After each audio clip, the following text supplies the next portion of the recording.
So let's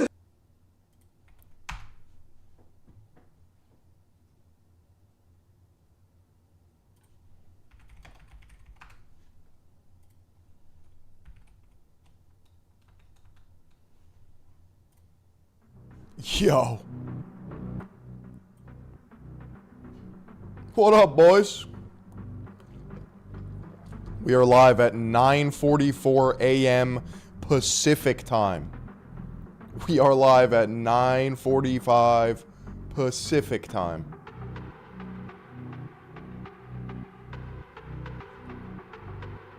Boys, men, how we feeling on this Tuesday? On this high tea Tuesday.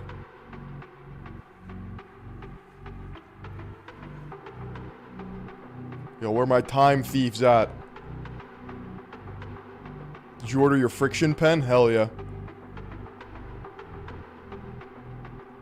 Yo, 9:30 Pacific time. Y'all must have stuttered.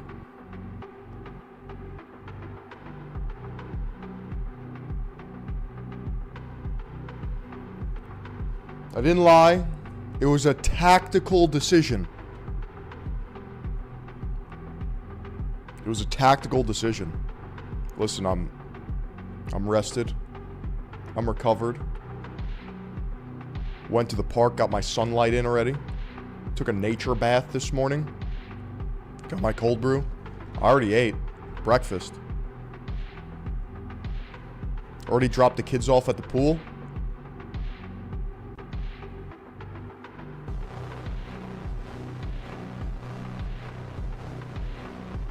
Chat, we're about to have ourselves a day. We're about to have ourselves a stream.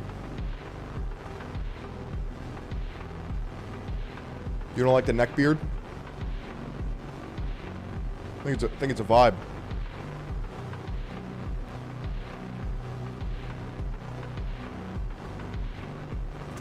You misunderstand me. When I say I dropped the kids off at the pool,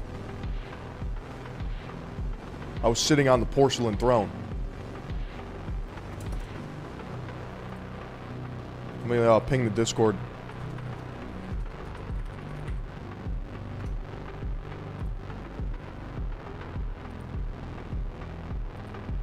We got ourselves a new Rory Talks. Let's go. Yo.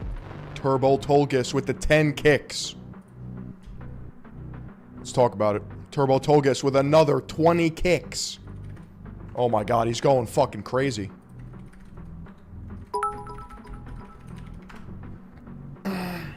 These are coming off. And these are coming on. I mean fucking business. Chat. I'm putting the link to the text-to-speech feature. It starts at $20. Why does it start at $20? You're gonna have to take it up with Andrew Jackson. It's not my decision. Mainly, it's to stop people from spamming slurs. That's the main decision.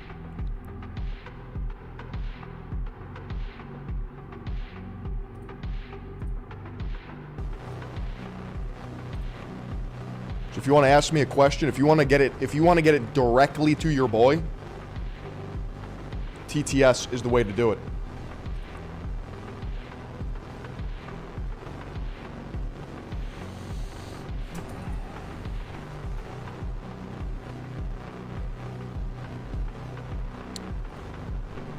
Came in looking chubby? That's crazy. That's a permanent ban. Chat, you understand that I grow a neck beard, right? You understand I grow a neck beard? It makes my face full.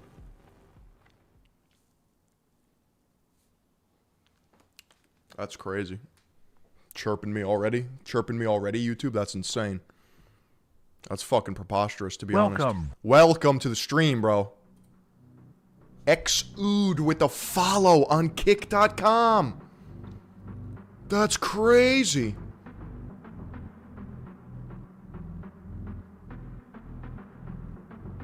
Yeah, I'm Dagestan maxing, bro. Get with it.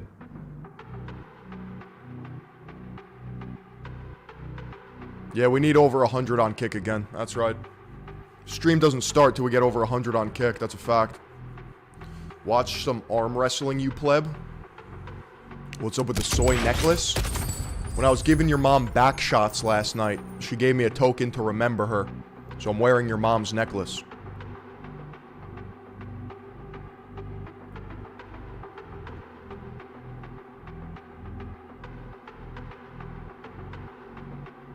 Pitter patter, let's get after with the gifted sub.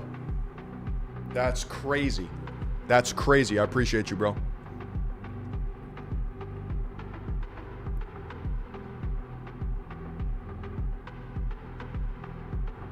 Yo, is that my boy Philion? No, it can't be. Can't be. We'll be live at 5 p.m. Eastern. For sure. Thank you, bro. I appreciate it.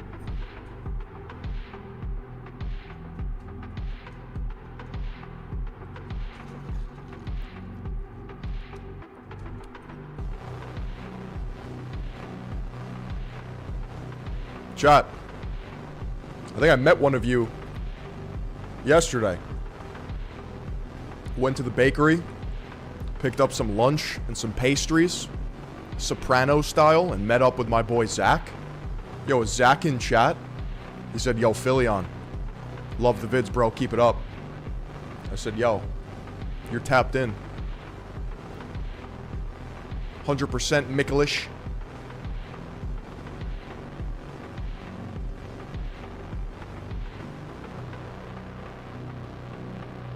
Chat, if you ever see me in public, you just go, yo, is that Philion? And I don't know, it might be me, it might not be me.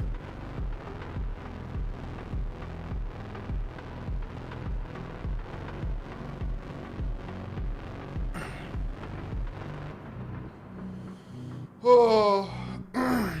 Chat, I need an answer from my boy over here. I need an answer. I'm trying to get these fucking meat sticks in your mouth. Trying to get these meat sticks in your mouth. I'm dealing with corporate, bro. I'm dealing with fucking corporate.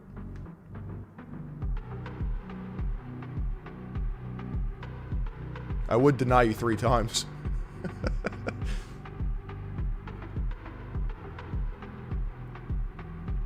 No pause. No pause. Lots of red tape. You guys don't know the half of it.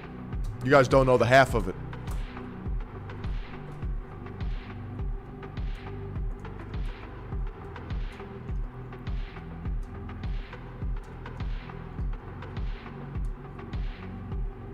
Crazy. Why does this song go so hard? Anyone want to answer that question?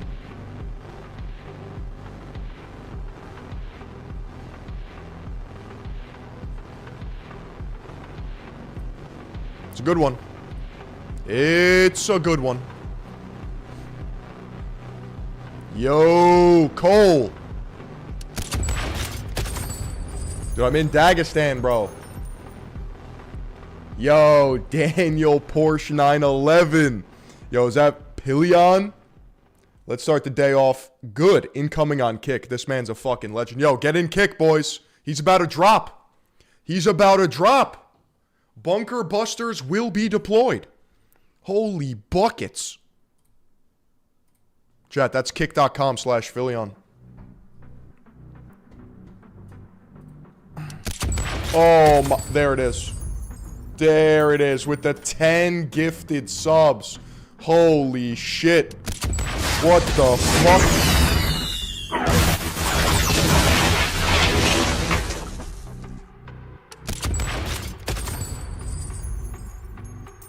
That's crazy. We have motion. We have motion. Yo, is that my boy Framemog Phil Fitness Moby Hugion? 100% ho. 100% ho. Holy shit. You guys understand that, like, I talk like this, like, all the time, right? Like, it started as a joke. But, like, I literally say hundo P, like, all the fucking time. Yo, I'm in the middle of Iran? That's insane.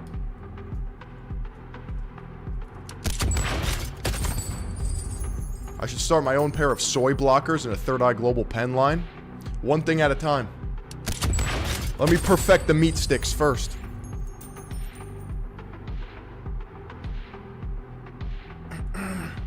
It is no longer ironic, that's right.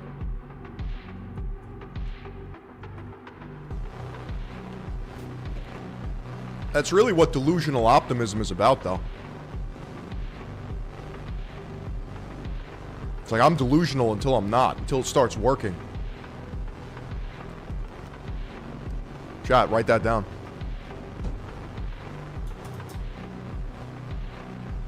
Where can we buy meat sticks? They haven't dropped yet. But you will be able to buy them on mogged.shop. You follow the Instagram too. Mogged.shop.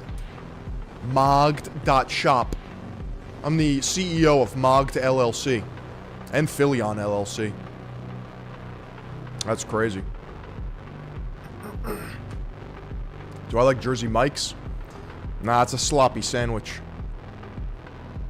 You know, I live in the Northeast, which is pretty much sandwich paradise. Sandwich. Get a nice fucking sandwich. So I never have to settle for any of those ready-made sandwiches. I don't even know what a Firehouse sub is.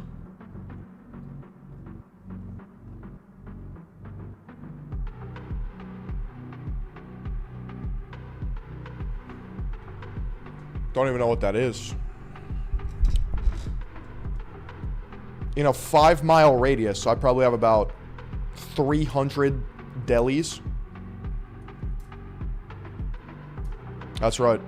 It's the buff cow. That's just a placeholder. That's how you know you're in the right spot. That's how you know you're in the right spot.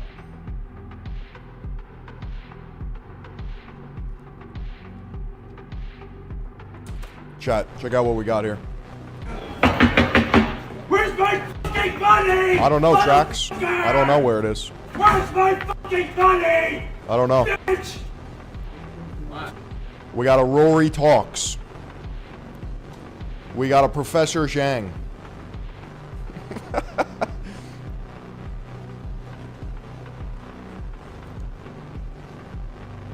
We could do Helen Keller's story doesn't add up.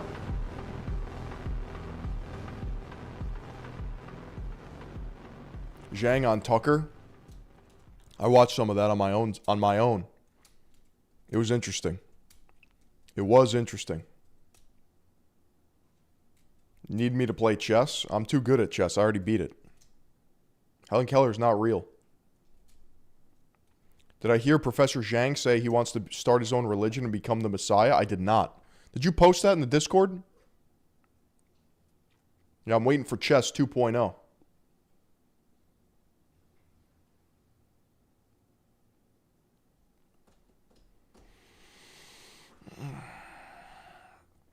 Yeah, it's in Discord. Yeah, I put it in Discord. Let me see here. Let's take a look.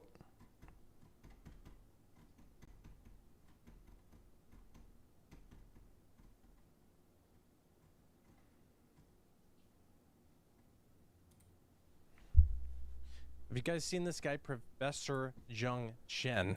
He's been kind of blowing up on the internet in the past few months, which is very strange. We're going to look into some of the information surrounding where this guy came from. In my opinion, he seems like a plant. He seems like a psyop.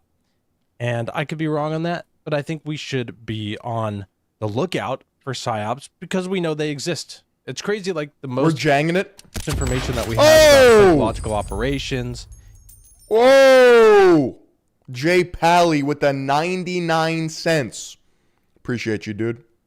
And government agencies controlling information is just like from like 20 years ago or whatever. We're going to look at a few of these videos, some Operation Mockingbird interviews that talk about this stuff.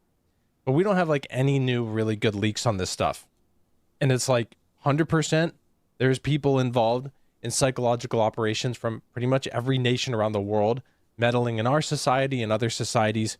I've got a lot of videos pulled up on this, including what the title of this video is. That's right. Maybe he's joking. I don't know. He wasn't laughing.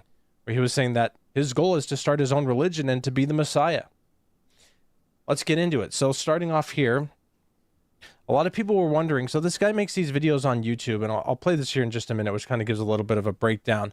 Maybe I should just play this first, actually. This is from Dr. Josh C. Simmons. What the fuck, dude? He's stealing my whole flow. YouTube channel. What the fuck? Yo, 10, yo fucking Porsche 911. Are you fucking kidding me? Holy buckets. Hit the fucking deck, boys. We're getting bunker busted. Oh my god. What the hell? Yo, if that's not enough encouragement to come on over to kick.com/Philion, I don't know what is. I mean, these subscriptions are fucking flying, dude, off the shelves. Get them while they're hot. Get them while they're hot. Where's my Tracks. fucking money? You just got another 10 gifted subs, bro. It's okay. Where's my fucking money? Relax, dude. Relax. You just gotta relax. That's insane. That's insane. Sheesh.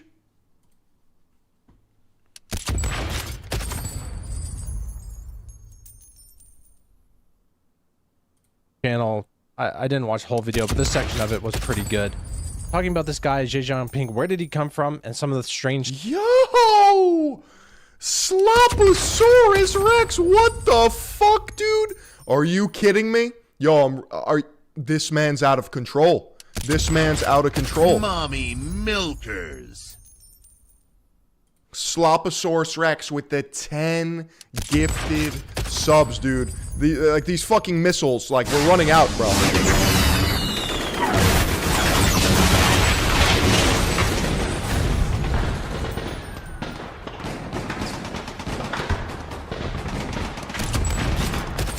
What the fuck?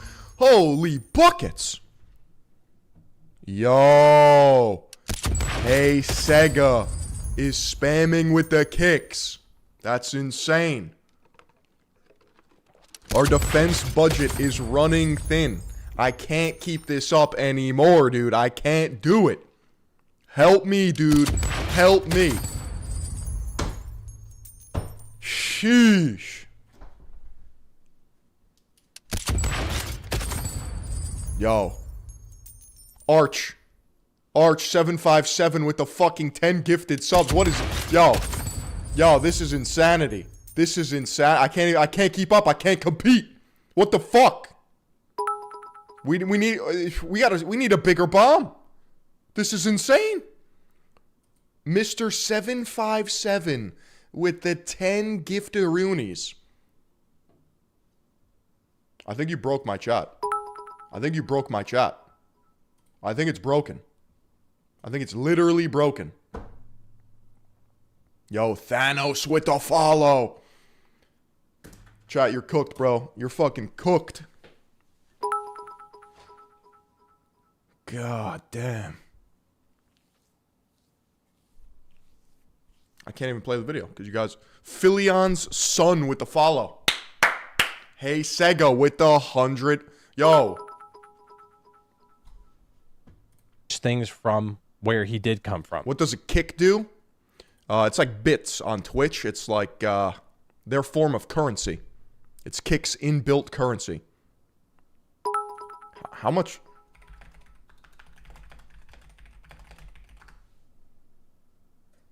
$100 kicks is $1. Let's take a listen. What's up, guys? See you in the chat. I'll be reading chat for this live stream too.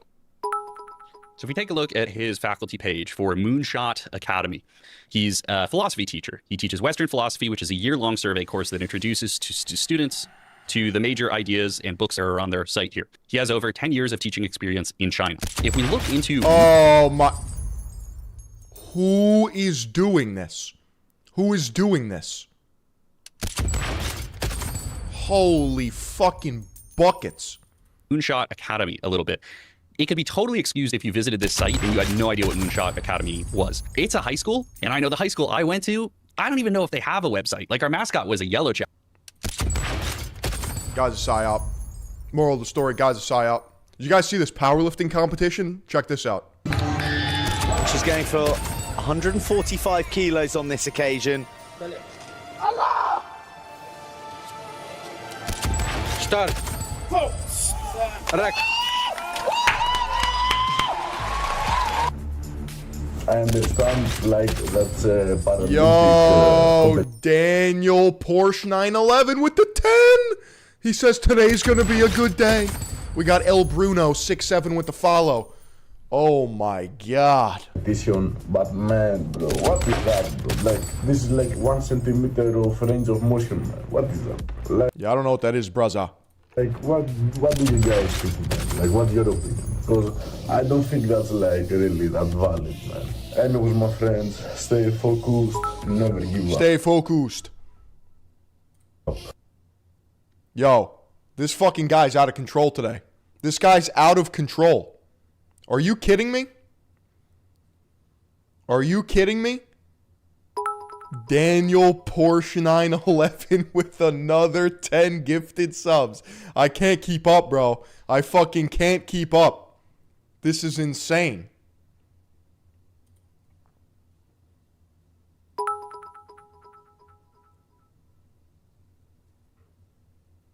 Yo, Daniel, do you have a Porsche 911? You have to, right? You have to have one.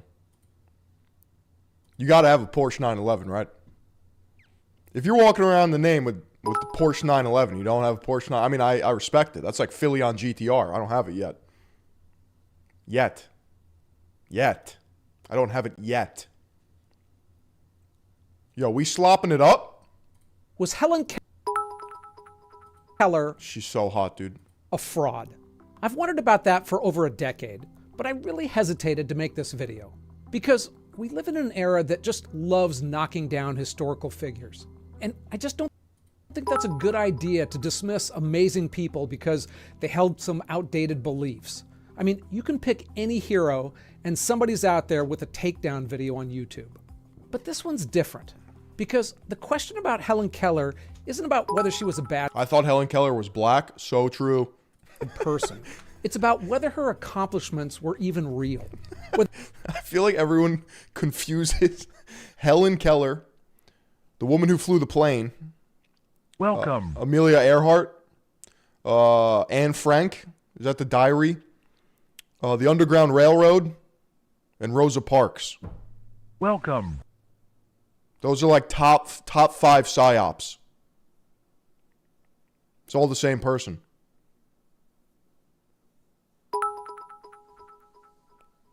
She's blind! Holy. Yo, this man is... Sega is literally fucking going ping with pennies to me. He's throwing pennies at me.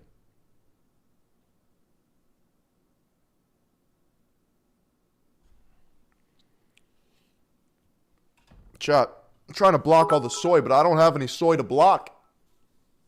I don't have any soy to block. It's all base today.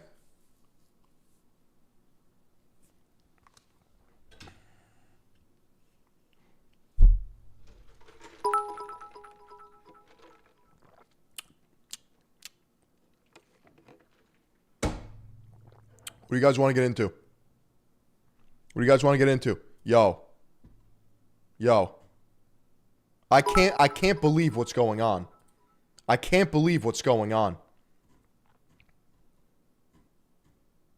Sloposaurus Rex just gifted another 10 fucking subs. Holy shit. What the fuck? What the fuck? Are you kidding me?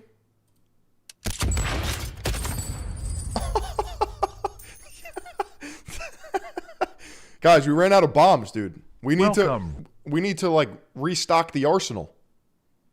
This is insane. This is fucking insane. We got Daniel with the 30, Sloppy with the 20, and Arch 757 with the 10. Yo,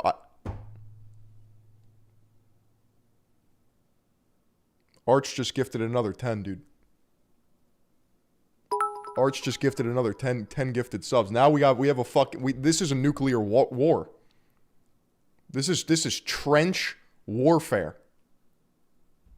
Oh my god. Slop is canceled for today. We are just reacting to gifted subs.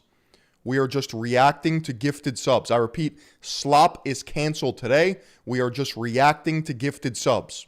I appreciate everyone for their attention to this matter. It's exactly what we're doing. We're seeing who has the best gifted subs. We are going band for band with each other in chat.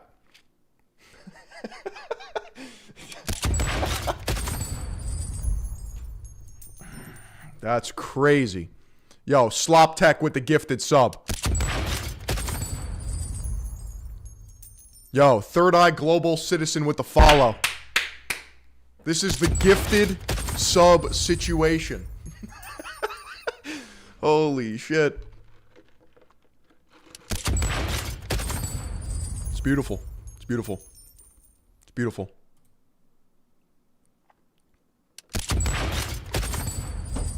We have enough donos to start the Third Eye Global federal banking system.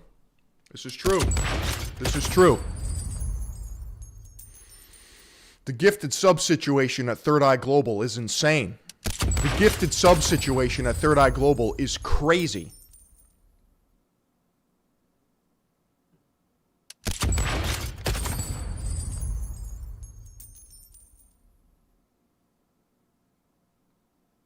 Is this what a subathon feels like? Yo, chat, do we do a subathon? That's crazy.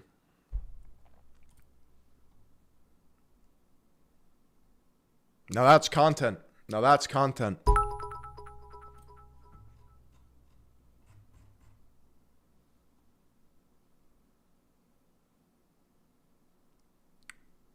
It's crazy. You have people that got famous for doing a subathon. Like they were like, I'm just going to go live until people stop giving me money. That's crazy. There's no content there. What the fuck is that? Slop Max with the natty sub. Slop Max with the natty sub.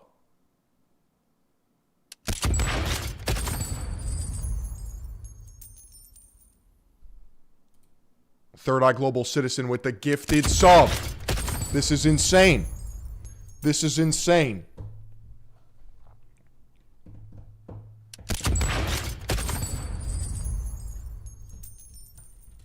Oh my god. They realized Ludwig had no intrinsic value and canceled all their subs. That's diabolical, to be honest. That's diabolical.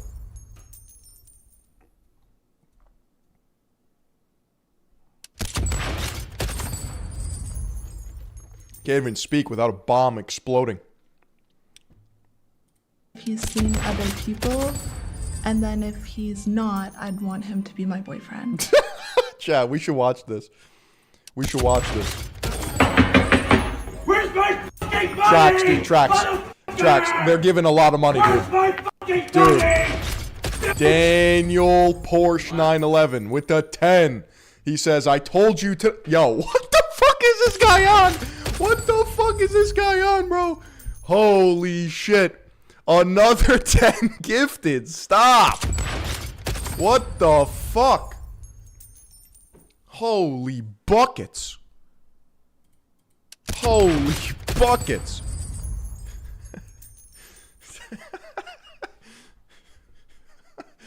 Can't stop, won't stop.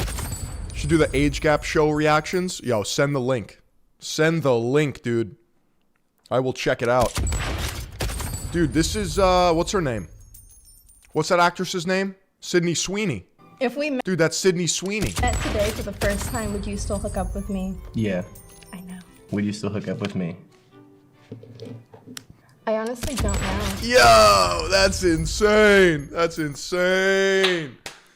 Yo, Sega, bro, with the fucking pennies. Relax. Yeah, YouTube, you gotta come over to kick.com/Philion because shit's popping off over here if you can't tell. I mean, this gifted sub situation is insane. This gifted sub situation is insane. Can we watch something else? I don't feel like being rage baited this early on a Tuesday. That's exactly why we're going to watch it. You're very different from when like we even first connected.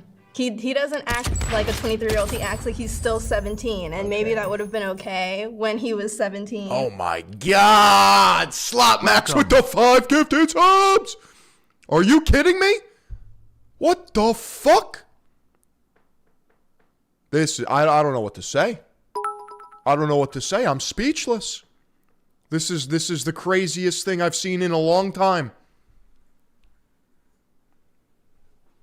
It's a Tuesday, ain't it? It's because it's a Tuesday, ain't it? But now you're Welcome. too old to be acting that way. How would Holy shit. you rate me in bed? Have I improved since our... Humiliation ritual.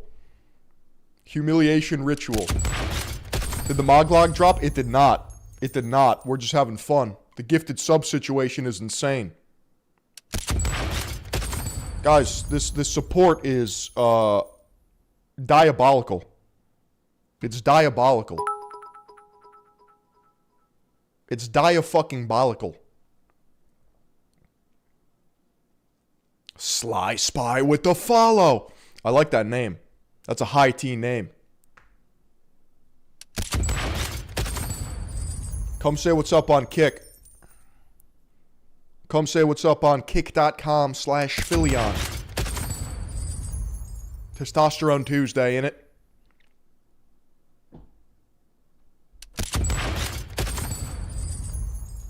Yo, BB Geck needs a sub. BB Geck needs a sub, dude. That's crazy.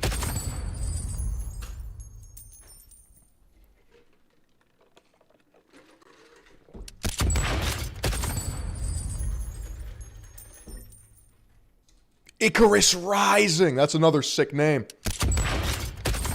Sheesh. Laser Pig? No, I don't know what that is. Don't know what that is. I fuck with the high agency. Yo. Welcome to the fucking schmovement. How do I gift a sub to a specific person? I think you click on their name. Can I do it? Let me see.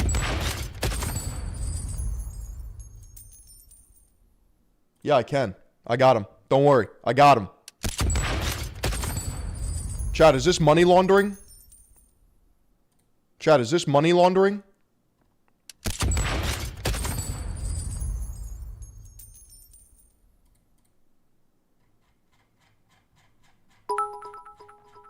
No, I gotta do all my PayPal information. That's insane.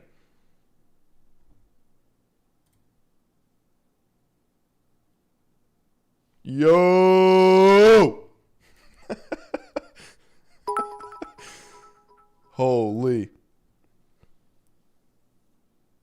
I'm gonna have PTSD from this. I'm gonna have PTSD. Frame mogging angry looks maxers. On my way here, I was kind of intimidated. I was like, damn, can't say anything about his wife. I don't want to end up like in the grade.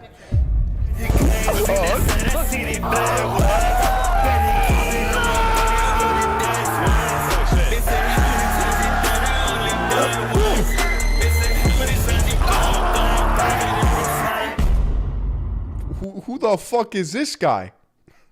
Who the fuck is this guy? Trolling women's only sports? Really obvious you're coming in here trying to make fun of women, and I'm not. Cut the stop. Stop. No.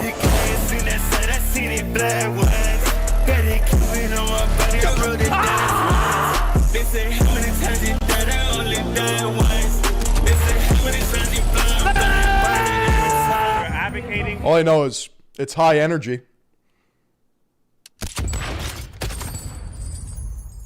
It's usually angry young white boys. Okay. It's not the people, it's luck was on our side, and that's why you had the most advanced civilization. Yeah. Thinking of people as just labor. You rely on the state for grain. Imagine a beautiful world like that. Is that what the beauty of civilization is? Marin! Welcome to the stream. What did I miss? Was registering my Model X Plaid.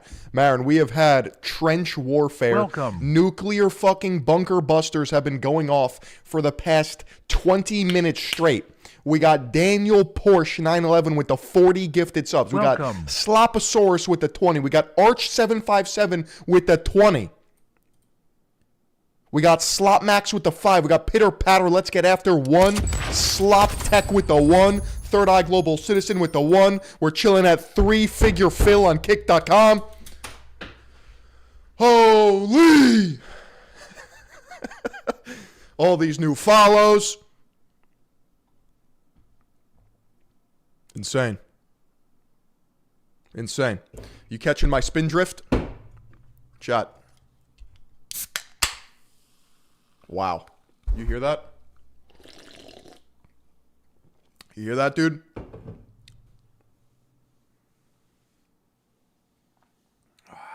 Crisp, clean, and clear.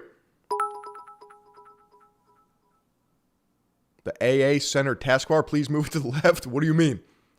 Oh my God, we have 96. We don't even have 100. I'm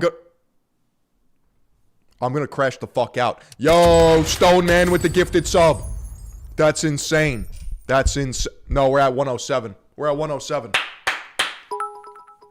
Well, only because they're coming in, Marin. They're coming in, but don't worry. I'm on it like vomit. Dude, I'm on it like vomit. What is this video? More teeming, hungry mouths that cannot sustain themselves. What's gonna happen? We're gonna run out of people. Oh, the stock prices are gonna go down. Oh! The entire world is undergoing like genetic terraforming.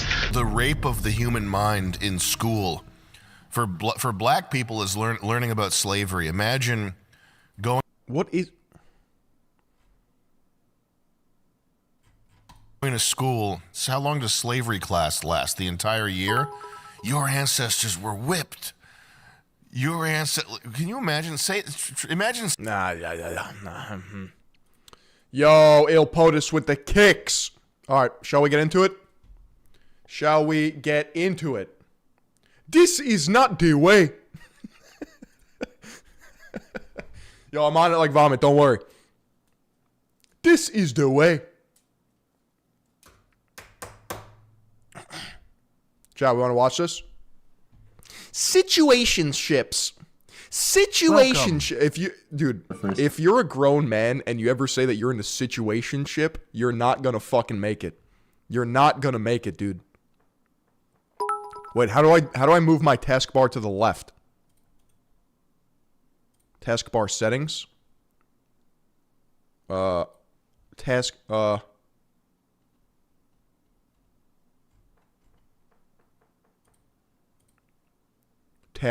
widgets? No.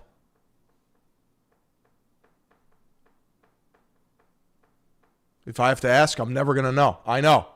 Taskbar behaviors. Oh, here we go. Oh, that's so much better. I appreciate you, dude. I appreciate you. Look at that. Taskbar's on the left now. That's insane. That is insane.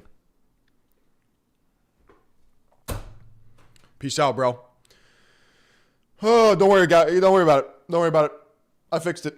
I fixed it, chat. Taskbar's on the left now.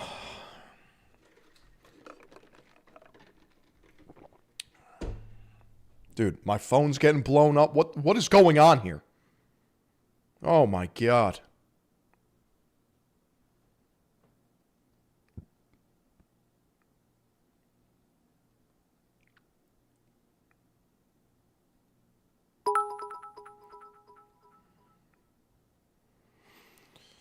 Oh my God. Taskbar Tuesday, dude. Yo. Can you guys stop fucking throwing pennies at me? Stop. Holy shit, I see you. I don't want your chump change, bro. Keep your pennies. You need them more than I need the pennies, bro. Sorry for not gifting right now, but I'm broke. I'm fucking broke. Marin, never apologize. Marin, here's the thing. Never speak in this context again. Marin, you're not broke. You're just temporarily out of out of subs.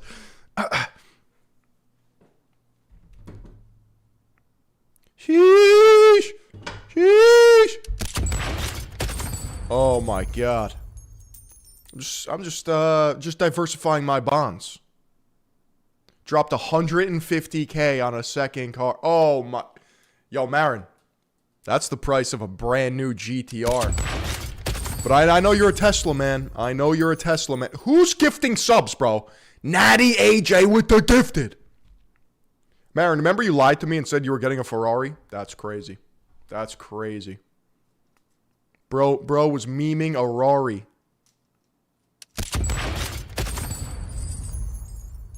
I'm not broke, I'm just pre-rich. So true. So true. Situationships. Situationships. Time. I mean, honestly, like a 9. But it's also like been a while. We've been sleeping together for a while. So. This is disgusting. I'm gonna throw up. I'm gonna throw up. I'm gonna fucking throw up. I don't know. Improved? I'd say it did improve from like the first time. It's pretty good now. That's why I'm here. Jesus Christ. How would you rate me in bed? Have I improved since our first time? I rate you a 10. 10? Yeah, Okay. you've definitely improved. Yeah, that first time was... Was not alive. Ferrari will be bought, but not at that point in time. Perfect. Perfect. That's all I need to know. That's all I need to know.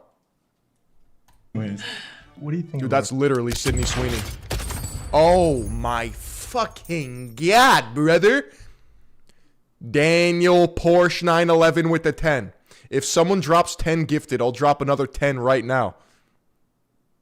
Also, Marin, you have all of us, so you rich. So true. So, chat. Everyone in chat is rich because we have each other. This is a fucking movement. This is Third Eye Global Manifest.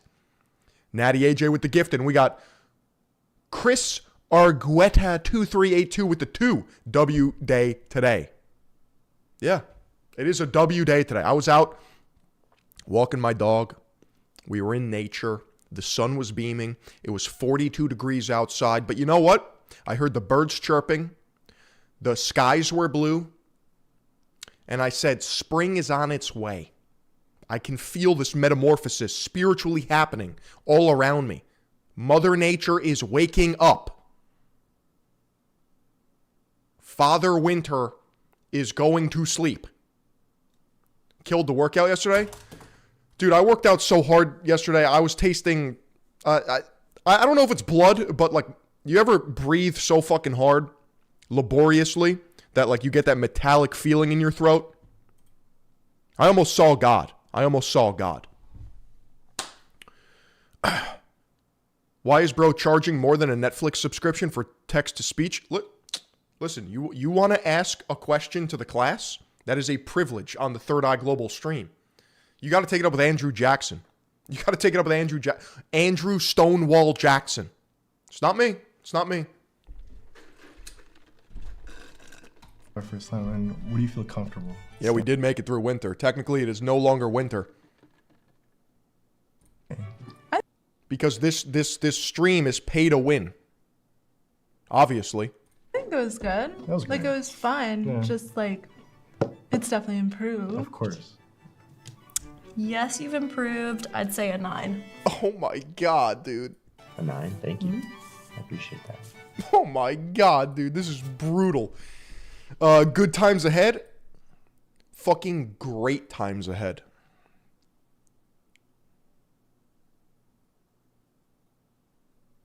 What's that quote? It's what if you fail? Oh, what if you fly? Let me see if I can find that.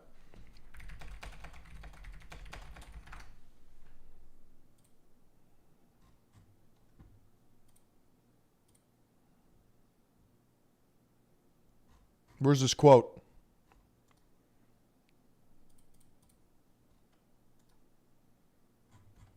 Chat. All I know is a lot of people these days, right?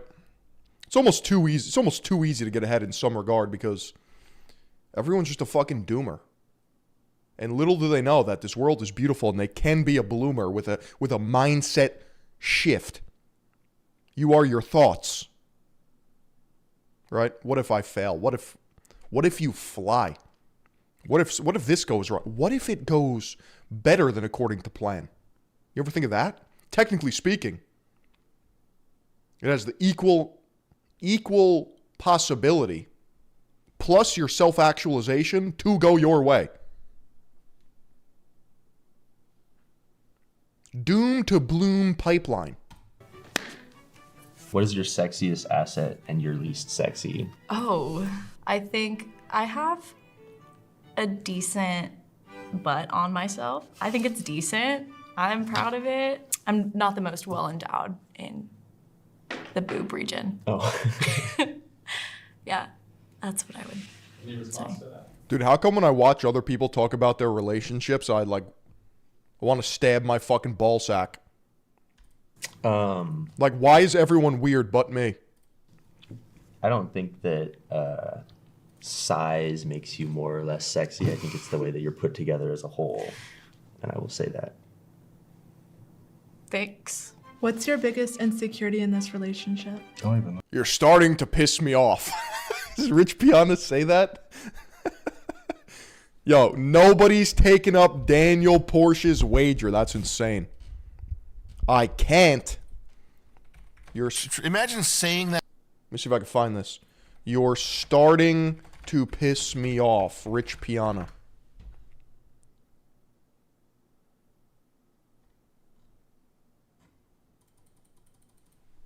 Rich Piana, I can't. I can't. You can't? Are you fucking kidding me? You just said I can't? Like, I want to fucking bitch slap that motherfucker. You know what I'm saying? I can't? I don't have time for people that are weak and they say I can't. No, you can. You will. You are wasting my fucking time. You're wasting Yo! Daniel Porsche with the team! Time, and you're pissing me off. And let me tell you why. Because you have a negative mentality. You're weak-minded, and you're never gonna accomplish your goals. Because I'm telling you right now what you need to do, and you're telling me you can't do it. You know, I get about 50% of this and 50% of that. And what you have to do is you have to change your mentality. You have to be willing to do whatever it takes. Chad, are you doing whatever the fuck it takes?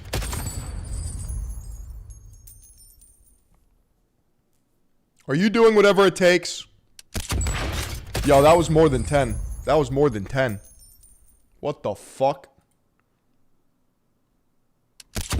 This man dropped 10, said Daniel just dropped 10, and then just dropped 10.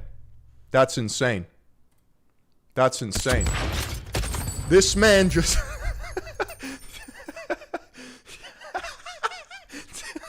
I see what you did there. I see what you did there. This man, Daniel dropped 10, therefore he just dropped another 10. That's the funniest shit I've seen all day. To be honest with you, I just don't know. What about you though? Maybe I'll give you... The math technically checks out. Give me an idea. Do you think I've seen other girls when we first started talking? For sure. Yeah, you brought it up a couple times. Do you think I still talk to girls today? Yeah. I didn't know. We don't have, you can't communicate. True. So, True. like, you can't even tell me, oh, I like you, or like, I don't know what this is, so it's hard to tell. Chat, you want to watch this? Shoot it to me straight. You want to watch this? I'll watch this with you. We will cringe.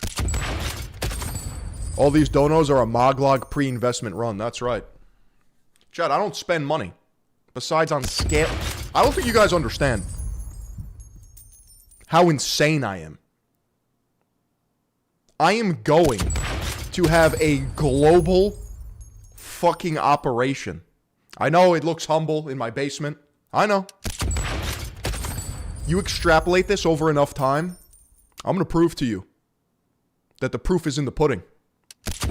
Actualization, delusional optimism, I will be him.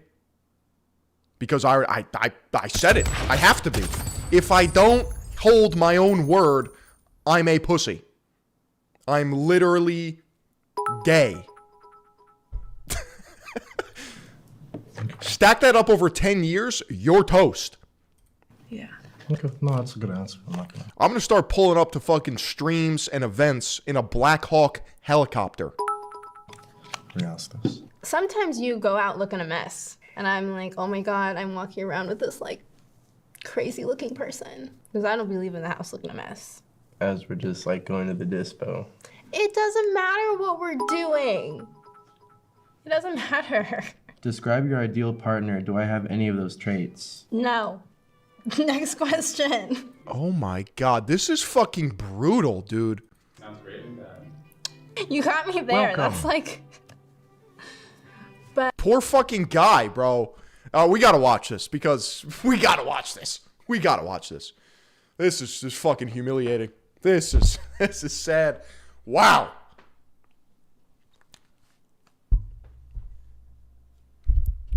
Wow. All right, you guys done donating for the next 15 minutes? Can I get through this without my stream getting fucking blown up? The soy blockers have been activated. See, I click on these videos as some sort of joke. Maybe we can laugh a little bit. But what winds up happening is the most diabolical humiliation ritual.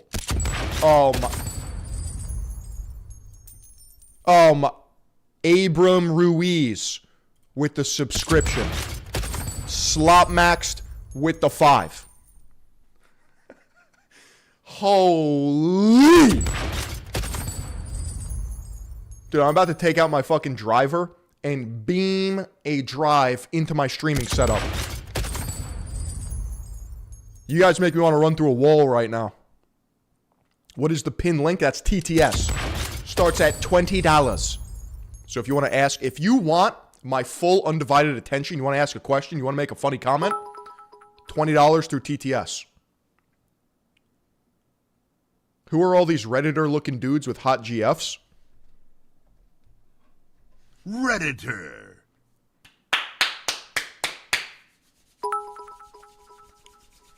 Is golf high tea? Very high tea. Golf is the Counter-Strike of sports. Okay? Golf is the Counter-Strike of sports. Janky Guru with the membership.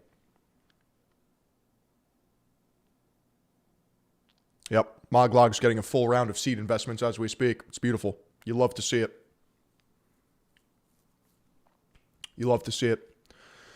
Shall we? Shall we continue? Shall we continue? Shall we continue? Shall we continue? Can I preach my sermon? Can a brother speak? All right. All right. Every time I click on one of these videos as a joke, it turns into the biggest humiliation ritual I've ever watched. And now I'm contractually and legally obliged to react to it to help my fellow men. Because you don't have to live like this. My name's Denisa, and I'm from Seattle. Welcome. I invited Warren here today. My situationship. This video is titled Situationships Play Truth Welcome. or Drink. If you have to refer to your entanglement, your relationship status as a situationship, you are a castrated man. Okay? Your ancestors, well, I don't know about your ancestors. My ancestors, 100% Land of the Rus, Viking warriors, took life by the balls.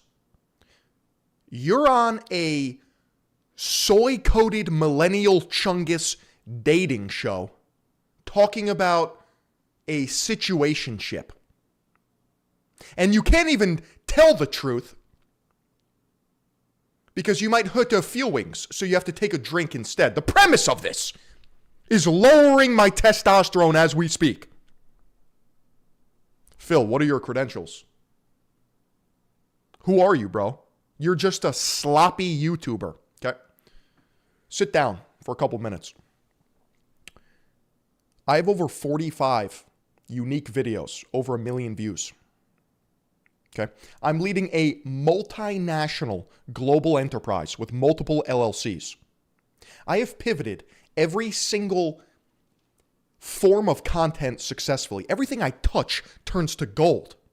I practice what I preach. I am the proof in the pudding. I'm pushing P. And you have the audacity to question my optics on these situations? That's insane. So what you're going to want to do is go on over to kick.com/Philion, join the movement. Yes, you're late, but you're still early. Real ones know. Tap in. Started as exes and then have sort of been on and off seeing each other since and are currently seeing each other, so. What are you hoping happens by the end of this? I want to find out if he's seeing other people, and then if he's not, I'd want him to be my boyfriend. It's complicated. Trigonometry is complicated. This is just gay. So true. If we met today for the first time, would you still hook up with me? Yeah. I know. Would you still hook up with me? I honestly don't know. It's over. It's over. Find the nearest exit and leave, my boy. I will invite you with open arms, okay? We're going to start off with simple strength building protocol. You will be doing barbell compound movements. You will develop a positive feedback loop. You will actually feel better about yourself and realize you don't have to be made fun of by this woman. You're very different from when like we even first connected. He doesn't act like a 23-year-old. He acts like he's still 17, and maybe that would have been okay when he was 17. Yo! But now you're too old to be acting that way. How would you rate me The fucking disrespect. He doesn't even clap back! in bed? Have I improved since our first time? I mean, honestly, like a 9. But it's also like been a while. We've been sleeping together for a while, so. And I don't know. Improved? I'd say it did improve from like the first time. It's pretty good now. That's why I'm here. How would you rate me in bed? Have I improved since our first time? I rate you a 10. 10? Yeah, Okay. you've definitely improved. Yeah, that first time was... Anyways, what do you think about our first time and what do you feel comfortable saying? I don't feel so well. I'm a little woozy. I think it was good. That was like, it great. was fun. Yeah. Just like, it's definitely improved. Why do they whisper? You know the answer. Because no one has conviction. No one has the sauce. No one has the vril, the thumos necessary to conduct themselves like adults. True. Of course. Do you see the glasses? These are soy blockers. That's why they're on. That's why I stay strapped with them. Yes, you've improved. I'd say a 9. A 9, thank you. I appreciate that. What is Imagine getting a 9. Imagine getting a 9.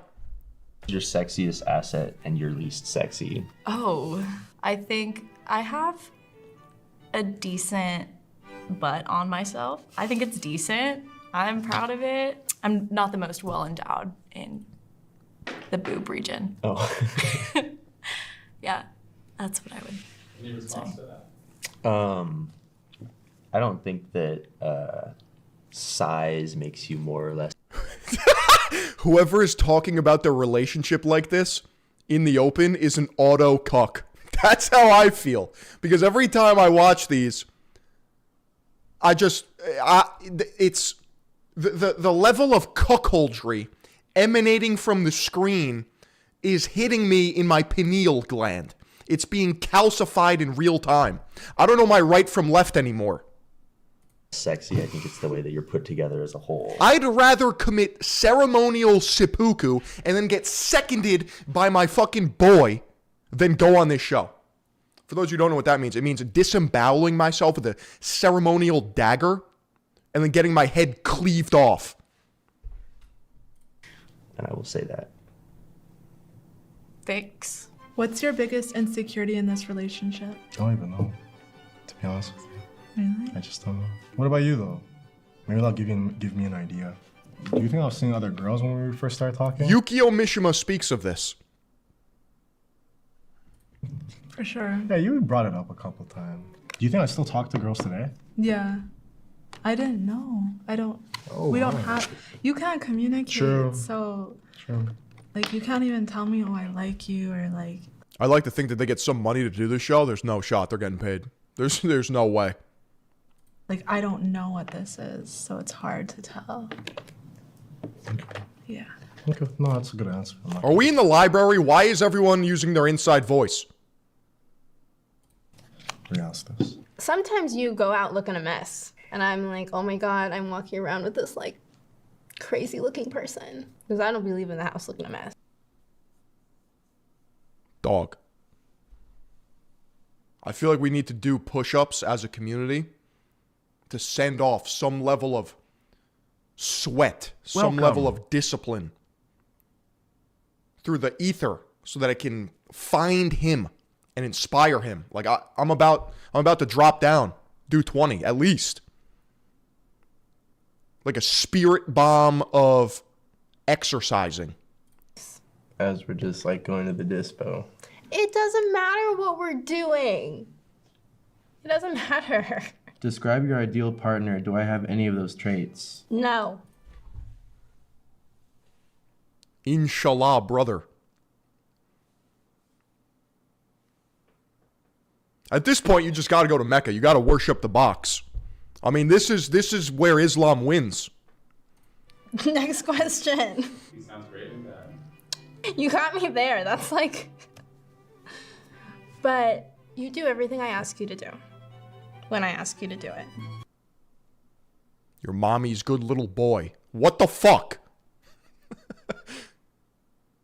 You, like, for the most part, you're good at following, like, simple instructions. And you're, like...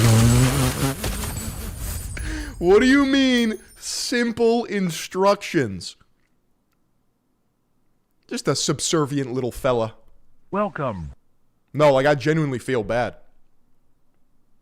Like, bro, free entry into Third Eye Global anytime. Our channels are open. Let us help you.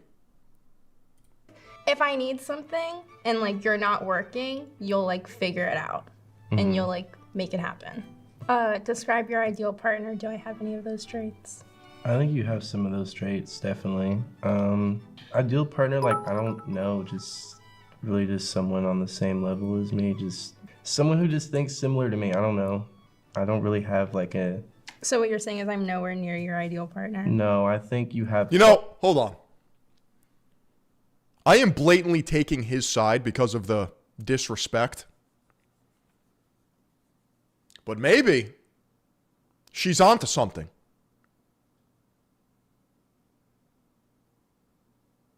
I don't know.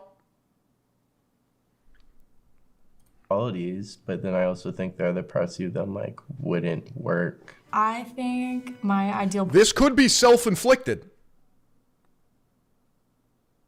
partner is compassionate and caring, supportive, loyal. Yeah, I am now a dating coach. I am now a relationship operator. Okay, $997 minimum for my course. You want to ask me a question? That's going to be a 30-minute call with my agent from India for the small price of $372. And we are booked for the next 4 months. Now, you can fast track a call directly to my line, but that will run you about $3,000. See, I'm the coach who coaches the coaches who coaches the coaches. I'm at the top of the pyramid of coaching. Then humble, good music taste, spontaneous, but also stable. For me, it's really important to have someone that I feel comfortable with in the sense that I can relax and ground myself with them, but then also work towards my goals. None of these men are in a suit and they wonder why they're being humiliated. Dog, I don't think a suit's going to help them in this instance. I think that would actually be worse for their case. Cause they're dressed like that and they're getting dunked on. That's a double whammy. With them instead of just coasting through life. And you have a lot of those traits. I think you tend to fall to the more like laissez-faire, let life be life. side of things, which is great, but I think that sometimes it doesn't necessarily align with what I want in terms of goal-orientedness. So you need to understand that if you're in a situationship, you're not a serious person. Nothing about you should be taken seriously. You don't command respect from anyone or anything. Go ask a married couple of 30 plus years about a situationship and they will laugh you to the bank. They'll fucking spit in your face. What do you mean situationship? You're at level 0. Maybe. My ideal partner would be someone who's loyal, who has goals, really good morals that align with me. I'd say you do have. You know what's crazy? As I'm getting older, I'm observing from a distance, kind of from a mountaintop, because see, the thing about me is like, the wolf at the bottom of the mountain is always hungrier than the one at the top. But my halfway mountain, which is higher than 99.9% of the other wolves, so I don't even want to call them wolves, maybe coyotes, I recognize that I'm forever at the bottom. Because the second I get to the top, I get complacent. Therefore, I am on a Sisyphusian mission as the wolf. Where was I going with this?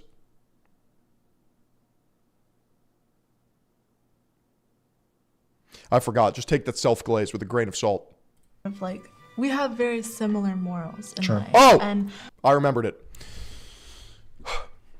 As I'm observing from the middle of the mountaintop, people around me, they get into these relationships. They get long-housed by their partners, full-grown men, apparently with a ball sack. And they bend their political views to get pussy. They bend their morals for comfort. They don't stand on any business whatsoever because they think that's an effective dating strategy. It's insane. If you're in love with someone, you're locked in. There's no ifs, ands, or buts. Maybe these people haven't experienced real love, but your person is your person. There are people that will end relationships, stop talking to each other over some petty nonsense for virtue signaling brownie points because they've been psyoped by social media, mass media, Hollywood, any sort of communication signaling channel. It's preposterous. I think we want the same things in life, like kids, family, marriage, all of that. What's your first kid's name? Didn't I say Maria. Maria. Yeah. That's a beautiful name. Yeah, we do that. Yeah. What are the rules of this situationship? The rules? Mind your business. I'd like the rules to be that we don't see other people. Are you seeing anyone? No, not right now, no. Honesty. And I think that's kind of the main one. As much respect towards each other as possible without a defined relationship. What do you think are your best and worst qualities? My best quality, I'd say that I provide. I try to be there and help you as much as I can when it comes to your stressful times. I think my best qualities are when I'm really determined to get something done. I'll stop at nothing to get it done, like when I truly want something done. But I think my worst quality is I get complacent too much and can't make change sustainable. I don't know why this is on the internet, dude. This is like, I feel bad. Like, genuinely, I feel bad. They got to do some inner work. They got to find themselves. The lack of consistency? Yeah.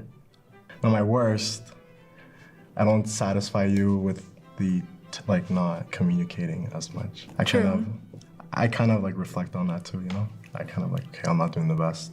Who is your most awkward crush? You. So the fun fact is that we actually met over like Snapchat or Instagram or something when I was in middle school and he had just started high school. And then I lived in Colorado with my mom and I was only in Seattle during the summers. And every summer I was in Seattle, he would ask me like, we should hang out. and be like, I know. And then years and years later, after high school, I moved to Seattle and I moved into an apartment and I posted Every word is cancer to the soul. on my story or something like Long-term pickup artist in grade 8. He was planting the seeds. who can help me come build my bedroom furniture. See, the problem is he's not peacocking hard enough. He's not wearing enough bracelets and beads and leather straps and hats. If he was jester pilled, he'd get some top quality ass. And he showed up. And he didn't build any bedroom furniture. And that was the start of everything.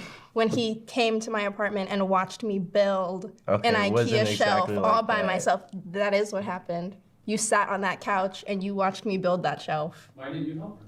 I was 'Cause he helping her, can't but build things. every time I did something, she'd be like, "No, that's wrong. Stop." So I was like, "All right, you got it then." God 'Cause forbid clearly a man follows instructions. And I was. You were the one telling me not. True Chad move, to be honest. Yeah, I'm not building that. Have fun. This guy's still clapping cheeks. He's still getting buns despite not doing anything. Is he winning? I can't tell at this point. Is this the horseshoe theory? Is he being disrespected so much that I now respect him? That's impossible. You were not reading the instructions properly. That shelf got built. And it got She still let him hit. That's crazy. built wonderfully. Did I ever make you jealous? Low-key W. Yes. Actually? You mean when you had that girl living in your house? Yes. Whoa, dude, this guy's a killer. Let's not talk about that. Okay. Our friend groups were not at all together, so That guy might be the biggest alpha I've ever seen in my life. I think times when you would hang out with your friends, yeah, you were also in Greek life, and that wasn't my lifestyle, and so I got jealous, but we deal. You deal. Have you ever loved someone who didn't love you back? No. If there was ever someone that I had a crush on that didn't like Greek life? You mean sorority? You mean you mean white boy frat houses? Flagrant Podcast speaks of this. me back, maybe at the time I was really, I'm so heartbroken, but that's not love. I don't think I've ever been strung along by someone to the point of where I'm friend zoned and in love and trying to get out of it. These are the type of men birth control makes you attracted to? What is that? I've seen some posts about that. Fill me in. I don't understand. I guess I don't have to understand it scientifically to still laugh at it. Damn. I mean, there's definitely some people in my past I was very close to, and I had. Here at Third Eye Global, I'm going to start sending invitations to our elite academy, like in Harry Potter. And people are going to ignore the invitations. Things are going to get in the way of them receiving the invitations, but we're going to inundate them with invitations. It's going to, when Harry gets invited to Hogwarts, and it starts with one letter, and then his uncle just gets overwhelmed because 500 letters just fly through the door? You'll know when you get your invite. Love for them, but they show me their true colors. And that kind of hurts as much as shit's gonna come down through the chimney. A relationship hurts when someone doesn't love you or whatever. Yeah. But friendship is different. You spend time with them, you kind of grow with them, but then you realize what type of person they are towards you. What about you? Have you ever loved somebody but they didn't love you? Yeah, probably my last relationship. For sure. He cheated on me. Why is everyone fluoridated, bro? You know what I mean by that? Straight zombified. Just nothing. Just nothing. Where's the oomph? Where's the high blood pressure? Where are the cortisol spikes? I would rather have that than this. So, for sure. Their jaws are hanging like Plants vs. Zombies. They got slack jaw. Their mouth breathing. Lobotomized by social media. One of your red flags you haven't revealed to me yet. I guess one of my red flags would be I can get attached quickly, but also detached quick. Right now, what are one of her red flags you haven't talked about? Why? Yeah, the older guys. It's just I don't know. And they're not white. Like, literally, that's never happened. Eric was white. Eric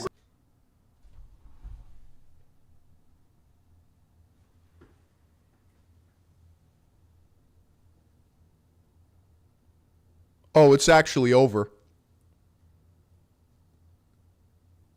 Oh, it's so over. I retract all my previous statements.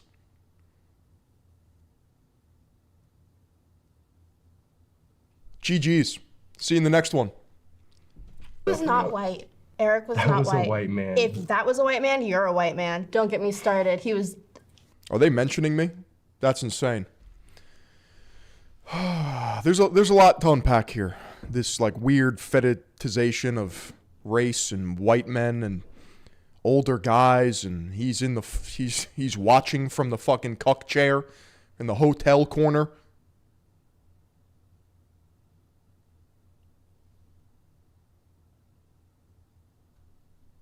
I'm revoking his invitation. As black as you are, so don't get me All right, started. That's up for debate. Have you ever had a pregnancy scare? What happened? Yes. There was a period of time when I was in college where I was transitioning off of birth control and towards the end of that, it had been a really long time. I don't need to know this information. And I hadn't gotten a period or anything, and I was very scared I was pregnant. And I had just come back from a little study abroad program in London where I had taken advantage of the London nightlife. And I had this deep existential fear of, oh my God, if I am pregnant, I have ruined this newborn baby's life. Where's my money? No. Are you seeing or sleeping?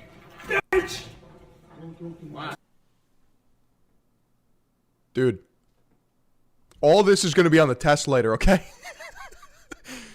She got fucking beans and toast in London, is airing it out on a show.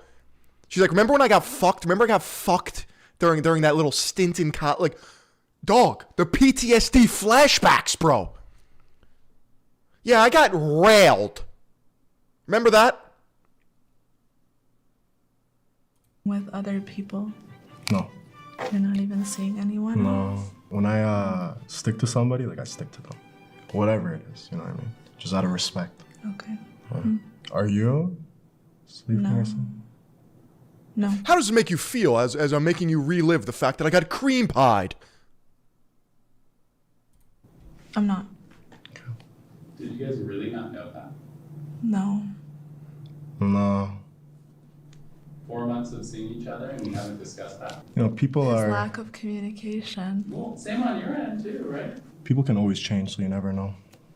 Okay, let's make an agreement right now. She was going crazy on those tuna potatoes, getting As of right now, we're not going to sleep with anyone else. Okay, so getting the full English experience. Sheesh.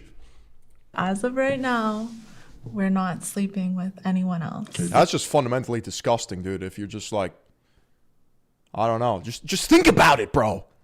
Sleeping around, exchanging fluids, and you want to be taken seriously as a person? Please.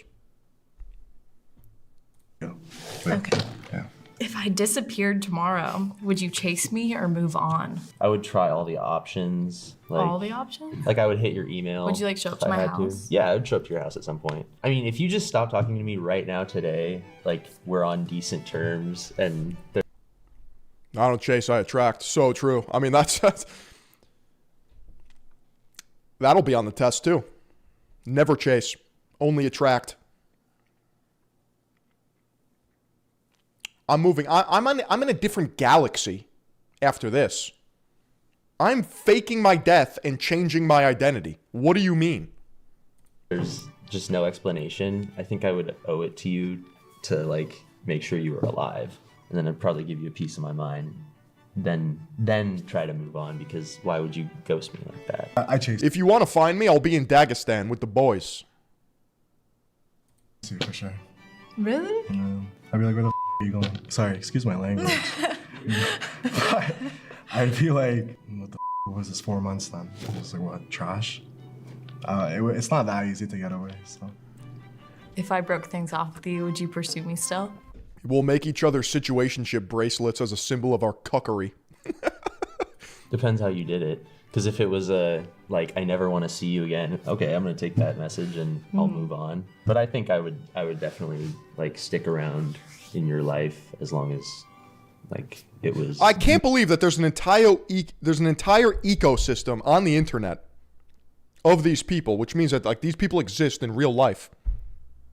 And I'm watching from my fucking basement, collecting my slop tax as I deserve, PvP style.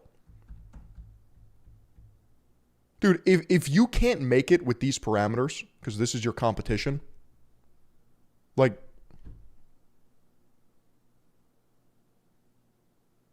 I don't know what else to say.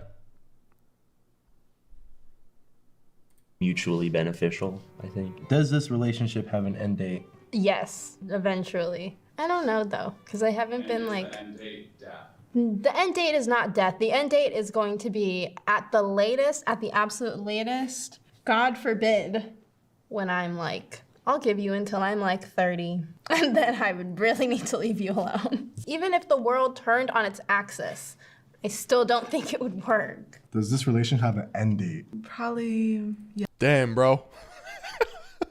Cooked. Yeah, for sure it does. For sure. Why? It does? Yeah, it does. If I don't ask you? Yeah.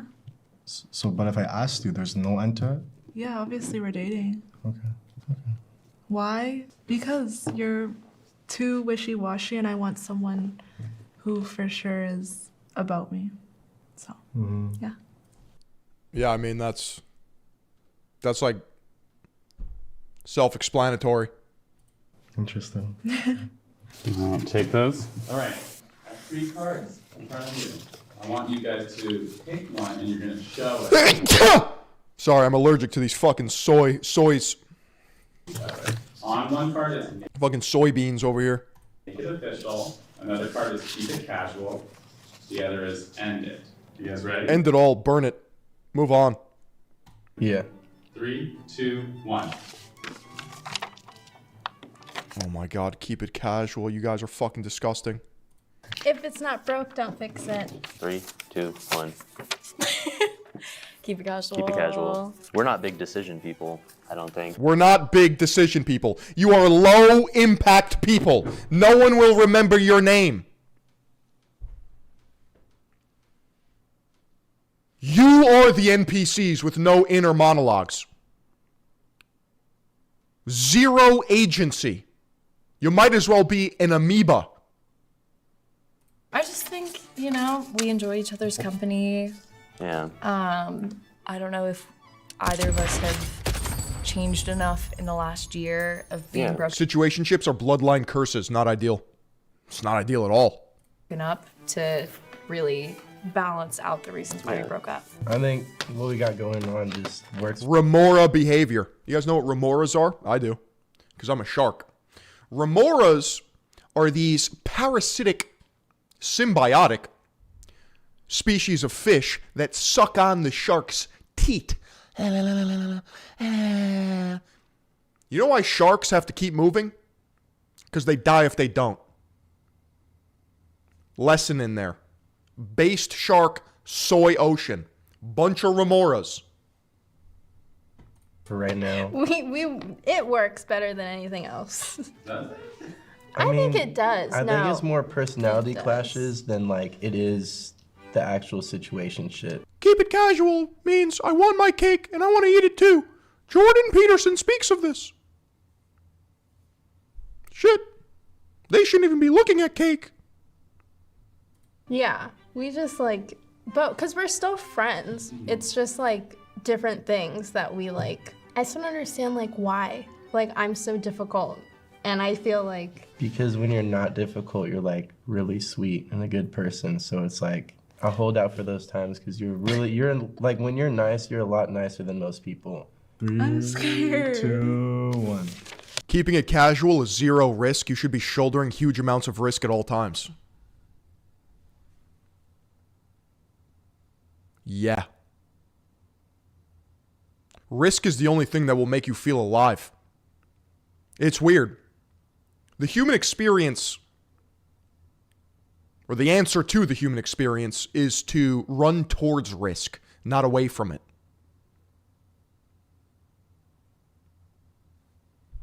And yet, everyone lives these sheltered lives. Seneca speaks of this.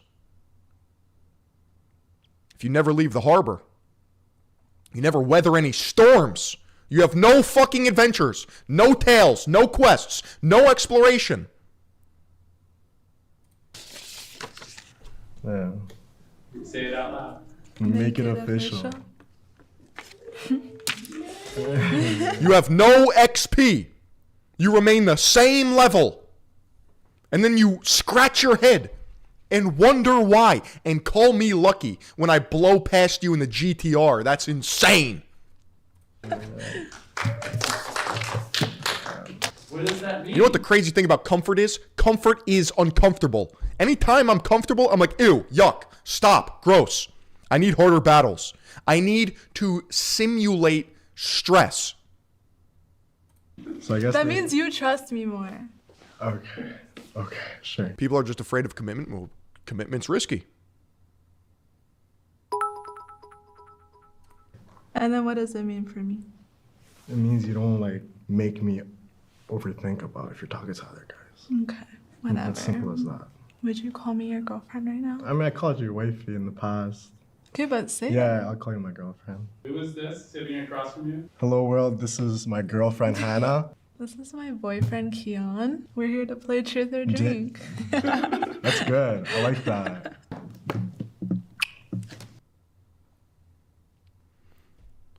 At least one situationship stopped pussyfooting around and found the extract. They got out. Lesson in there.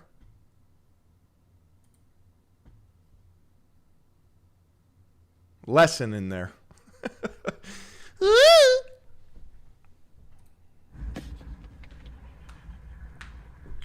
Brothers, we gotta... Shitter, get off the pot. We can talk. Welcome back. As you get older, your luck should be increasing. When you're a kid, you have bad luck. As you get older, it should be going up. You should be getting luckier. Seriously. You know, a lot of guys, oh, I was in a toxic relationship. Just had this crazy breakup. Some guys getting divorced. Blindsided. Absolutely bamboozled. How are you getting bombasted by these things that are happening? There's no such thing as a toxic relationship, man. What are we, both equally being toxic? A 50-50 split of toxicity that's BS. Doesn't happen. What this means when you hear a guy say this is that a girl she was acting up way too much. Bomba clot. Shut. What are we on next? Professor? To summarize what we've learned so far, what are some major trends that we should expect over the next 10, 20 years? Again, I just say this, all right? If you really believe that next week Donald Trump and Iran are going to come to a peace agreement, if you believe that maybe in 5-6 months, both Iran and the United States will exhaust themselves, the global economy will suffer too much, and then they'll just stop the war, and things will go back to normal. I don't know what to tell you, okay? You're living in a fantasy world. You have to wake up and recognize that this is the end of the unipolar moment, and we're moving towards a new world. And you can either choose to adapt to this new world, or you will die. It's that simple. You're gonna die, Chad. All right? So, massive trend is deindustrialization and deurbanization. Okay. Where people in the cities will have to move back to the countryside, especially young people. Okay? They have to learn like real skills. No more cryptocurrency trading for you guys. Yo, chill.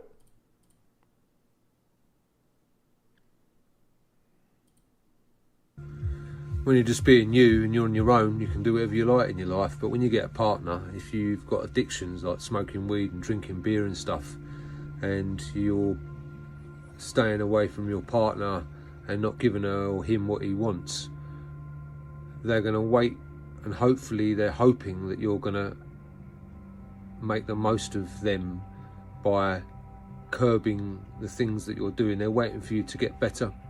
The Gray Giga. What, dude? Welcome back in here to Live Now from Fox. I am Andy Mack. The unbelievable headline of all unbelievable headlines: as a professional cornhole player with no arms and no legs. What are some top bands, brother? Motionless in White, Spirit Box, Currents, Of Mice and Men. Is accused of murder in Maryland. You can see this from our Fox 5 DC Alpha Wolf partners there in Charles County, as Dayton James Weber of La Plata is accused of shooting and killing Bradrick Michael Wells during... Dude, a quadruple amputee cornhole player killed someone. An argument. Let's take you out right now to our Fox 5 team on this report. In the investigation, but there is no evidence at this point to suggest anybody else was involved in the shooting, and that he acted alone on this. I'd be so fucked. This would never happen to me, though. Now watch closely. You're looking at the man accused of murder in this case. Video from his TikTok page titled "No Hands, No Feet, Shooting 9mm Handgun." His name is Dayton James Weber, a 27-year-old quadruple amputee and professional cornhole That would just never happen to me, though. That's a Looney Tunes ass death. player. This all started around 10:30 last night when La Plata police officers were flagged down by two witnesses near Radio Station Road. Charles County Sheriff's investigators say Weber was the driver when he shot and killed his front seat passenger, then asked those in the back seat to help get rid of the body. They refused, got out of the car, and alerted police. Weber took off with the victim in the car, identified as 27-year-old Bradrick Wells. 2 hours later, and about 15 miles away, Wells's body was found dumped in someone's front yard. How the fuck did he do this? In Charlotte Hall, Maryland. Soon after, Weber's car was tracked to a gas station in Charlottesville, Virginia. He was found at a hospital You tell me I gotta worry about the thumbs from fucking Spy Kids now? nearby and arrested after his release. I think the witnesses helping... How do you even arrest him? Really gave He's got no limbs. us a good start, obviously, and then it was excellent police work with not only our detectives and La Plata Police, but also the authorities in Virginia. All right, we're going to continue to follow this as this professional cornhole player, quadruple amputee, accused of murder in Maryland. Of course, Weber was located by police in a hospital in Charlottesville, Virginia, arrested and charged as a fugitive from justice. He'll be extradited to Charles County, charged with first-degree murder, second-degree murder. You guys ever look at yourself, like your hands or like your fuck? I don't know what you call this. I don't know. You just like, wait, you're like, did that always look like that, or am I fucked up right now?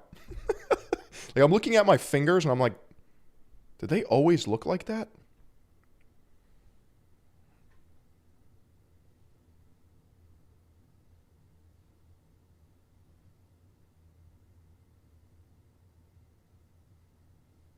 All the time, right?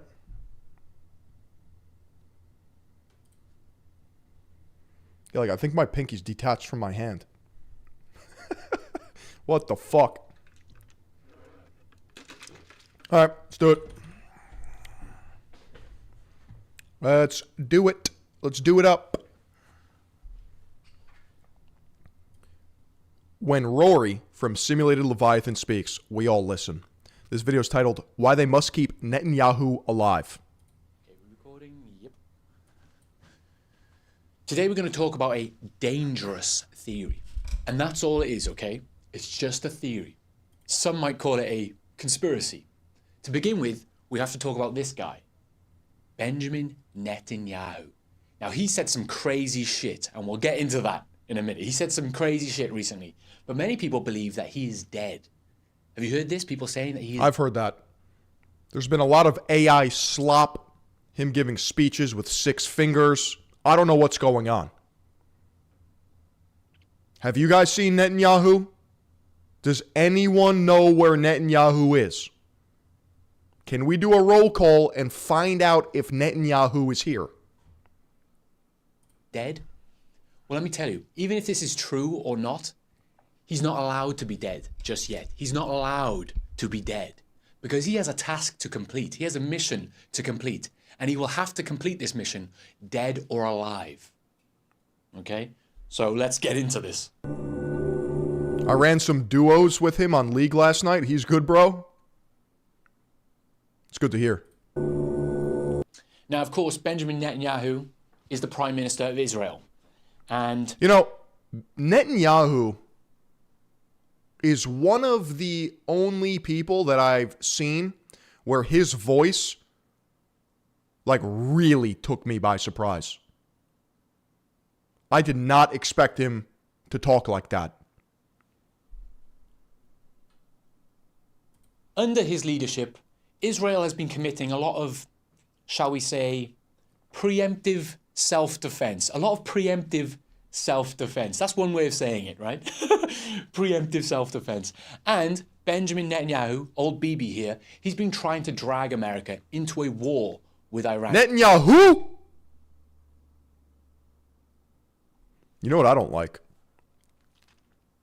The idea that the Kushners and Netanyahu go way back. You want to get a little conspiratorial? You don't even have to. You can just look at Wikipedia.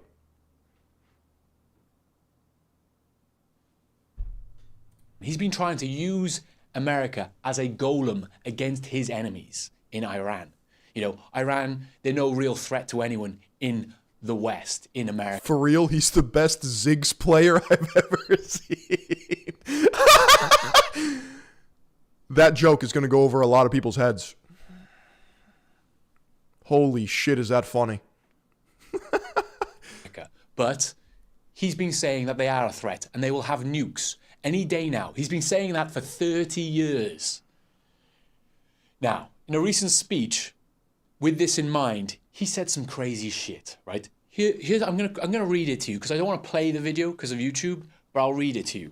Now, also, I want you to bear in mind this as well. The US is mostly a Christian nation.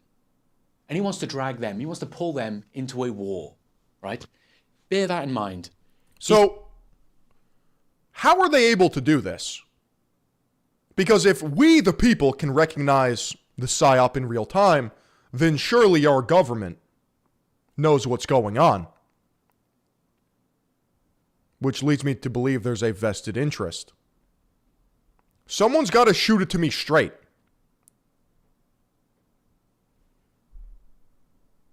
He says this: Jesus Christ has no advantage over Genghis Khan. If you are strong enough, ruthless enough, and powerful enough, evil will overcome good. Now, if you want to drag a Christian nation into a war to help you, I don't think talking about Jesus Christ in this way and saying he has no advantage over Genghis Khan. That's an insane quote. I don't think that's a good move, especially if you want $200 billion from this country as well. I don't think that's a good move. What do you think? He also said this: you're going to be blackmailed in ways you can't even imagine. You're going to be blackmailed in ways you can't even imagine. Chad, is that real? Is that true? Can we get a fact check on those two quotes? Now, when he says this, he's talking about Iran blackmailing the world. But when you think about blackmail, does Iran come to mind? Do you instantly think Iran when you think the word blackmail? You know, an advanced blackmail operation against leaders and prominent people around the world, like a kind of a sting of some... Mr. Whoops. When I think of blackmail, you know, we don't have to go there. Some kind. Do you think about Iran? Iran doesn't come to my mind, okay? And when you look at this speech, the idea of Jesus Christ would not be able to overcome Genghis Khan, the idea of good being beaten by evil. Yes, Benjamin Netanyahu did say that, though he was quoting an American historian to make a point about military strength. The historian Will Durant's book, The Lessons of History. Hey, I read that book. I knew that sounded familiar. Because in that chapter, he asserts that history technically doesn't care whether it was Jesus or Genghis Khan. The fact of the matter is, historically speaking, might is right in that it writes history. Power's power, no matter which way you slice it.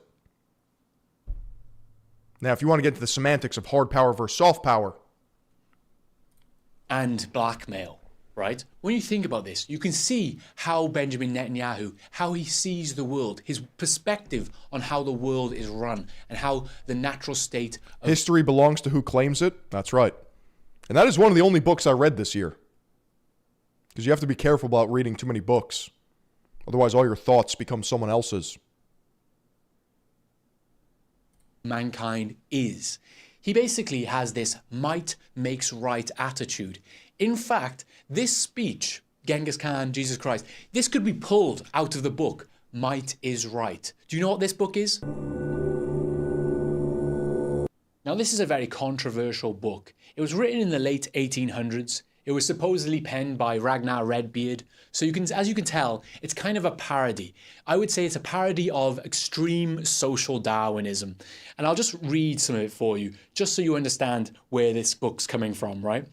Hate for hate and ruth for ruth, eye for eye and tooth for tooth, scorn for scorn and smile for smile, love for love and guile for guile, war for war and woe for woe, blood for blood and blow for blow. So yeah, the book goes hard. The book goes hard, I'm not gonna lie. Although the book is very cool, I wouldn't take it too seriously. It glorifies the warrior spirit, it glorifies strength overall, but at the same time, it's extremely nihilistic, anti-humanitarian. Not ideal. Suboptimal. And elitist, I would say. If everyone followed this book, the world would be complete chaos, right? That's where Christianity has the W. Because if everyone follows that framework of morality, you're going to have a way better time. Might is right does not work. It's not a good way of reflecting how the world is. But I would say this is how Bibi sees the world. In fact, you could summarize the book like this. If you are strong enough, ruthless enough, and powerful enough, evil will overcome good. That's how he sees the world, and that's reflected in this book. But at the same time, this book is quite anti-Christian, right? It says that he who turns the other cheek is a cowardly dog, a Christian dog. And also, it says quite anti-Semitic stuff. Yeah, it says quite anti-Semitic stuff. Now, is that related to this video? Not at all. But what it does say... Nietzsche's critique of Christianity is that it's slave morality and it goes against the will to power, which is an interesting critique, although you can probably debunk that rather quickly. Is that you can use religion in order to control people and manipulate people. You can use religion to manipulate people. And it says that the world is caught in a Semitic spider web. Now, using religion to control people is one of the oldest plays in the book. And the way to dismantle this is to analyze if people believe something is a cult or an actual religion. What even is religion, right? We had proto-pagan, Zoroastrian deity slop, Judaism, Christianity, Islam. Everyone's pointing a finger at each other saying, no, my God is the real God. Your God is the fake God.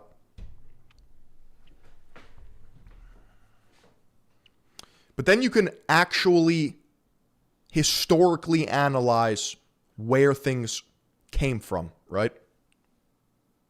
Take Scientology, for example. That's not a religion. That is a fantasy writer's amalgamation. L. Ron Hubbard. And yet we can observe that people are controlled by it because they don't have inner monologues and they don't have free will. They are retarded. You can look at Mormonism. Same thing. Joseph Smith, the golden plates, false prophet.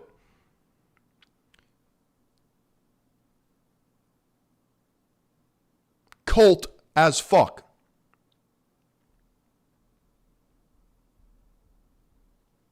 I would say Christianity has a much greater claim to the mythos of religion. You have a messianic figure. You have historical documentation. You have the church. You have holy wars. You have the Crusades.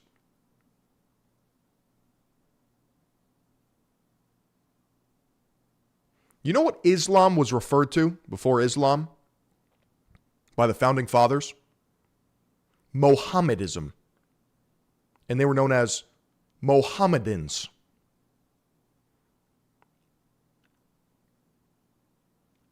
Fascinating. I didn't say that, the book said it, okay? Now, with this might is right or might makes right mindset, what do you think you would be capable of? What do you think Benjamin Netanyahu would be capable of with this mindset? I would say some fucked up shit. Not only that, what would he be capable of if he had an elitist mindset towards his tribe or his nation? I would say he would do anything for his nation in order to achieve his goals, right? Including Did he speak on Orthodox? I didn't really separate Catholicism and Orthodoxy. I just referred to it as Christianity, but I would put them in the same sphere as having a much more mythical claim to religion.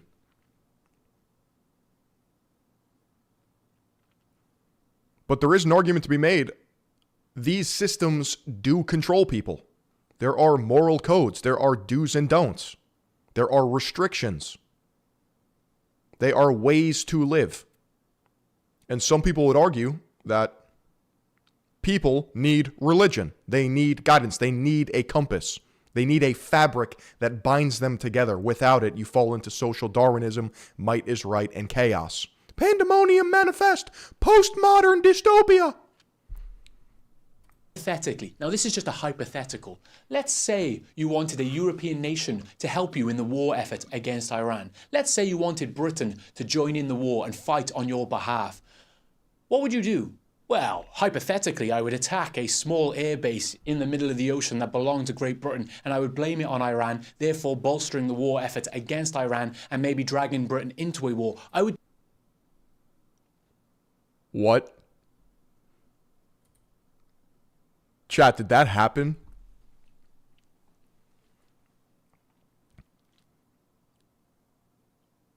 Dude, is that real? He said that pretty fast. I'm going to rewind that. He's insinuating a potential false flag. Anything for his nation in order to achieve his goals, right? Including, hypothetically, now this is just a hypothetical. Let's say you wanted a European nation to help you in the war effort against Iran. Let's say you wanted Britain to join in the war and fight on your behalf. What would you do? Well, hypothetically, I would attack a small air base. Hypothetically, of course. In the middle of the ocean that belonged to Great Britain, and I would blame it on Iran, therefore bolstering the war effort against Iran and maybe dragging Britain into a war. I would do something like that, hypothetically, if I had this might makes right attitude. But I don't. Now, here's the thing, though. Here's the thing. What is their goal? What is Bibi Netanyahu's goal on behalf of his tribe? What is he trying to achieve in the Middle East? What is this? Expanding it from the Nile to the Euphrates? Now, when you look at a map, you can see the plan for Israel in the Middle East is plain as day, right? It's so obvious. Israel has allied itself with Egypt, Jordan, Saudi Arabia, Bahrain, the UAE. It has these nations under its thumb. It has successfully toppled Iraq and Syria. And as you can see, there's just one puzzle piece missing, Iran. And once they have Iran, once they have all these nations under their thumb, they will have so much power, it's unreal. See, the Middle East, not only does it have a shitload of resources like oil and gas. It is just the worst biome, though. They're fighting over sand. Minerals and stuff like this. It also has the trade routes that connect the east to the west. It has all the trade routes between it. It's an unreal amount of power that Israel will have once they accomplish this goal. And if you don't think this is true, all you have to do is see that it's on the badges of Israeli soldiers. They have this greater project map on their badges. Chat, is that real? I've seen that before, but can we be sure of anything? It is real?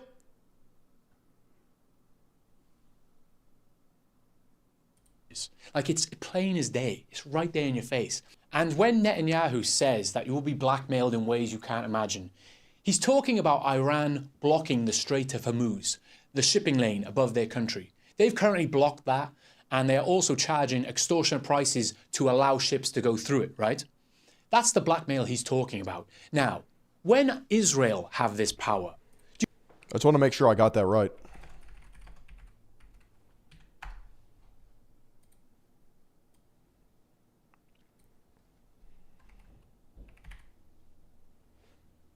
From the Nile to the Euphrates. This is why you watch Third Eye Global. I give you the information you need in real time. Golan Heights, West Bank, Gaza Strip. And the second definition referring to a much larger region stretching from the Nile to the Euphrates. You think they won't do the same shit? They'll do the same thing, right? See, the thing is, Israel are really pissed off because they chose the only little bumfuck country in the Middle East that doesn't have oil or resources. It doesn't really have anything. And that pissed them off. So they want the rest of the pie. They want the power. They want the rest of it, right? So that's the plan. Now, you probably already know all this because a lot of people know this now. People are waking up to what's happening in the Middle East and what has been happening in the Middle East for the past 30, 40 years. You know, people were directing their anger towards Syria and Iraq and other countries like... Tucker brought it up during one of his interviews and they couldn't deny that goal. Do you know the name of the guest? I think I know who you're talking about. Tucker's also on this weird astroturfing of Islam campaign. He's like, I think they're actually doing better than the West. But now, we are seeing that there's a common denominator for all these issues in the Middle East, and it's Israel. It's Israel, right? But here's the thing. Israel don't give a fuck. They don't seem to give a fucking monkeys if everyone hates them. They do not care. They are... The guest that he said that to was Ben Shapiro. Are you psyoping me right now?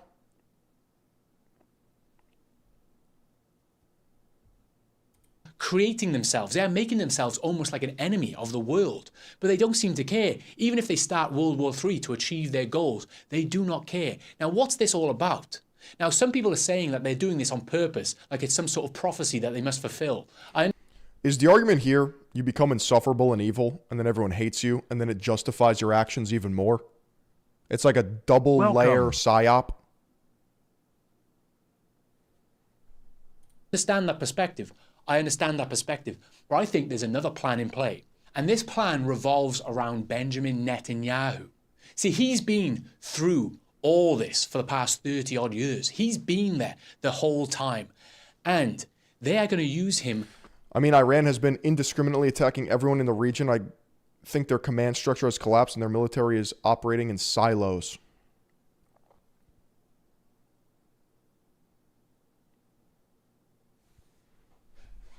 As a scapegoat to justify all this. They will use Benjamin Netanyahu to achieve their goals. Once they've toppled Iran and once they've conquered the Middle East, they've got the Middle East. One of the scarier things that seems to be coming true, I can sense the vibe in the air digitally, is the Overton window shifting, and people are allowed to notice and maybe even realize. Some even observe.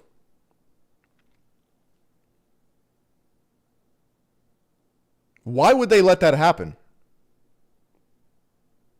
I don't like it.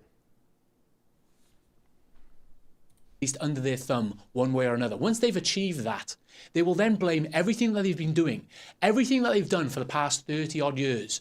They will blame it on Benjamin Netanyahu. They will use him as a scapegoat for all this. Do you see where I'm going with this? Do you see where I'm going with this? You build up Benjamin Netanyahu as the evil guy, as the tyrannical leader in Israel. And you blame everything on him over the past 30 years. And then, once you've accomplished the goal, once you've conquered the Middle East... AI is moving towards synthetic telepathy and mind control. They're building a list of mass surveillance.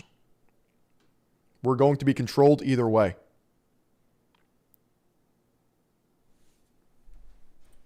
Then you elect a new guy, and he says all the right things. He says we should be friends with everyone in the Middle East. We should create peace in the world. He seems like a new... The Tucker interview was with Mike Huckabee, the U.S. ambassador to Israel.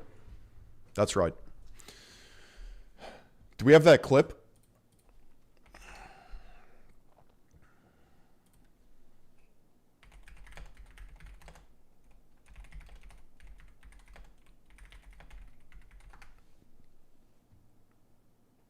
You've appealed to Genesis. Genesis 15 says it's Abram, it's pre-Abraham, it's Abram, receives from God the news that his descendants will inherit the land. And you tell me as the theologian if I'm getting this wrong, but from the Euphrates to the Nile. And that would include like basically the entire Middle East. Christian Zionism. I want to go back because that's where we started. I'm not going to let you off on this because you have said it 3 times that God gave this land to this people. What does that mean? Does Israel have the right to that land? Because you're appealing to Genesis. You're saying that's the original deed.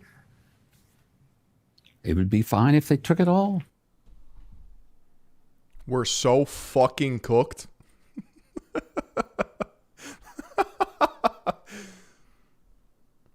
He just said it plain as day. It would be fine if they took it all.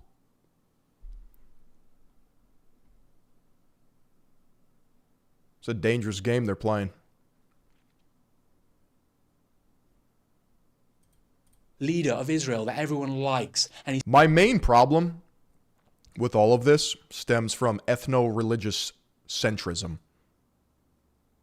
You're just never going to get me on that side, dude. It's this tribalistic us versus them dynamic. It is othering other people by design. It is supremacist coded.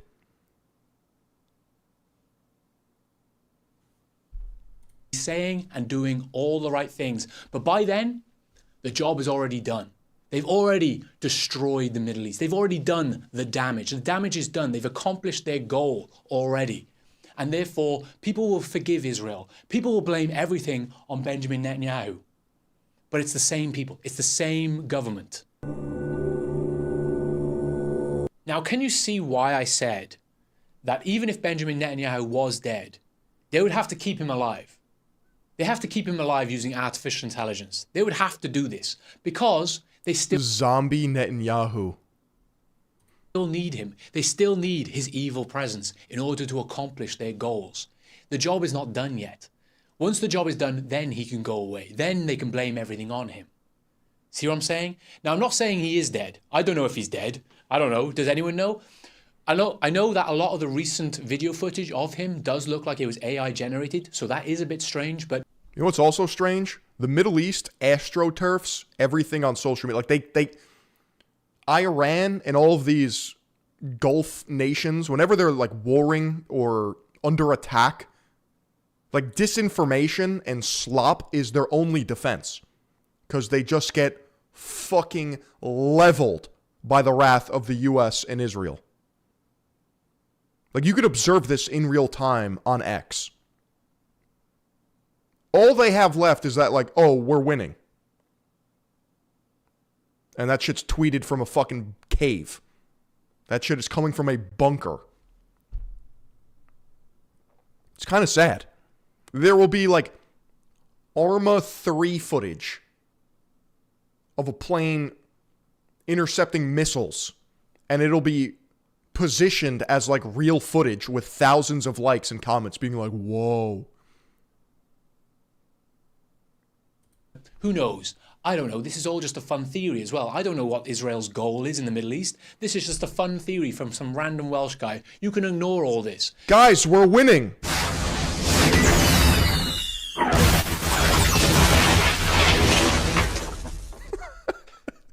It's so dark. But saying that, can you see that they are building Bibi up as the scapegoat? Can you see that they are building him up as the evil presence that is doing all this? I can see this. Some of the stuff he is saying is so outlandish. Some of the stuff they are doing is so outlandish. It's insane, bombing schools and hospitals. They will be more than happy to have someone to blame all that on once they've reaped the benefits. Can you see this? And you might think that Netanyahu would be unhappy with his legacy being one of... What do you call this? A useful idiot? But it's like self-inflicted?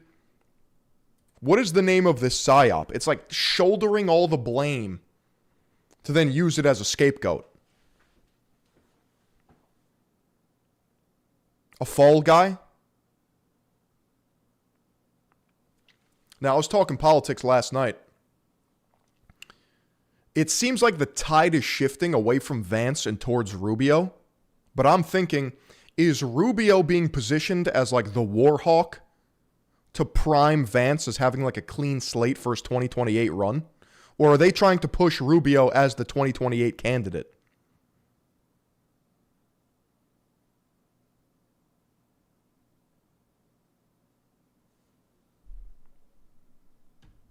Scapegoat or evil presence. You might think he would be unhappy about this, but that's not the case. Are either of them strong enough to win the presidency regardless? Well, it's the only, that's who they got. That's, in order for this Trumpism arc to be carried over, it has to be somebody from the current administration. It's like playing good cop and bad cop.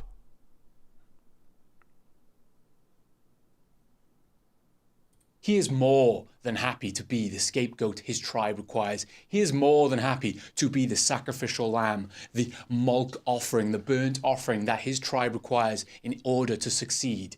He will die a very happy man, knowing that he has accomplished his goals, and his children will continue to live prosperous lives under the protection of the tribe. It will continue that way. He is more than happy to be this. He will die a happy man. I think the MAGA movement dies and gets sealed away to provide room for a transformation to something more digestible. I doubt it. I think Trump fundamentally changed American politics forever. And you can even observe this in the way that people talk, in the way that they chirp each other. It's like this weird celebrity piss contest.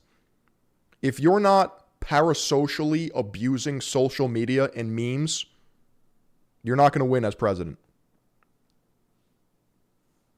It's full retard from here on out. See, Israel don't play by the rules. That's the thing. They think that they are above the law, international law. To be honest, a lot of countries don't abide by international law, to be honest. It's a bullshit thing anyway, right? Especially America. But usually when America break international laws, it's on behalf of Israel anyway, so that's funny. This is their attitude. Statute books and golden rules were made to fetter slaves and fools. So laws and rules that are being put in place, they are for the cattle, they are for the lower classes. This is how I feel. Like ideologically. Even with like something like taxes and shit.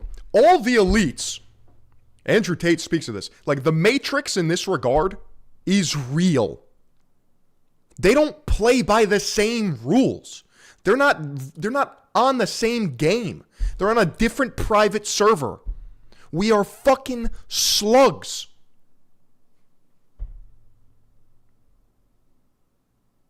They're not for us. We can do what we want in order to achieve our goals. And usually they do. These bad people, they rise to the top, you know? And the reason for that is the world lieth in the sway of the wicked one. It's as simple as that. The world is kind of ruled by evil, and evil people rise and good people fall. I wish I believed in karma. Unfortunately, I don't believe in karma.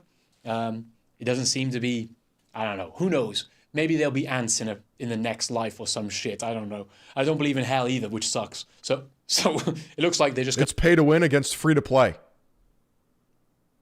I'm cooked. I can't fucking compete.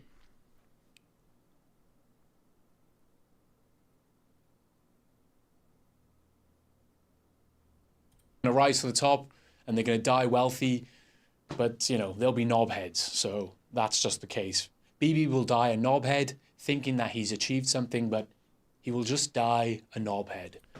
Powerful equals evil is stupid. I think there's something to be said there.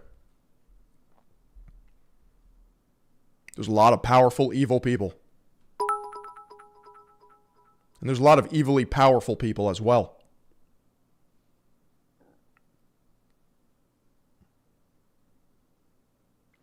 But weak equals good is the opposite. Well, this is what I was talking about with Christianity. The meek will inherit the earth. It is the opposite of might is right. It is pacifism. It is gentle. Jesus was a shepherd who would guide sheep.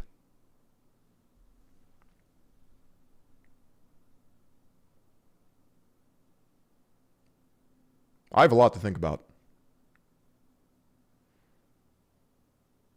Perhaps Christianity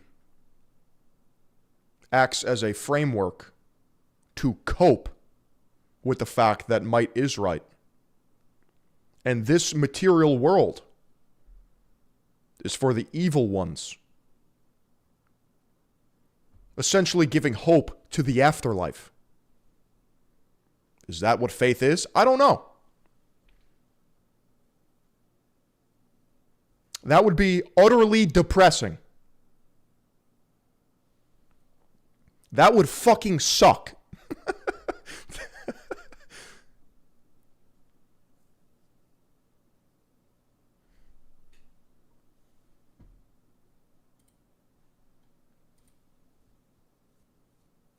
All right, Chad, I gotta go rip a piss. I gotta rip a fucking piss. I gotta rip a mean piss.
Welcome.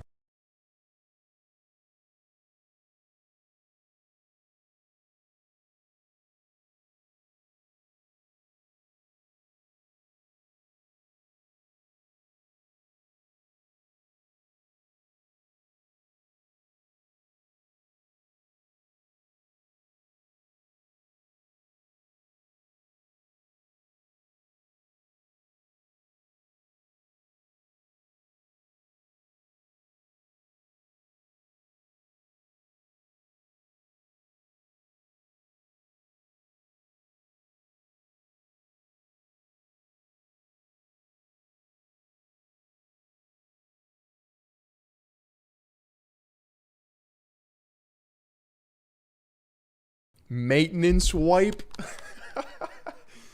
No, Chad, I'm heating up my food. Heating up my food, bro. The Allan Richson situation is crazy. Big drama with Allan Richson over the last couple of days, and it's one that I've actually been paying attention to. I've had my finger on the pulse of it. Most people know him as Reacher. I will always know him as Thad Castle. Dude, the fucking... Yo, chat, first of all, we peaked at 466 fucking viewers watching that video, and we got 114 on Kick. Talk about fucking motion. Holy buckets.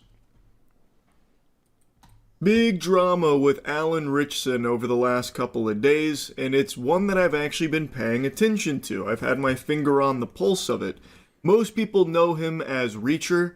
I will always know him as Thad Castle from Blue Mountain State, baby. I still remember being in college watching that in the dorms. It's nostalgic. Unfortunately, though, he's been embroiled in controversy because some security camera footage was released that showed him beating up his neighbor. I thought this was like fucking promo for Reacher. Maybe he finally located the guy who shoved his finger up his butt, Thad Castle, out for revenge, and everyone was quick to dogpile on top of him, insulting him, talking about him like he was goddamn Cobra Commander, about how he's unhinged and unsafe to be around. He's a fucking villain of the highest order of violent... Chat, I'm working on placing the order here for Moglogs. Chat. How many answer this genuinely speaking, okay? Take into account my motion, take into account the product, take into account the launch. How many Moglogs do you think I can sell in 1 month? Think 5 or 10 or 20 to an order, right? So if 5 is an order, do you think I can sell 1,000 orders at 5 each?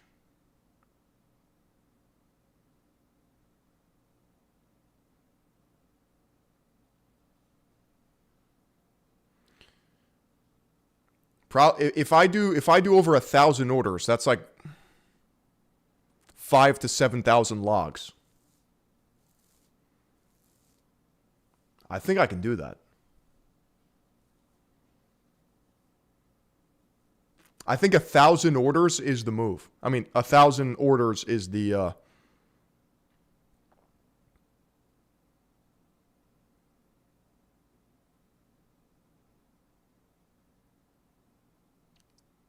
is the goal. Chat, are my eyes okay? Am I okay? Sometimes I look at my eyes, I feel like I'm fucking dying. Where's my fucking money, motherfucker? Where's my fucking money, bitch?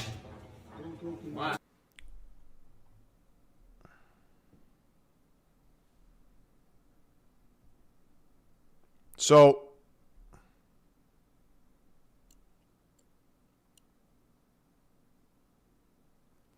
depends if I want to be conservative or not on this. I don't think I do. I think I just want to fucking send it.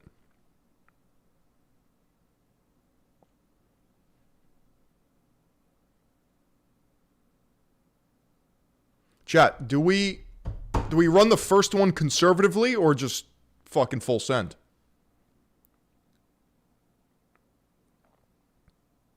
Just retard max it, right?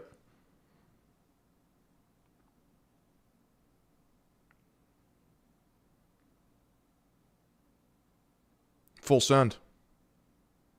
Full fucking send. That was a trick question, baby. Do I get incentive for full send? Will it improve margins? It doesn't affect the margins. It just affects like me having stock. Always go fucking full force.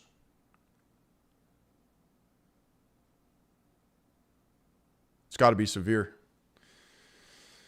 Yeah, zero debt business. Fucking Third Eye Global, dude.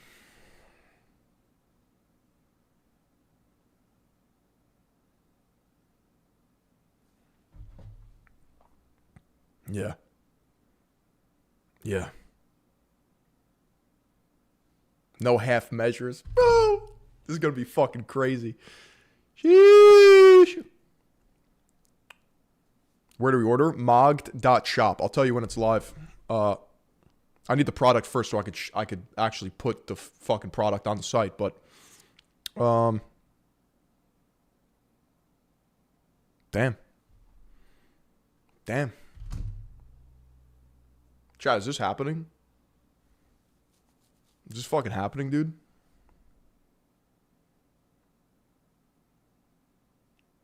It's happening. I think it's happening.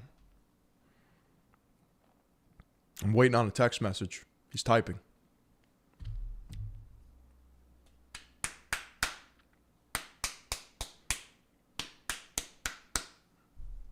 Roid raging maniac. I'll keep you in the loop. Lock him up. He clearly started everything here on this innocent man. And then that innocent man did a little Wambulance world tour with the French cries going on about how, like, he did nothing wrong and he's just out of control. I just asked him to slow down and then he fed me knuckle sandwiches and then wedged. So true, Inc. So true. Me and then he beat the snot out of me and I fucking drained the piss from my balls. How could Allan do this to me? I did nothing wrong besides instigate everything. Spoiler alert, Allan Richson's body cam dropped today. And now most people are singing a different tune after actually seeing the whole thing. So, shocker, the security camera footage that only picked up right when Allan started beating his neighbor leaves off what led to it. And now that the full thing's out there, it's painting a very different picture on what unfolded during this situation. Before showing you the body cam, let me show you Ronnie Taylor's interview here, where he immediately tried to capitalize off everything that happened. It started on Saturday morning when... Holy shit! Bro, I got the fucking bruises. And I'm an experienced motorcycle rider. I've been riding bikes all my life. So, you know, from dirt bikes to street bikes and etc. But I'd heard this incestuous revving and speeding through our neighborhood of the motorcycle. I eventually saw the guy on Saturday. I didn't know who it was. And I sort of like flippantly sort of said, "Guy, do you, like he was quite away." And I said, "Can you just slow it down, please?" Everything that he's vomiting out here, all this spaghetti, turned out to be a load of hooey, which you're going to see in the body cam. The reality of the situation is far different from the fantasy that he's describing here. He then briefly drops his resume on his experience riding as well. But I have to call into question that. I have to get you with the Phoenix Wright objection there. Like, he does have a bike, and you can see it in the body cam. But I have to wonder if he ever even rides it around or if he just licks the fucking tires clean as part of... Is Allan actually 6'5"? There's no way he's 6'5". A fetish or something. That might be his reacher height. Something like that's his experience with motorcycles. Because, like, he talks about them as if he's the preeminent expert on them. Like, oh, based on the sound and all this incessant revving, I knew that he was going extremely fast. I had seen him going extremely fast, this and that. But then in the body cam, you can see how fast he's going. It's in plain view. Allan Richson never goes over 21 miles per hour. That's under residential speed limits in most places. Like around me, it's 25. He's not zipping around at crazy speed. He's 6'3", chat. He's 6'3". So... I told you. Does Ronnie know motorcycles at all? Or was this guy just looking... He might even be 6'2". Looking for trouble, and now he's out here lying. And then there are numerous people in my neighborhood who call all of this on Ring doorbells of him speeding through the neighborhood. And but he's probably an actual 6'3", not a Dwayne Johnson 6'3". That's right. Sunday, when I was cleaning my bike outside my house, he rode past once, twice, and on the second time I walked out in front of him and I said, "You've got to stop. Someone's going to get hurt." And it escalated quite quickly from there. I did push him because he was coming towards me on his bike. He did it again. He pushed him? Again for a second time. I pushed him a second time. And I think the second time he got off his bike and it kicked the crap out of me. And you can see he hit me in the back of my head. I went to the ground and covered myself. I've had such a shitty day today, and I don't wish the guy any malice or ill will, but we just don't need people riding through neighborhoods like this. And I just decided, I'm take a stand because someone else has to, because it's going to end up way worse than it could. What a patriot. He really did take a stand. And by stand, I mean fetal position on the grass after pushing Allan Richson multiple times after standing in front of his motorcycle while he was driving in order to cause Allan Richson to flip over the handlebars, causing an accident. Really, what a hero, Ronnie. So now let's look at the body cam. So this is Allan Richson's POV.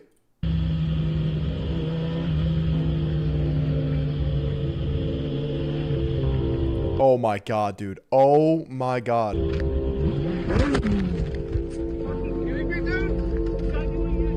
you fucking kidding me, bro? What? Stand in front of a fucking bike again, dude. We're doing what? You threatened my fucking safety, bro. Are you kidding me? I should not be the fuck out of him. Go ahead, go out. Chad, he's not going fast. Yeah, that was really not fast at all. This is male Karen behavior.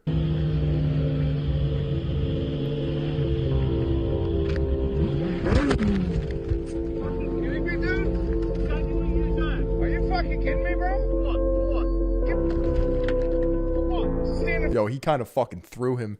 In front of a fucking bike again, dude. We're doing what? You threatened my fucking safety, bro. Are you kidding me? I should not be the fuck out of him. Go ahead, go out. Go ahead. I've called the BPD. I've called them already because you've been driving around this fucking neighborhood like a fucking lunatic. There's kids running around here. Go ahead.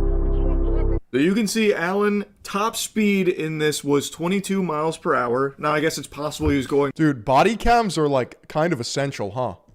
Faster before the body cam. Oh, let me grab my food. I'm gonna eat this while we watch.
This is definitely one of the more absurd things I'm eating. It's my inner fucking Italian. 3 meatballs with some just side of like bread. Sourdough bread. Meatballs without the spaghetti. I mean, hey, protein, huh? Traditional Italian meatballs is a 3-meat blend of veal, pork, and beef. I don't know if these are veal, pork, beef, but definitely beef.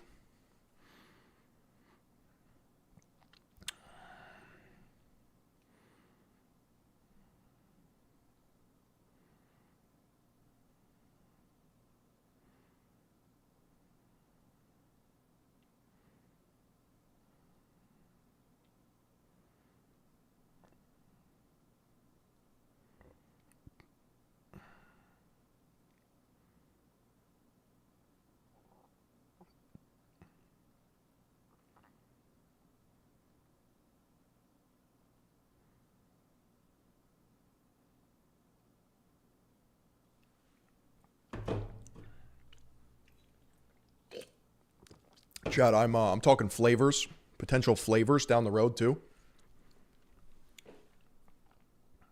Let's just say your boy's fucking locked in. Like, I have my finger on the pulse.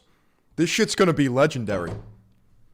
footage starts, but I find that hard to believe because even after the whole altercation, there is like an extra minute of body cam showing him and his kids driving away on their motorcycles, and the top speed he gets to there was, I think, 30, which even then is still not like lunatic speed. Do I eat pork? I do. Not regularly, but I mean, I love bacon. I think pork gets a bad rap. I think there's a lot of fear-mongering about pork. I think it's a pretty good lean meat, for sure. That Ronnie keeps claiming. But in the body cam, you can see he's going 22 at top and then starts slowing down, going near Ronnie. He gets down to, I think it was 19 miles per hour. Then you can watch Rat Ronnie decide to get in front of his motorcycle by taking multiple side steps over there like he was playing defense on a basketball court. So then he gets in front of Allan, who then slams the brakes. He squeezes very hard, and it sends him over the top of his motorcycle because he wanted to avoid hitting him. You know, he wasn't going fast enough to splatter him like it was Halo 3 or anything, but he still didn't want to cause some kind of injury to this guy who's now just fucking stood right in front of him. So I think that's very clear that Ronnie is the one that instigated this. It was not calm and collected like Ronnie seemed to indicate it was in his interview. He went in front of Allan, which could have very easily injured Allan, sending him over the handlebars there. Then that's when it gets a bit handsy. Allan and ridiculous Ronnie here kept shoving each other. It seemed like Ronnie did it first, so Allan shoved him, causing him to like ragdoll onto the driveway there. Ronnie, I think, now this is just my little game theory here, my tinfoil hat conspiracy. I think the plan was Ronnie was looking for money. I think he was trying to look for like an easy lawsuit. So he tried to position himself in a way that would have Allan Richson be the bad guy and like attacking him and shit. So he then stood in front of the motorcycle. I think lawfare is fundamentally one of the gayest things of the modern world. Like, genuinely speaking. There's something to be said about people looking for easy payouts and like ruining other people's lives. Like, there's a lot of people on the internet that will like, they'll see a scenario and they'll be like, oh, justified based. Oh yeah, lawsuit incoming. I'm just like, dude, you know what you would have to do to like, to warrant me to like pay for a lawyer and like go to court over something? Like, I'm trying to think of what would cause me to do that, and like it.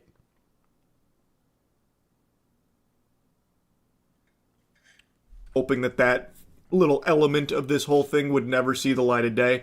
That's just what I think, because this is just so inexplicably stupid from him.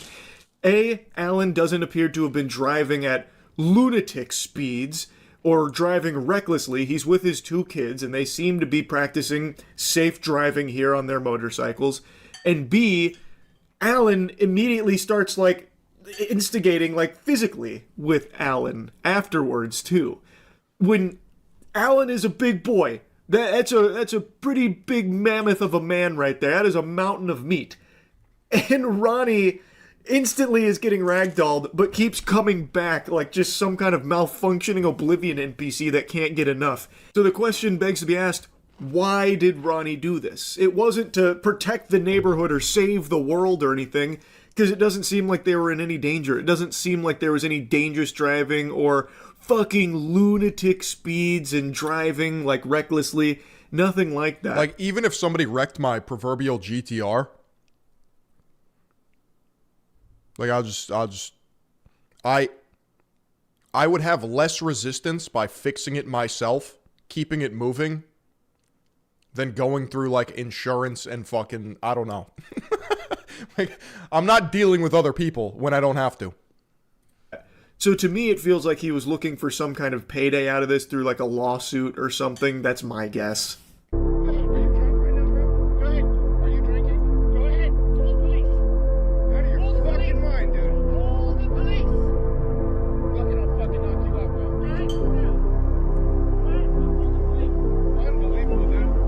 Are those Allan Richson's kids?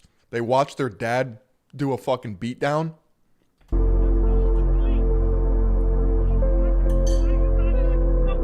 should have run you over, dude.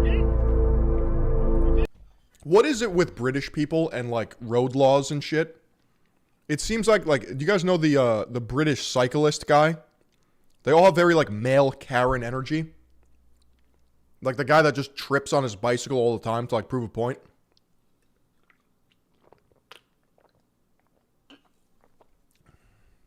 You guys know what I'm talking about? He's a famous bicyclist in England. Cycling Mikey, yes.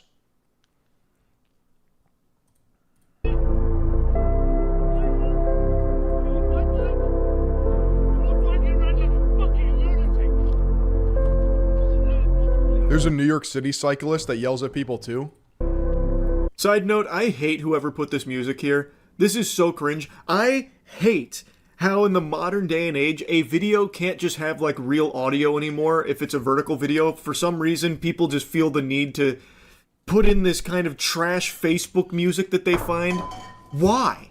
Now all it does is make it hard to hear what's going on. And I can't find it with original audio. It is so annoying. Like yesterday, the story with the dogs, I couldn't find the original audio on that dog video because everyone that was posting it had to just keep putting music in it. It's so stupid, man. Just let the original audio ride. How rotted are people's brains? How poisoned are people's psyches that they can't just hear the real audio? They need music in the background too to stay stimulated. It's so cringe. I hate it.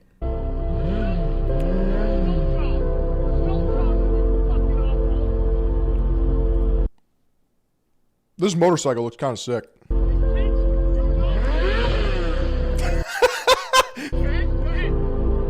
Rev it again.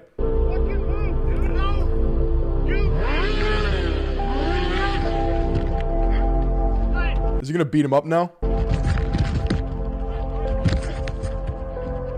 Ronnie keeps following him around saying that he's driving like a fucking lunatic. That is his only dialogue option here. This guy must have like a string on his back that you pull it and all he says is driving around like a fucking lunatic. That's his catchphrase. That is literally all he keeps doing is saying that. Dude, and I don't know, where is that Tennessee? That shit looks like wide open and suburban. Like there's no one on the road. Isn't this the point of suburbia? Like, look at this. He's driving in the middle of an empty road with like with the highest amount of visibility possible. There's no one here.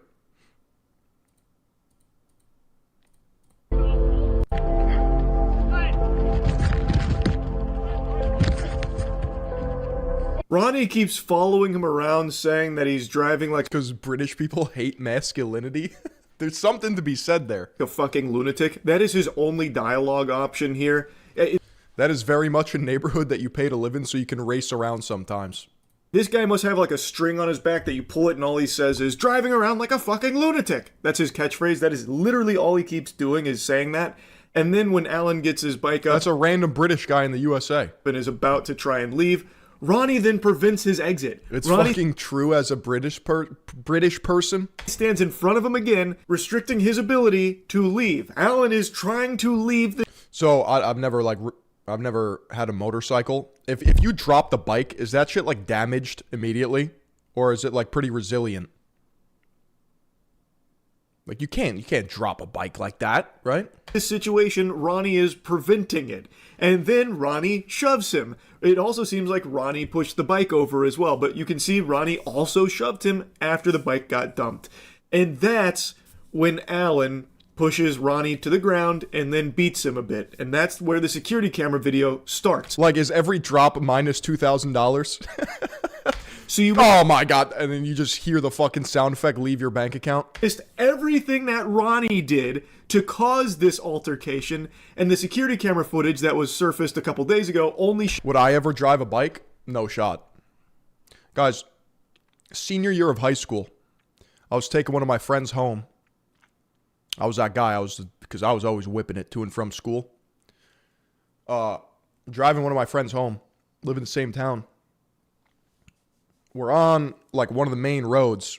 Now, Long Island is probably the worst place to own a motorcycle. Now, I imagine it would be beautiful if there weren't as many people and cars on the road and death traps.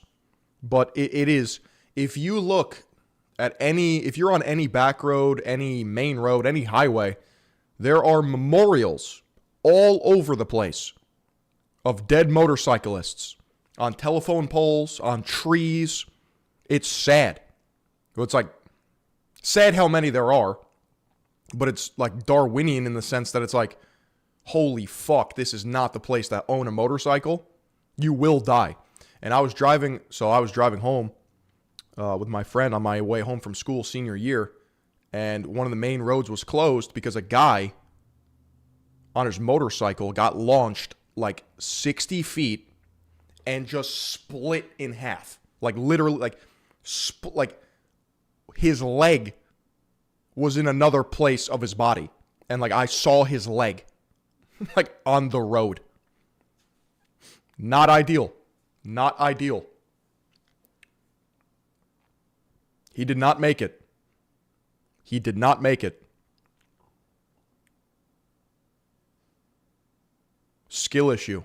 It's yeah, all around. Showed this piece to make it seem like Allan Richson did everything wrong. It was all his fault. When really, the whole story, the real reality here is Ronnie. Ronnie smelt it and dealt it. He was the one that really caused all of this, and I think he was really hoping that this footage didn't exist. Get out of your goddamn mind. Stay down.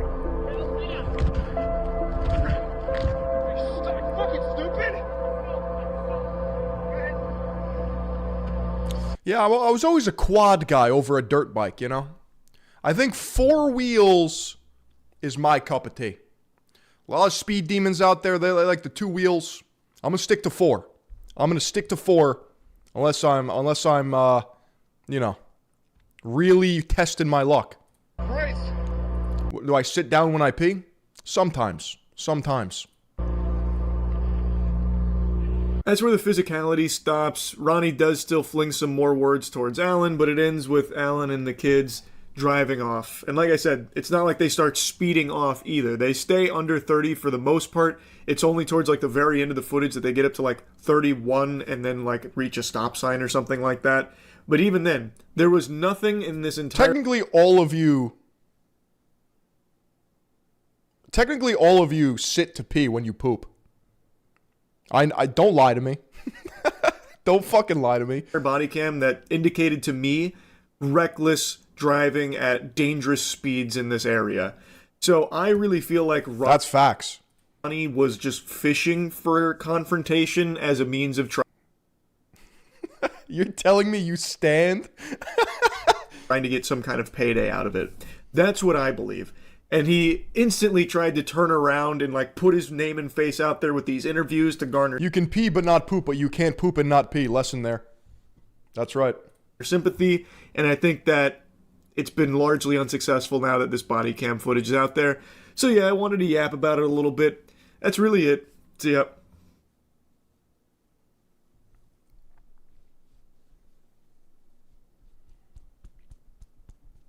Wow. The Allan Richson situation.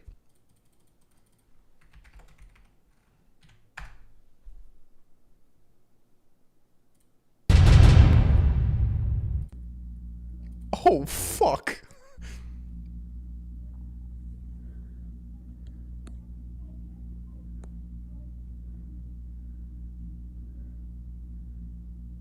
Was all of that necessary? I don't know.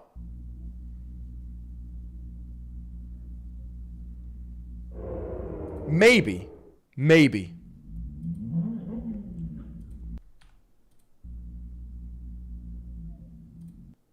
Does Allan fuck up picking this thing up?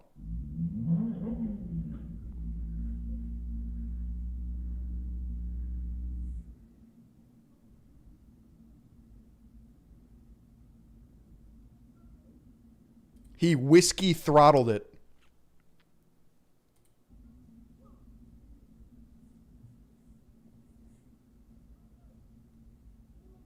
Or a loss there. Yeah, if he just got on.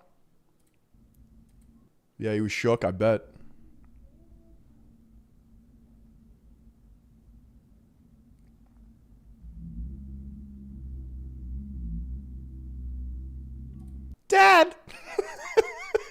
kids just watched him fucking wail on this guy. Dude, they just fucking...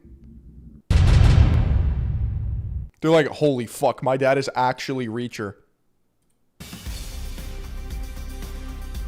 24 hours after TMZ made that front yard brawl go viral, Reacher star Allan Richson God, that neighborhood looks pretty nice, dude. is seemingly breaking his silence, posting this. You know, because like in New York, right? Let me explain something to you. In New York, it's like a feral land. It's hard to maintain. In these other places, everything is so manicured and built to just like look the same in 100 years. Bro, after one winter, New York fundamentally changes shape. Like, people barely survive. Brawl go viral, Reacher star Allan Richson is seemingly breaking his silence, posting this Napoleon quote to his grid: "Never." Don't believe how nice the house is. It's practically a track home. The construction isn't good quality. It's a facade. I don't doubt it. I don't doubt it, because when I have been to other large houses or places, shit, it doesn't have good bones. Like, this is a house. It's solid. There's wood. There's frames. It's old school. It may not be like, you know, new, but it's got character. Or interrupt your enemy when he is making a mistake. What year was mine built? I think the 80s. Can't wait to see what unfolds. Allan's post appears to be a reference to the neighbor he's fighting in the clip, Ronnie Taylor, who seemingly ran to TMZ to get his side of the story out first. He rode past once, twice, and on the second time I walked out in front of him and I said, "You've got to stop. Someone's going to get hurt." And it escalated quite quickly from there. The video shows the actor punching. New stucco practices in some places use literal styrofoam and chicken wire in warmer climates. Yeah, I don't know how I feel about stucco, or as the Italians say, stucco. Like, it's clean. It looks good. But I think that's for like a desert biome. Ronnie multiple times in their shared Nashville neighborhood. He got off his bike and kicked the crap out of me.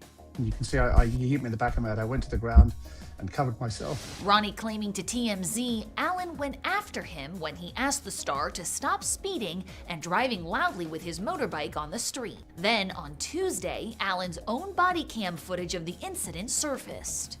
You threatened my So this came out today. The body cam footage came out today. bro. Are you kidding me? I should knock you the fuck out of here. Go ahead, knock me out. No one's. You know what's crazy? Like, imagine living in a place like this, right? Where you look outside, it's just hot and sunny, or fucking... I mean, he's in a t-shirt. There's, like, nothing to be mad at, and then, like, this is the hill you want to die on.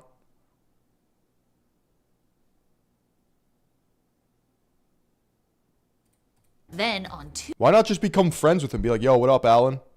Yo, sick bike, dude. Yo, are you Reacher? Yo, you mind if I ride with you? Like, what the fuck? Tuesday, Allan's own body cam footage of the incident surfaced. You threatened my safety, bro. Are you kidding me? I should knock you the fuck out of here. Go ahead, knock me out. No one's been arrested, but police are investigating. A source telling TMZ, Ronnie allegedly made the first move, pushing Allan off his bike twice. Dude's like, you mind beating my ass in this very nice weather, first day of spring? Before the 43-year-old actor retaliated. I did push him because he was coming towards me on his bike. I don't wish the guy any malice or ill will, but we just don't need people riding through neighborhoods like this.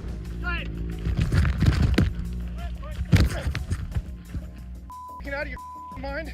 What? Stay down. Stay down. Damn. The Joe Rogan Experience. Jay already posted this, bro? Ugh. It's a lot of pressure. Look at freaking Timberlake this weekend. That really pissed me off. What happened? They released a 2 or 3 year old video of him getting a DUI. Yeah, I did see that. Why does that need to be out there? How is that a legal thing to take like I was thinking about this, right? Like, clearly people get DUIs and DWIs all the time. Why did they release Justin Timberlake's? Like, why don't we hear about a DUI from some, like, you're telling me, like, I can't go to a database and just find the most recent DUI in my neighborhood or, like, my fucking vicinity and, like, watch the body cam footage? How is that public?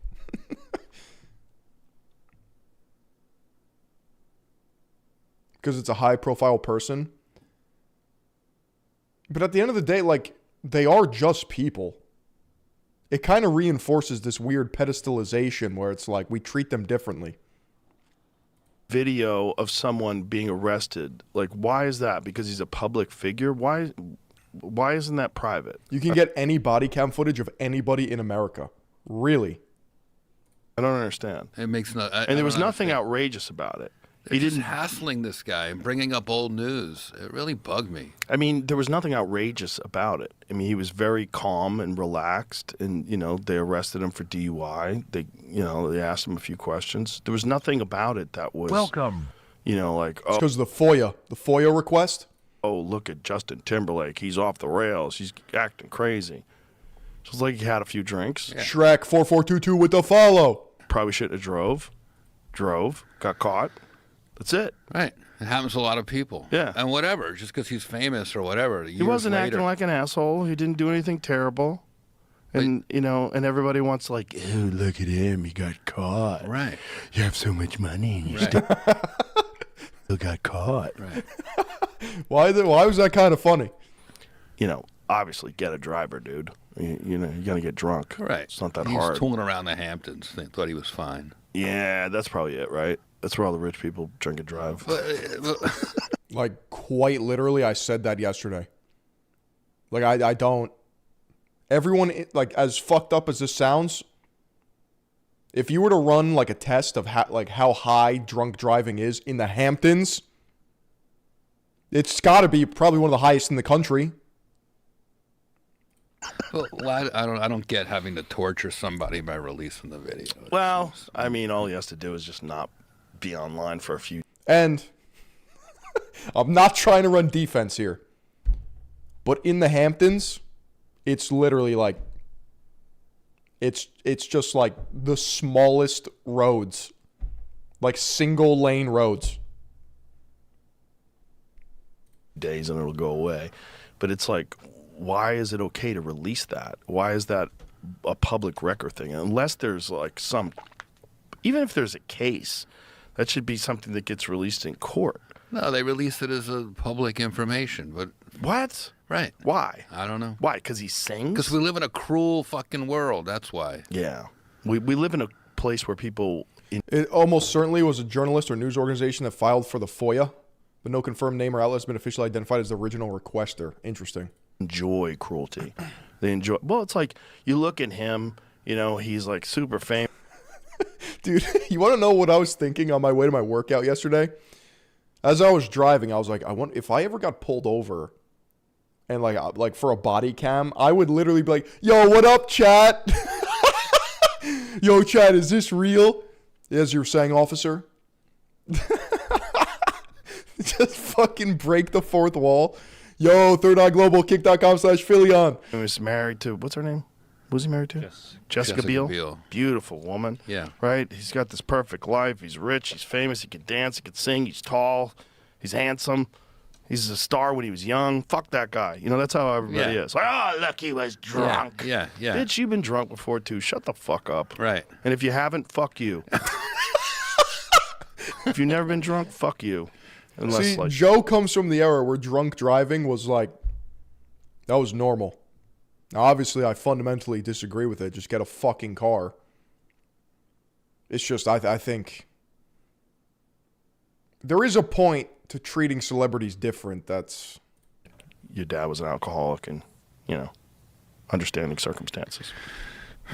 But it's like, why is that something that people are... I saw it came across my my news feed, and I looked at it for a few seconds. I was like, there's nothing outrageous about this. But you see Allan Richson, though? No. The guy who plays Reacher, he beat the fuck out of some guy in front of some kids today. His kids. Yeah, or yesterday. It was crazy. That guy's a giant dude. You know that show Reacher? Yeah, I heard of it. He's fucking huge and jacked, and he was riding dirt bikes, and he got in some altercation with his neighbor, and someone filmed it. Joe Rogan really loves like big muscly dudes. And, you know, he's like fascinated by how like big muscly dudes. He's this hulking guy, and I don't know what the circumstances were. Maybe the guy deserved it. Maybe the guy was a piece of shit. Maybe the guy came after him first. But all you see in the video is him He's wearing a GSP shirt. He's wearing a shirtless man on his shirt. beating this guy up. And, you know, he's fucking this... He would love this stream. So true. Tank of a man. He's huge. He's like 250 pounds. And he's beating some guy's ass. And then he gets back on his motorcycle and... He's doing it in front of kids, too, which is kind of crazy. Violence. Well, it's like, why you... I don't know what happened, so I don't really want to comment on the extenuating circumstances. The TMZ article. Yeah, you think Joe Rogan has a burner and he's in our chat? The bike by the man. Oh, the guy pushed him off the bike. Okay. Well, then that guy's just trying to get it. You want to see the video? Let's watch the video. So watch the video. Like, so this is after he already beat the guy's ass. I'm not going to show it. So he's punching the dude. The other guy's a big guy, too. He might have just had a dicky neighbor. Boy, neighbors, and like, especially if you got a homeowners association, there's some fucking shitheads. So this guy... Chat, HOA, W or L? W or L? Okay, so if the guy pushed him off the bike... Chat, this is a test. I kind of understand. Major L. If the guy pushed him off the bike, he's lucky. That's all he did to him. This could be 8-year-olds. Like, yeah, you those could little replace kids this with tricycles. But those little kids that are there too, and he's yelling at them and pointing at them. But if he really did push him off the bike, that guy's a piece of shit. And he's lucky. And he's an idiot because like even after he beat his ass, he's still getting in his face, and he's still talking shit. Okay, well that's a different story. Well, that's good. That's good to know. Yeah, fuck that guy. You don't push someone off a bike. And it's like because the dirt bikes were loud and they're in the neighborhood. You know, turn your TV up. Shut the fuck up. Yeah, right. People are just so Turn your into everybody's TV business. up. I've watched so many videos of homeowners associations yelling at people for doing whatever, parking an old car in your driveway. Or just like people always love to tell people what they can and can't do. So true. Thanks, Joe. Thanks, Joe. Chat, what are we going to watch next, dude?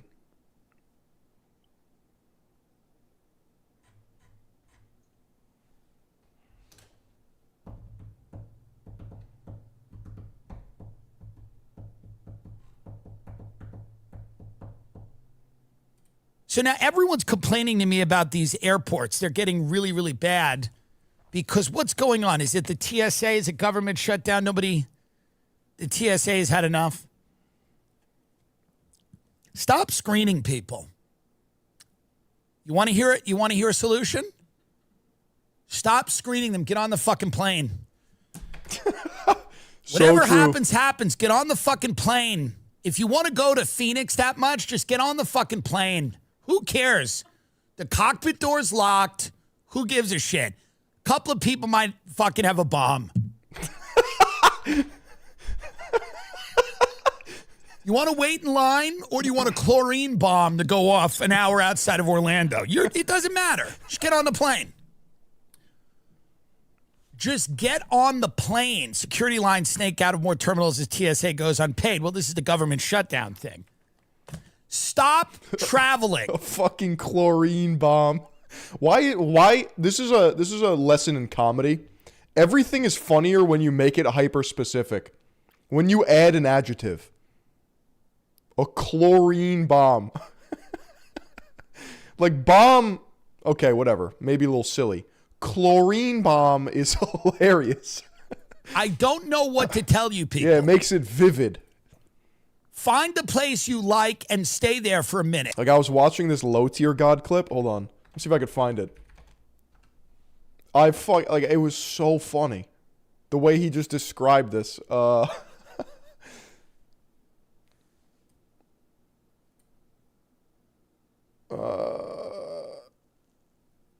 Is it this one? Can't lose no matches. Like I said, when people offer me deals, they're Okay. So he's talking about streamer contracts, right? Low Tier God, he's an OG streamer. He's been streaming for like over 10 years. He's got his own community. And he's known for having the most hyper-specific, vivid fucking like crash outs. And I was just I fucking heard him say this, and I was laughing so hard. He's kind of been like blackballed, black sheep from the whole streaming. He doesn't really collaborate with anyone, nothing like that. He's like a lone wolf, right? slave deals. It's Tetris to stalk. I don't know. I don't get paid on there, so I wouldn't know. I stream over there for free. You didn't know? I don't have no deal. Whoever subs and gifts, that's it. 100 viewers with deals. Like I said, when people offer me deals, they're slave deals. When people offer me deals, like streaming deals, they're slave deals. Listen to what he says. Never like, all right, we want to bless you with 100 bands. We just need you to do X, Y, and Z. It's always like, all right, I need you to go to the middle of the desert with these coordinates. You're going to see a blue balloon. Now, before that blue balloon flies in the air, I need you to jump up, pop it. You're going to see a note. Open the note. It's going to tell you the next place you're going to find. You're going to see a little twinkle with the telescope. If you look north-south, you're going to see a twinkle with a telescope. Follow it. Then you're going to dig into the sand, find a gold coin. You're going to flip the gold coin. It's going to tell you your neck. Catch my drift? This is not exactly the time to be gallivanting all over the world. You're going to go to the desert. You're going to find these coordinates north-south. You're going to pop the balloon. Are you going to be an American tourist right now? You psychopath? Phil, do you think modern travel is a psyop? Like all of these people actually want to go to all these places? That's a good question. One interesting thing about me is I don't like traveling. I really don't like it. Now, I like vacation, but this is going to sound stupid to some of you, but maybe you'll get it. I can't turn my fucking brain off. I'm a slave. I am a goy slave. When I'm not sticking to a routine in some capacity, I feel like the walls are closing in and I'm going to die. I get existential dread when I am not a cog in a machine. I cannot turn it off.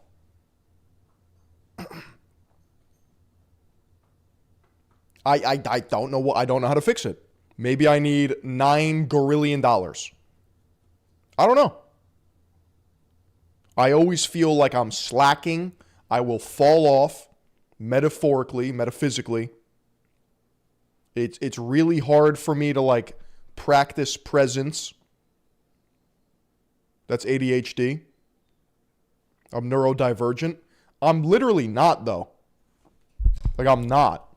Like I'm the most neurotypical person there probably is.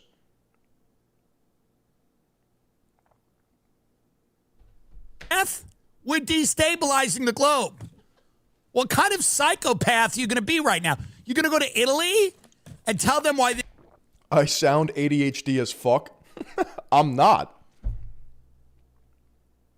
What are the signs of ADHD?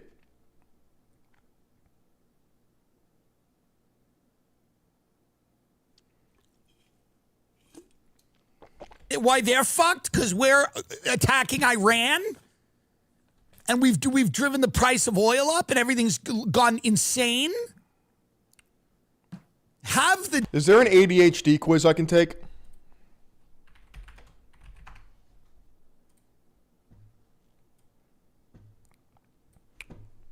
I'm definitely female.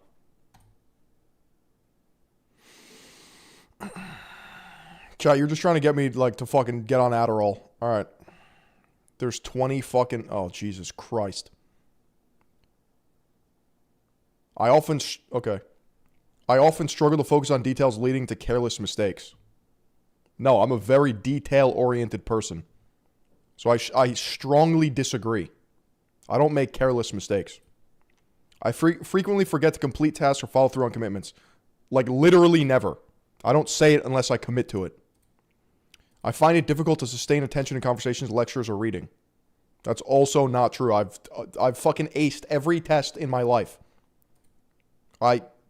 If it's boring, if it's not stimulating, I often get sidetracked and fail to complete. No. I struggle to organize tasks and prioritize responsibilities effectively. Okay, this one's kind of got me by the balls here. One thing I do experience is, I don't know how to explain this, right? If I'm getting various inputs at the same time, it's hard for me to sometimes stratify the importance. Well, I can stratify the importance, but I can't turn down the noise. If that makes sense. Everything kind of screams at me as needing attention at the same time. Minimum today? No shot, Marin. No shot. So I'm going to go neutral. Dude, I'm 5% done. I never misplace items. I don't really daydream. I kind of visualize. No, dude. Guys, I don't have ADHD. You're psyoping me. Like, nope. I literally do not procrastinate.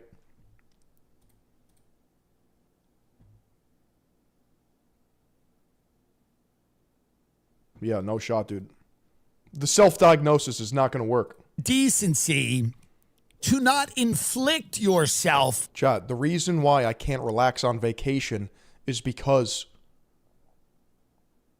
I yearn to suffer. On the rest of the world at this point. Do you think anyone wants you? Does anyone want the American tourist right now telling... Because I'm a mouse and I got to get the cheese. What do you mean? People how it is. I couldn't even finish the test. Yeah, I definitely have ADHD. Oh, it's the ugly American here who's blowing up the world with Israel, everyone's other favorite country. Oh, good, it's America and Israel, everyone's favorites. Everyone's favorites. Tell them where the best cheese shop is. It's America and Israel. You know, us in Israel right now are like just two junkie meth heads. The town has had enough. I hate his Ralph Lauren. No, that's real. He's actually rocking real Ralph. Fav. The town has had enough. Guys, he has a multi-million-dollar mansion in the Hamptons. You think he's buying knockoff Ralph? Of this behavior. I mean, us in Israel, we have, this is, nobody is excited right now to hear anything about the United States or Israel. No one in this world wants to hear about that. Sorry, nobody wants to hear about that right now. So instead of getting on a plane to Scotland so you can go tell everyone that you're from America and how important it is that the Ayatollah had to get whacked during Ramadan. You know what my other problem is with traveling? This is just turning into like a therapy session. Airports gross me out, and I always feel fucking soiled when I get off the plane. Do you guys feel that?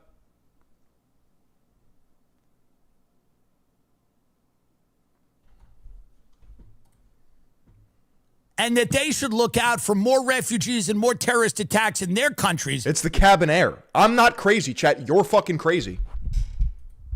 I'm getting bleed air. Low oxygen. Soon. Just tell them, go, during our destabilizing of the... A lot of gross places, though. Gyms, for one. Doesn't gross me out as much as an airport. Don't know why. Like, I know I'm in the gym to get dirty, to get filthy. When I'm in an airport, it's like this weird half illusion of being clean yet disgusting. And there are way more gross people at the airport than in a gym. Little sweat, little slime doesn't bother me. Musty, crusty, dusty, fat people that... See, when I see somebody in the gym working out, I'm like, okay.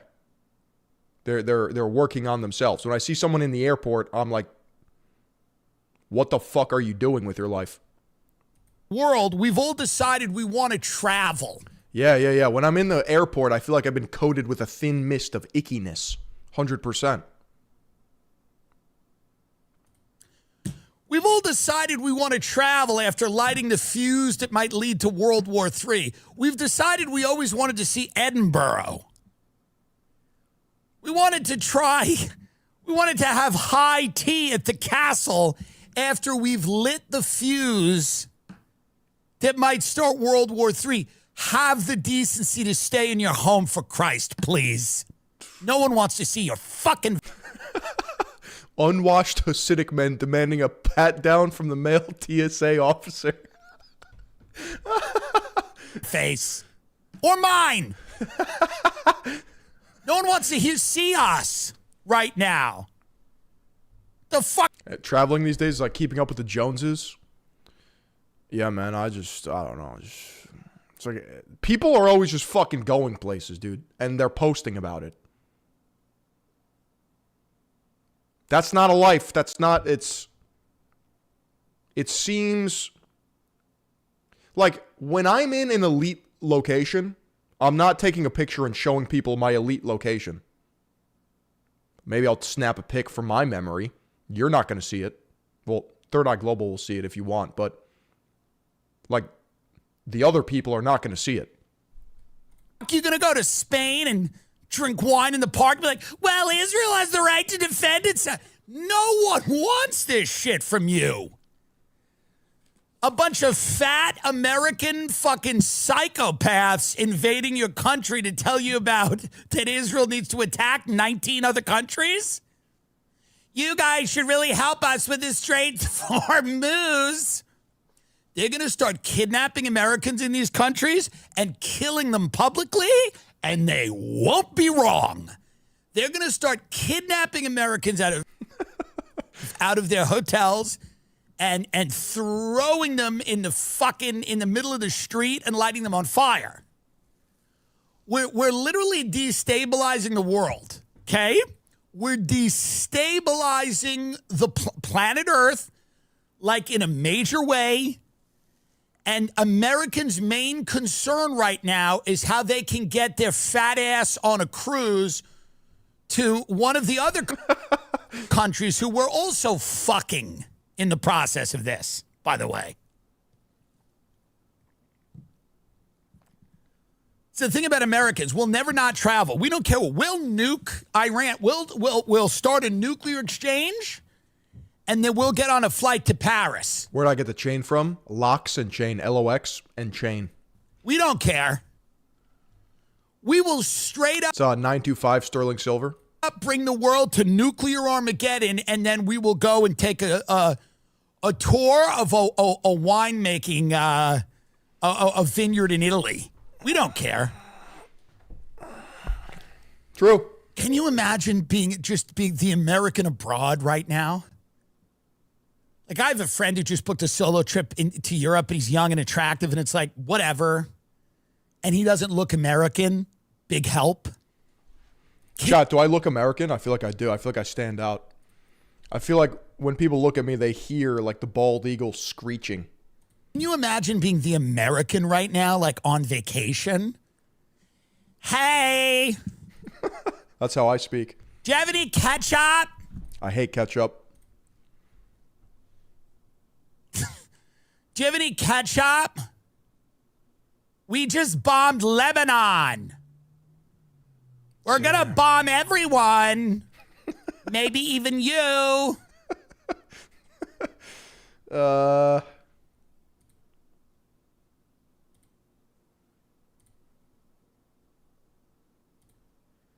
Now, I don't think Bibi's dead, mind you, but what a great bald eagle, bro. Great story if he were dead and he was like still causing international incidents while dead. He's not dead. From the people I've spoken to, he's not dead. But that's right. The Norwood Eagle. It's a nice idea. I look British. Yeah, that's a ban. That whenever a That's a fucking ban. leader were to die now, we just have to sift through things that they put out and wonder, is this real? Is this not? This guy's saying Genghis Khan is going to beat Jesus. That would be so much more funny if he were dead. If he were dead and then they were sitting there and they go, BB's got a list of things he wants us to use AI to make him say.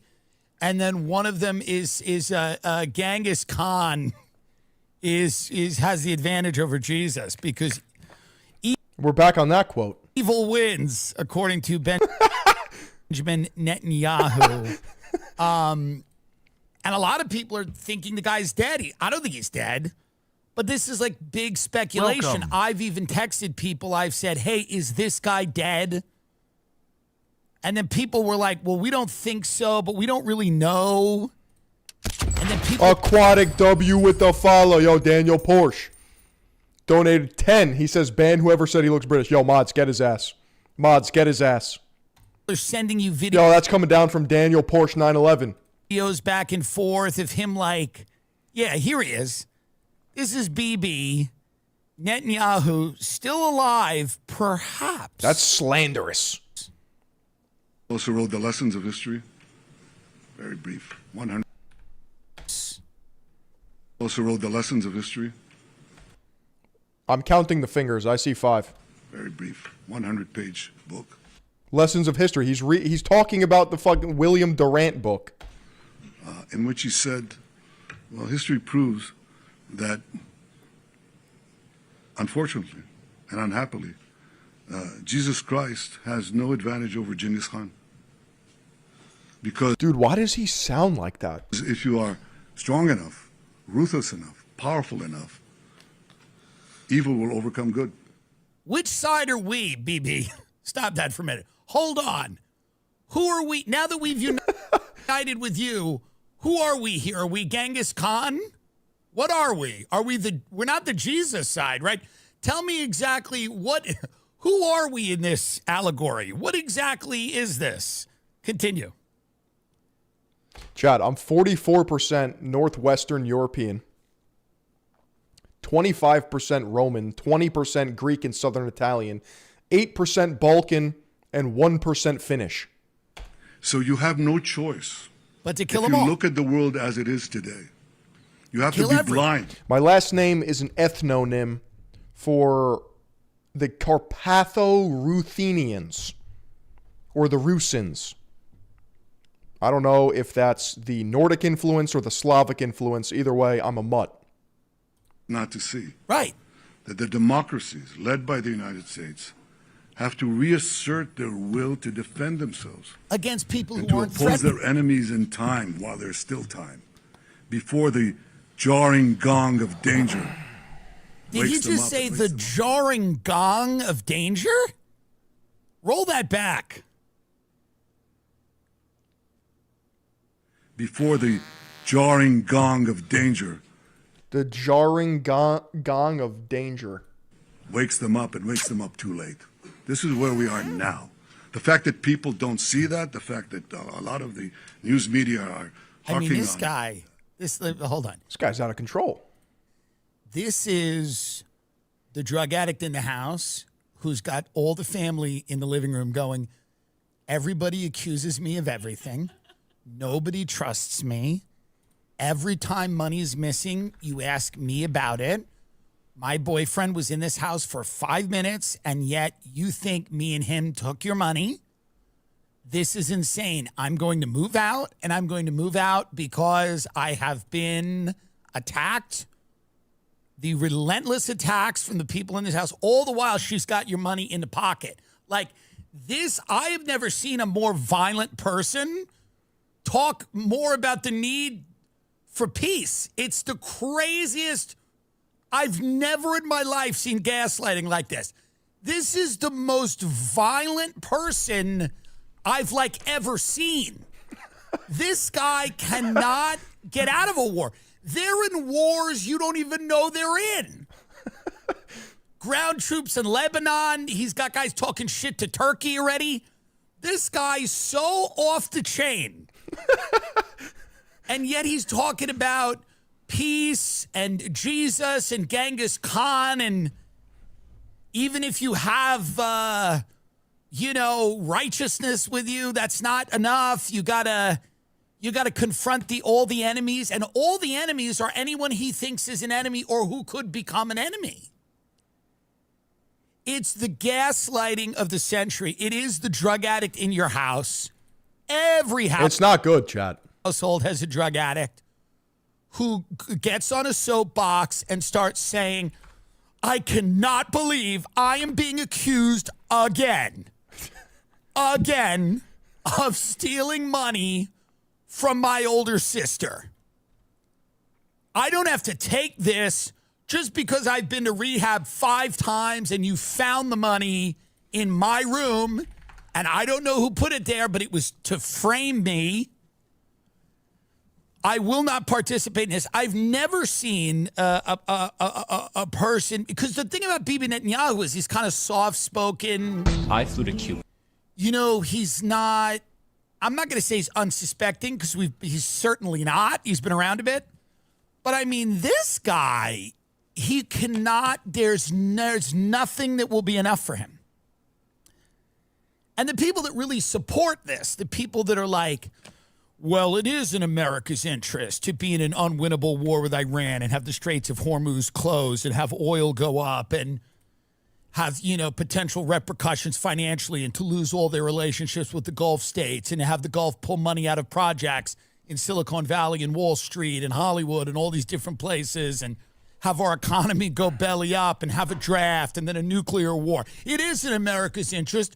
And if you suggest otherwise, you're an anti-Semite and a pig. Joining us now is Brandon Weichert, great friend of the show and an excellent military analyst. Good to see you, sir. Thanks for having me, as always. All right, Brandon, let's jump right into it. All of us have been on ground troop deployment watch. Let's go ahead and put this one up here on the screen. New York Times saying that the Pentagon is now weighing the deployment of airborne troops for the Iran war. They focused specifically on the 82nd Airborne, whose training exercise had previously been canceled. Maybe you could break down for us some of the military speak here. It would be about a brigade of 3,000 soldiers capable of deploying anywhere in the world for 18 hours. What would that type of operation look like? What should we look for? Are there movements that are already on the way? What's going on? Well, clearly this is, if you contextualize this with the Marine, the Marine Expeditionary Units, I believe 2 are being deployed or have been deployed to the region. This to me looks like the administration's thinking is, well, we're going to have a small, light and fast force that will break into one of the targets along the... Dude, does Professor Jiang have any new clips?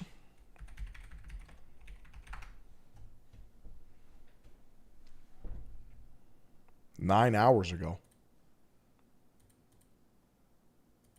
Predictive, bro. He doesn't even have a fucking. He doesn't even have a profile picture. Are you kidding me? We're cooked.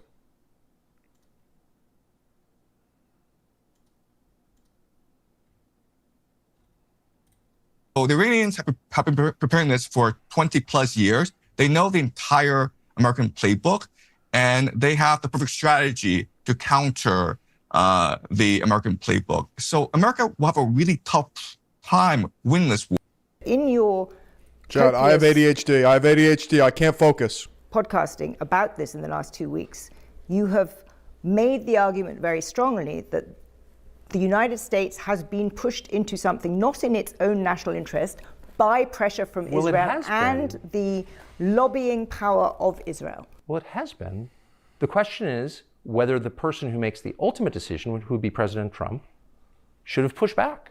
That's it. Of course, Trump should have pushed back. As previous presidents have done. Yo, they're oddly close. I don't like that. You see how close they're sitting? To some extent, some very limited extent. George W. Bush didn't push back. We wound up in the Iraq War, and now everyone pretends, oh, that had nothing to do with Israel. I was there. I was talking to Bush. That's not true. That's a lie. And that's why it's so important, from my perspective, to say out loud what is true before history is rewritten and disappears. Very clear and it's lying that gets us here. Because we say, oh, no, lobbying efforts had no effect. Really? We say that about our pharmaceutical policy? No. Everybody... Is this a green screen?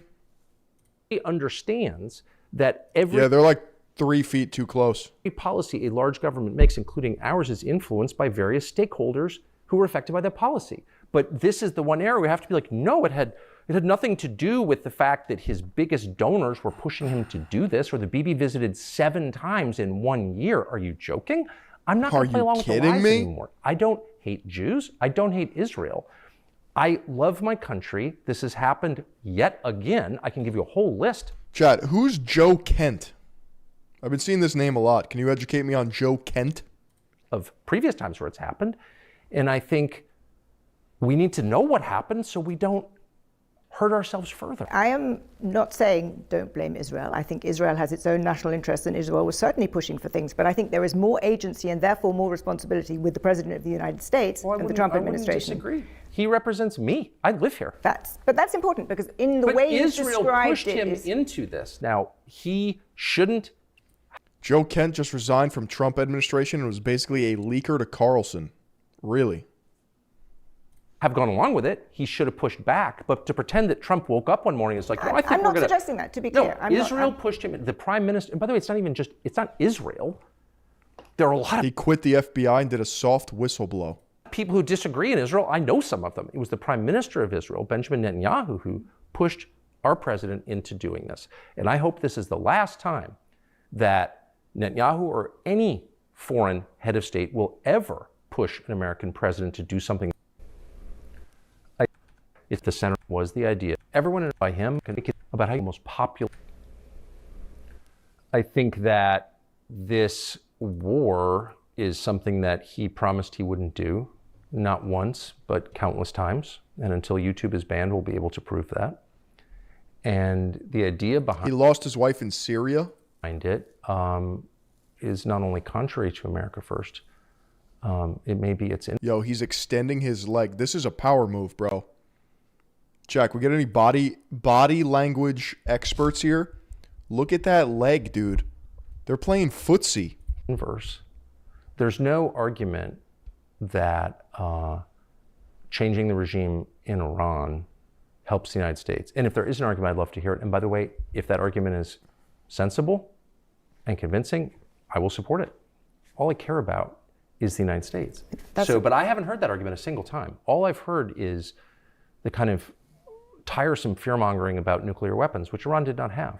It's insulting, actually, even to make that argument to me, that Iran's nuclear program posed such a threat to the United States 3 weeks ago that we had to launch a full-scale war against them.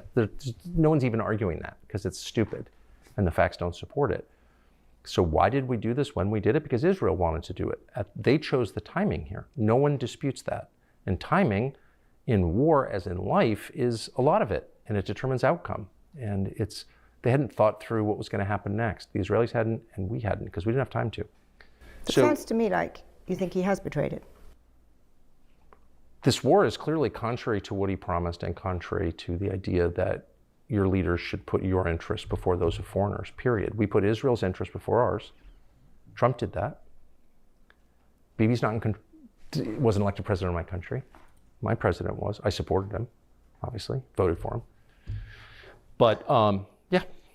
Let's talk about the way the debate develops in this country. Does Carlson consider himself a Zionist? What is this question, dude? Because I think you're right. It's extremely difficult to talk about the subject that you and I have just spent the last half hour talking about, because there is a conflation very often. Anybody who criticizes Israel is vulnerable to being called anti-Zionist or anti-Semitic, and there's conflation. Who the fuck is this woman, bruv? Exact people you've just been talking about, in the kind of firmament of political discussion. Do you think that's a good faith response or a tactic?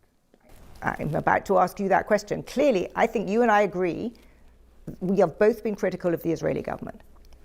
I just want to kind of clarify terms a bit here. Well, I've really been critical of the Israeli government. I've been plenty critical of the Israeli government. I've told you at the beginning that we were against this war. What do you think of Gaza? What do I think of Gaza?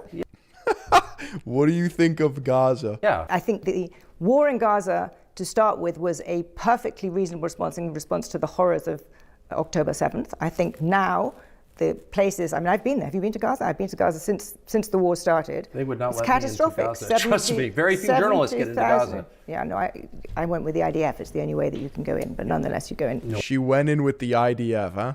And you see a flattened place. I think it is a disaster for the future of Israel, a disaster for the Palestinian people, a horror, 70,000 people dead. Why would you describe it first as a disaster for the future of Israel? You've got tens of thousands of civilians murdered, but it's foremost a disaster for the future of Israel? No, it's foremost a disaster for the families of the dead kids. Absolutely. I made 3 points. Because everybody sucks up to Israel in this way that suggests they're afraid. They're passively, aggressively crashing out on each other. That's what I'm getting up from this. Everyone is afraid, and you know that. Everyone's like, the real problem is calling people anti-Semites. Remember how we just all forgot about Epstein, though? That's crazy. Allows real anti-Semites to flourish. It's like, no, actually... Now we're on to Palm Beach Pete. Real problem with calling people anti-Semites. Have you been to Israel? Lauren is accusing the innocent of a crime they didn't commit. And the real crime in Gaza is killing people who did nothing wrong. So those are the real problems, I would say. But no one can say it because you have to be like, oh no, but really, October 7th I don't know what you're talking about, Gaza. We're having a... Everyone watching this knows. Why does he laugh like that, bro? Is that real? Did nothing wrong. So those are the real problems. He doesn't crack a smile. He bursts. He guffaws. I would say, but no one can say it because you have to be like, oh no, but really, October 7th. I don't know what you're talking about, Gaza. We're having a... Everyone watching this knows what I'm talking about. Well, let's get on to that right now. Yeah. Because you are critical of the government of Israel. Do you believe in Israel's right to exist? Would you consider yourself a Zionist in that narrow definition? What does that mean, a right to exist? The existence of the political state of Israel. Jesus Christ, your boy is sore. Holy fucking buckets. What does that mean? That you think it should continue in its existence as a state right now. So you do not agree with Iran, for example. Well, let me just ask, since you asked me the question, it's fair for me to get you to define the term so I can answer it. You've asked 2 questions. The first was, do you believe Israel has a right to exist? And the second question was, do you believe Israel should continue to go on as a nation state? And those are very different questions. So I often hear the phrase... Having been created as a political entity in 1948, does it have a right to exist? What is a Christian Zionist? Can somebody explain that to me? Like, I understand what it is, but I don't understand why it is. You catch my spin drift? Do you catch my spin drift? Is that what you're asking? I don't want to get hung up on the right. No. Should it continue to? A Christian Zionist is not a Christian. That's the first take. Judeo-Christian values. You think Christians have a responsibility to support Israel because of the Bible. So you're a cuck of Israel. Exist. That's how I define narrowly. And those people exist?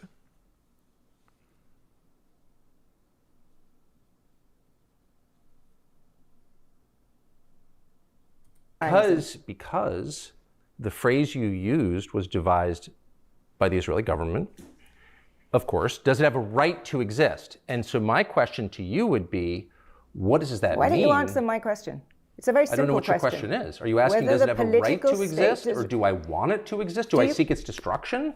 Fine, answer it that way. Well, of course I don't seek its destruction. Okay, I've already said, as you know, because I said it to you, I don't want Israel to be destroyed or have to use nuclear weapons. We've established that you are in that narrow terms a Zionist. If that's how I'm in no sense a Zionist. I don't want any country to be destroyed at all, and I don't want people to die, particularly when... It's the Bible Belt, Ohio, Iowa people who watch the news. I'm so happy that you guys can speak in my terms. Committed no crime, because I don't believe in killing innocents, period. That's the basis of Western civilization. Eastern civilization is a whole different view. They cannot define the difference between the Israel of the Bible and the modern-day state. Furthermore, they do not understand the new covenant moves past the chosen people of the Old Testament. They believe in collective punishment. I don't. So you're in no sense a Zionist? I don't even know what that means. Why don't you define the term, and then I'll tell you whether I am. I've just defined it. What's a Zionist? There's literally one Jewish country and tens of Muslim countries. Why the fuck is it a problem for them to exist? It's not... People don't have a problem with it existing. I don't think that's being contested.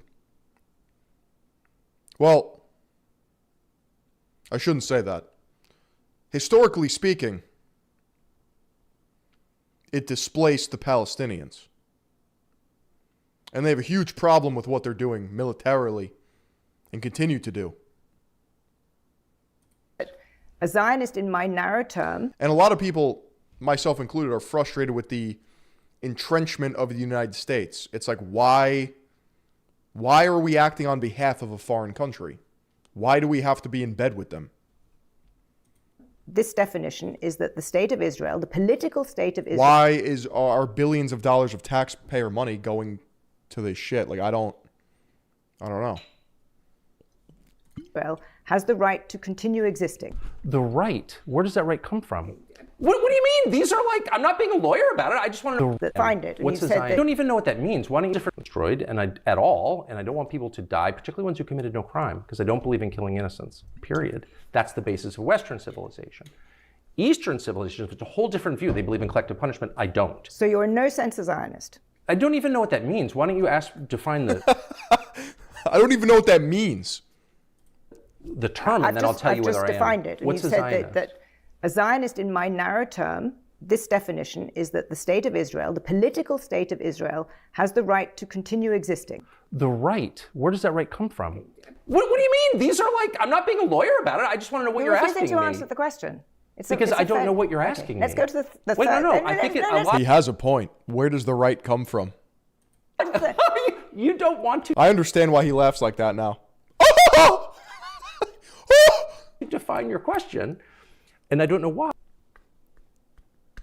You're not defining your question, so I'm not gonna answer it.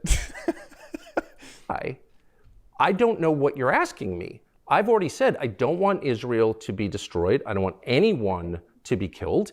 And you've said, does Israel have a right to exist? Does it have my question is, what right are you talking about? Does Britain have a right to exist? Does the United States have a right to exist? There was a world order built up after 1945 which suggested that aggression should not be condoned into countries. That countries with borders have the right to continue. I totally agree with that. Okay. Which is why the first thing that Israel did within 2 weeks of this war starting, which is supposedly existential for them, was take southern Lebanon, take someone else's country, as they have done repeatedly. And no one even mentions that. And so I guess I would be opposed to that because I think Lebanon has a right to exist. I thought Gaza had a right to exist. But I noticed that as soon as we start apportioning rights, only one country gets them. No, I did not say that. Zionism defines Israel's right to exist as part of a divine mandate. So God gave it to us. What is that, though? Like, what is that, dude? Absolutely putting words into my mouth. So because I believe, here's what I do believe, since you asked. I believe in universally applicable standards. And if they're not universally applicable, they're trying to frame Mog while leech maxing onto the other soin trees. So true. Standards, their preferences. That's why I believe in human rights, not ethnic rights. I don't think Jews have more rights or less rights than anyone else. Damn, that was kind of a fiery clapback.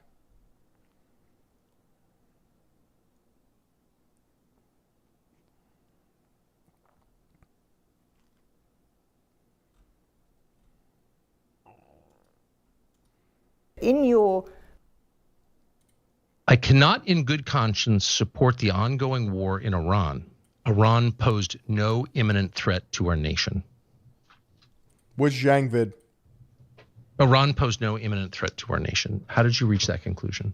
I think this is key. I mean, this would be more challenging to explain had the Secretary of State, the President, and the Speaker of the House not come out and said that we conducted this attack at this time because the Israelis were about to do so.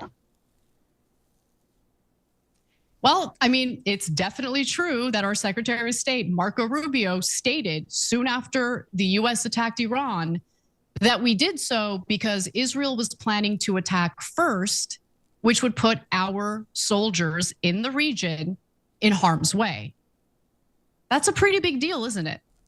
Now, Joe Kent, the former director of the National Counterterrorism Center, spoke to Tucker Carlson in his first interview since resigning yesterday. He resigned from his position, and he stated that contrary to what the entire Trump administration has been claiming, Iran did not pose an imminent threat to the United States. Why is their audio so fucking bad? Now, if you listen to actual military experts, and I'm not talking about like, socialist lefties, I'm talking about right-wingers. Okay, people like Colonel Douglas McGregor, who actually advised Trump in his first term, unfortunately, no longer. He predicted how this was going to play out. Colonel Daniel Davis, who I had on the show last week. But do you condemn Hamas? Was on his program today. Tuxedo, thank you for the 2. Fantastic, really, really good guy. I'm tired of all these names, dude. Hezbollah, Hamas. I'm just over it, bro. I'm just fucking over it. I just want to be a slug. Just so on point. I ran this, I ran that. How about you run me some paper? With his analysis. So for the people who are paying close, we don't know what happened with Charlie Kirk, and by no means am I saying like the Israelis did this or any of that. But I'm saying there's a lot of unanswered questions. Didn't he get killed by a furry trans cult? There, Charlie Kirk is killed publicly in a very horrific way, and we're not really even allowed to look. I just want to be a Yauman farmer into that at all. And Charlie, appreciate the 2. Kirk was one of President Trump's closest advisors, and he also advocated heavily against a war with Iran. He was in the Oval Office in the lead up to the 12-day war. Your office had been... He kind of speaks like an operator. ...been blocked from investigating his murder. That does not make sense to me.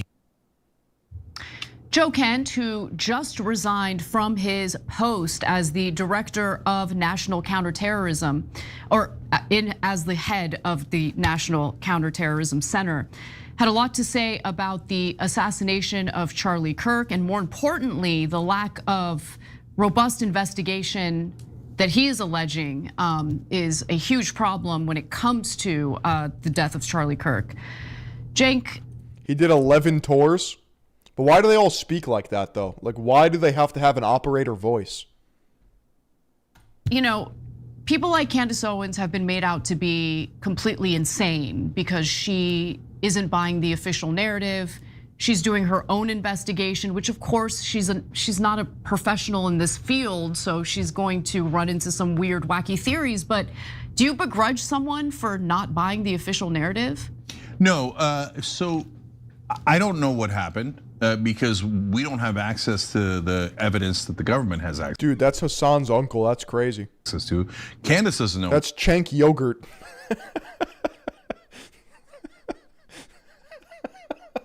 What happened. But when reporters tell us, shut up and bow your... I'm off those Broward County Tic Tacs. Well, we have new details tonight on the arrest of fitness influencer Wesley Watson. Watson now Wesley Watson, bro. behind bars on domestic violence charges against... Holy shit, there he is. There's the Gadoosh God himself. Against at least one woman. And Local 10's Brett Neese has been following this investigation. He is joining us live now in Fort Lauderdale with the very latest. Brett. Ginny, these are very serious charges. One of them is false imprisonment because... This fucking pizza chit. Police say he wouldn't let the victim leave the home after all of this took place. Now he remains in jail tonight, saddled with a $115,000 bond. 42-year-old Wesley Watson stands before a judge. It's all psyops all the way down. Thank you, Mr. Tuxedo, for another 2. After police say he severely beat his girlfriend of just a couple of months. So we're here on 5 counts for Mr. Watson. Watson was in... That's a crazy picture, bro. Bond court on Thursday facing several charges where the state laid out even more details about what happened early Sunday morning. He had his own personal employees threaten her. He had his own personal employees oversee her to see what she was doing on the phone, Your Honor. I think there's even made reference to the victim that she effectively felt like she was being held hostage. The fitness influencer has nearly 40,000 followers on Instagram and boasts a fitness coaching 40,000 followers on Instagram? I think he's got more than that, dude. What do you mean? Program online that promises people to, quote, become the man you admire. The 6-page... Wait, that's... The 6-page arrest report lists out very disturbing allegations against Watson. The report says during the fight... I think he's got like 1 million followers. Quote, the defendant then grabbed her... I don't know who's following him, but... with his right hand by her hair and then slammed... You know, I was on Instagram and I clicked on a story of like one of these kids I went to high school with, and he was in Miami and he took a picture of a Bugatti, and I was like, this was like a year ago. I was like, that's Wes Watson's fucking whip right there. That's Ripped Rich and Rare's car. Slammed her head down into the kitchen table. That opened. Like, he didn't know whose car that was, but I know whose car that was. He only has 40,000 followers. Maybe his Instagram was taken down. I remember him having like a private Instagram with like 900,000. Maybe he fell off. Up a gash on the victim's head. The report also says he choked her and threatened her life and her family's lives. Your Honor, this is not the first order. Don't people like Wes got in prison for beating women? So I posted the Wes Watson video today. I was skimming through the comments earlier when I first posted it, and I don't know. There's some prison maxers that said apparently like it's not a big deal if you beat women. Like if you're in jail for beating women, like that's fine. It's only chomos and pedophiles.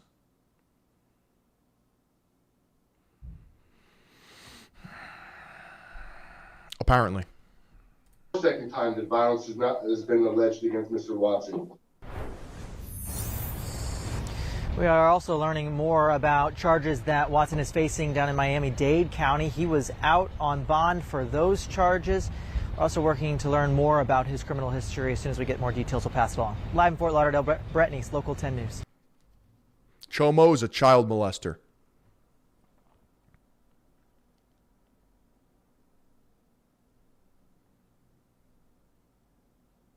Only on 10, we are seeing new video showing the moments a well-known fitness influencer was caught by cops. He's facing a number of charges after police say he beat up his girlfriend. And Local 10's Rosh Lowe live in Hallandale Beach with this exclusive story tonight. Rosh.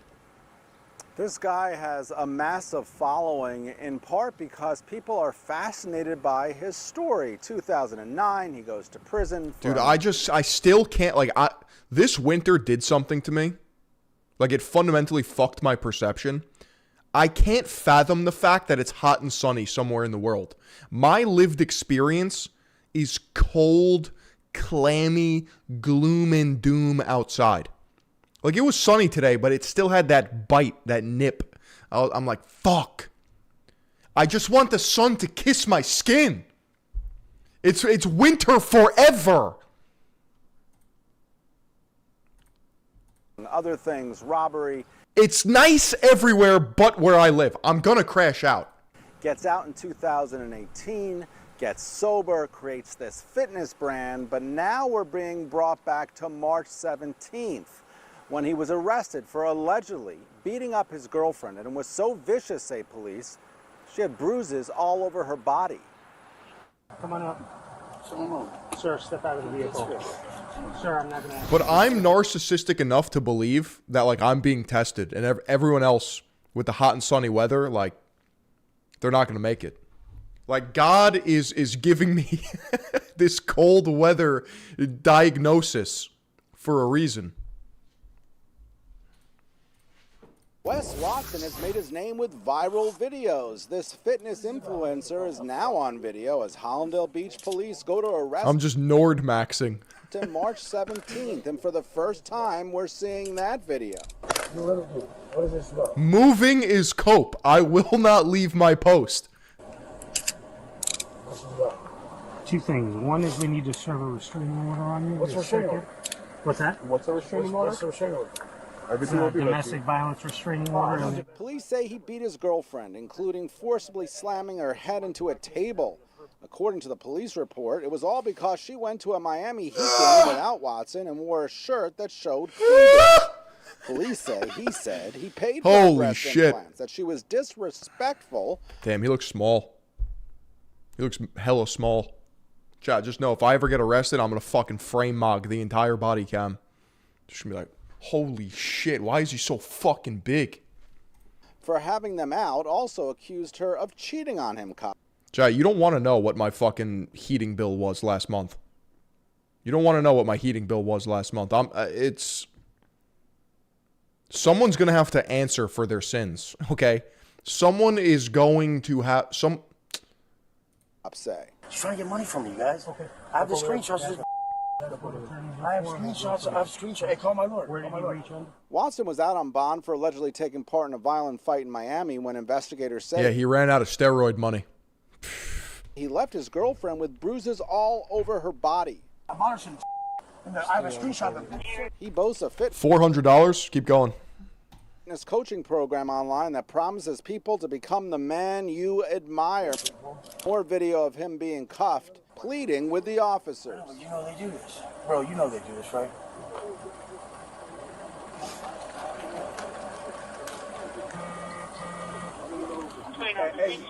Hey, officer, you guys know they do this. These chicks set my up. Oh, no, keep going. No. You keep going. Over 400. Now, what's also interesting here is that Watson remains behind bars. The reason for that, and I mentioned this in the story, Nope, keep going. Nope, more than 650. Keep going. He was out on bond for another case in Miami. Let me look at this fucking email and I'll tell you. There has to be a problem. There has to be a fundamental problem here. $706 due on my birthday.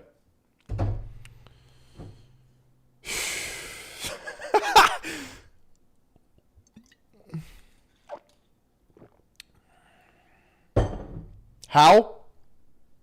I don't know, chat. That involved aggression and beating someone up. So now he's there behind bars as he faces these new 1 month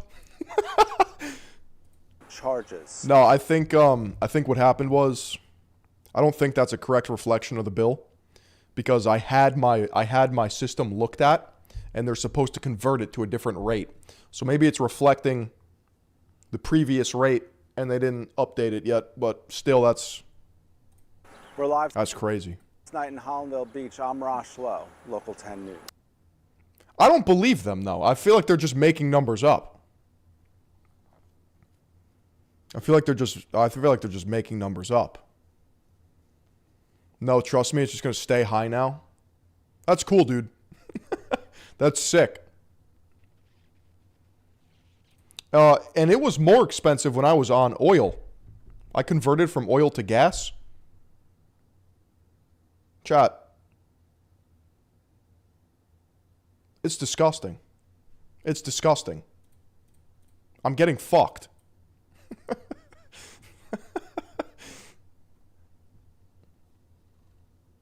And oil runs out. Oil runs out. Heating, that's all going away. It's all going away. I don't even care, dude.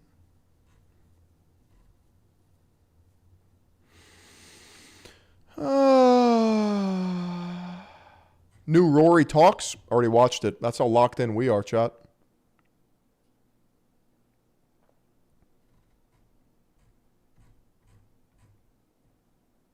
What is there to slop? What is there to slop? Hey, chat, what is there to slop? Let me check the Discord. Yeah, we need those billionaires back in New York. So true.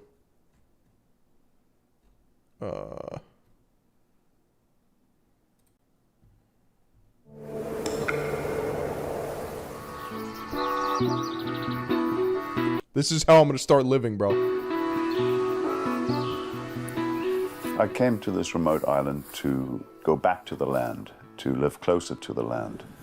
Yeah, I came here to build a model and to... This is me after my $700 fucking oil gas bill. Act out dreams that would not be realized in the mainstream. My name is Tim Kurtzer. I was born in South Africa. 18 years living off-grid on a remote island in a solo-built house in Homestead. I've lived in Canada since '85. My name is Philion, and I have been pushed here. I have been radicalized to live off the grid as a digital rogue. On these Gulf Islands, and off-grid on this remote island since 2007. It's definitely my preferred way of life. So being off the grid, I make electricity with solar panels. I get rainwater off the roof and capture it in a tank. I do all my own firewood. I fall my own trees. It's all about burning firewood. Greatest source of heat. I could just be doing this. He just solved my problem. And I try to grow as much food as I can. Potatoes, tomatoes, peppers, and I have Thai river water buffalo for buffalo milk. This is a very fulfilling way to live, but it can be an inconvenient lifestyle, and that's part of keeping it real, keeping your feet on the ground. This guy's testosterone's probably off the fucking charts. Buffalo milk?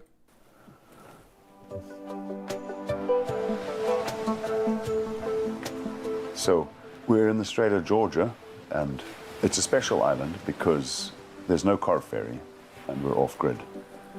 Walking onto the island creates a whole different energetic feel. And the logistics of moving freight here, food, setting up here, becomes more expensive and more complex. You're in near with the follow. Without a car ferry. But Chat, unironically, would you live like this? It's too simple for me. It's not complex enough. We're remote enough here that there is a building code, but there's no enforcement. So there's no time limit on the completion date, etc. Hugely. What do you mean, yes, dude? Freeing. So what's stopping you from just going and doing it? Creative building. The piece of land I live on is 12 acres, and I built this house by myself, and that was part of the challenge. So in building a house by yourself, you design every piece to be manageable by one person. And building alone, you've got to slow it right down because you've also got to eat and wash. Only a man can live like this. Women and children cannot live like this. And sleep and go out and earn money to pay for everything. I'm 62, I'm not retired, I still take on the roofing jobs, but I'm... Where? Where do you... You're on an island. Trying to get away from the heavy stuff and trying to get more into having a crew and pointing them in the right direction. But I've done so many different jobs over my life. One of my first jobs in 1983 was working at sea, and we were traveling south of India, and we came upon garbage islands. Oh, did you now? We were traveling to India and we found garbage islands. Those garbage islands absolutely threw me and changed the course of my life. I decided to resign from the job and try to find somewhere clean and remote where I might have a family. That was a dream that's realized. I've grandchildren. I've grown. Oh, he already completed it, huh? Grown food for the last 40 years. I've built several structures. I've lived slowly, and my music is alive. Is he pissing? Live. Oh, that's just a power stance. I've built probably 10 places that are being lived in right now, but this one is the most me. It's unfinished. I'm building it while living in it, and it is difficult, but essentially, if you want to build something that suits yourself, your specific nature, this is the only way to do it. The type of building this is, it's an edicula, A-E-D-I-C-U-L-A, and it's essentially 4 posts and a roof. It's a fucking fort, bro. It's a shanty shack. It's a butt hut. Dude, the big bad wolf is gonna blow this house down. The building philosophy of this place is repurpose, recycle, reuse what is here as much as possible to avoid having to freight it over. To avoid paying. You're immediately looking at maybe a third more in cost, bringing everything over by barge. Well, this is my cabin, and the thought behind it was solo build, recycled, repurposed, safe and warm and cozy, but... What in the Shire? Didn't cost me an arm and a leg. Yeah, this guy's not worrying about his gas bill. And to enjoy it. Well, I'll tell you what, he doesn't have a 5090 RTX. He doesn't have a 9950 3XD. Doing it. It's just that I'm getting old and I'm running out of energy. I should have started earlier. But I think I can finish it. I think so. I did the major of the work while I still had a lot more juice. Now the painting and the trim and the tile. Seems like you need to be exceedingly rich or exceedingly poor to live like this and no in between. Yeah. And everyone else is a goy slave. Be done in my dotage. So the first step when I started this building was to put the 4 posts up. I'm talking about a post standing on the ground. To be honest, I'm not impressed with his work. I'm not impressed with his building ability. And at each corner. He's very passionate about building things, but I don't think he's good at it. Supported by diagonals. Then I loaded my truck up. Like that shit is not to code.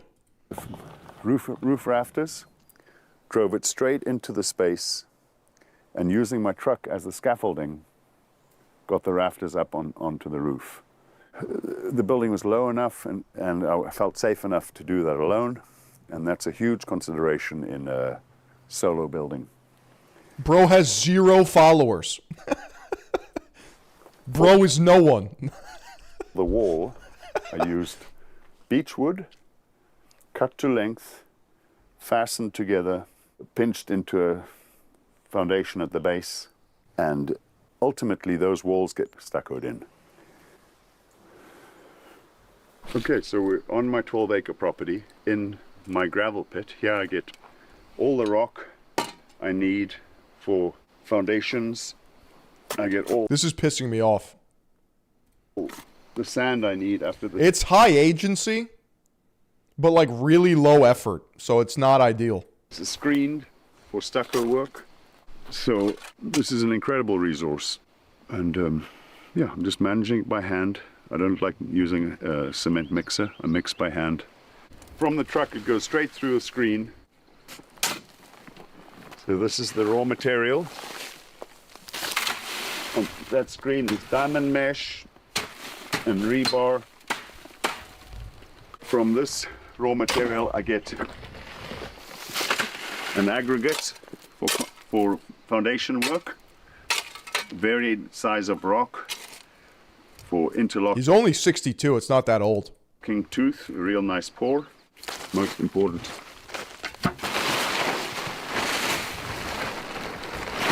So this stuff is... He's actually 27, he just lives a very hard life. You! Very fine and easy to trowel on. It doesn't interfere. Fat Shadow 056 with a natty sub. Thank you, bro. Yeah, with your trowel work. This is hoe-scaring behavior.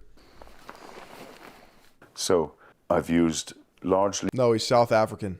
...sand from my property and cement. All the wood is locally milled or recycled. Chat. Now let's see Paul Saladino's kitchen.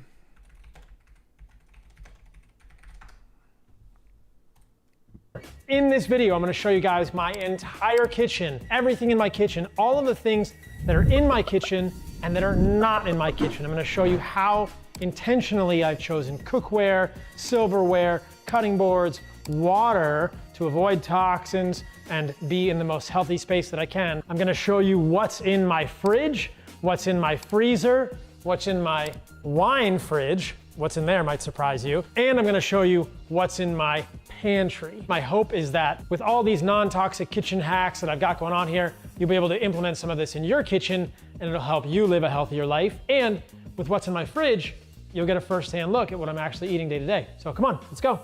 So we'll start here with my cookware. I mostly use enameled cast iron. It's a nice, that's a nice stove. That shit's built into the marble. I've got Dutch oven, I've got a cooking pan here. Yeah, I got a Dutch oven for you right here. In this drawer, I've got the rest of my cookware. You will not find any nonstick here. I do not want to avoid toxins. PFAs, PFOAs, I don't want any Teflon, I don't want any of those things flaking into my food or going into the air. These are my two I don't even fucking care anymore. Favorite pieces of cookware is enameled cast iron from Le Creuset and stainless steel cookware from All Clad. You guys might say, oh my God, that stuff is so expensive. Yeah, it's not cheap. I had to yeah, I'm really rich. save up a long time to get that cookware, but guess what? My kids' are gonna have this cookware. Starting with good cookware is essential. You do not want to be cooking on garbage. You can also see on the countertop here, I've got a few foods. So this is like a prelude. It's a teaser, an appetizer for what's in the fridge. Got a squash, got some bananas. In case you guys didn't know, these are different bananas than you eat in the States. If you ever come to Costa Rica, you've got to try the bananas here. There are so many different types of bananas. There's ice cream bananas, and Cuban bananas, and these are Gros Michel bananas. Holy shit. Mostly, I'm over here eating a fucking Cavendish like a retard. what you get in the States are Cavendish bananas, which are Yup. I told you. not even close to a Gros Michel banana. I've got some duck eggs here, which is pretty cool. So at the farmer's market, you can get actually pasture-raised duck eggs. You know the eggs are good when they've still got like bird poop on them. So that's a duck egg with real bird poop. And I'll probably eat that egg yolk raw. So over to this side, got the silverware. I mean, I guess silverware is silverware. But the thing I want to show you here is if you don't have a good knife in your kitchen, you're missing out. I got some sharp knives. This is my favorite one. I don't drink Starbucks. There's a lot of nickel in I mean, I will, but silverware. And so if you're sensitive to nickel or you're not sure what's causing your gut issues, you might want to change your silverware to be nickel-free. So I've got nickel-free silverware here. I don't need to get extra nickel in my silverware. Obviously, there's nickel in a few things that you're touching or that your food is coming in contact with. Stainless steel generally has nickel. But I'm just trying to minimize my exposure to nickel. So I have nickel-free silverware. And here, I've also got a meat beater. This is what I use when I have to get I got one of those too, but it looks a lot different than that. tough Costa Rican I actually have two of them. I have two meat beaters. beef, and I just beat the shit out of it. Stainless steel straws. What are these for? I have those. These are how you open a coconut. Later in this video, I will show you how to open a coconut with a stainless steel straw on a plane. I just want to show you guys I have dish towels, right? So cotton, In Italian, you call that a moppine. organic, non-toxic dish towels. I hate. Hey, yo, pass the moppine. Diabolical, huh? The meat beaters. Polyester dish towels. Gooner. Yeah, you gotta make sure the geese are fed. I'm not going to use any of that. You will find no plastic, no polyester in my kitchen as much as I can avoid it, but it's basically zero.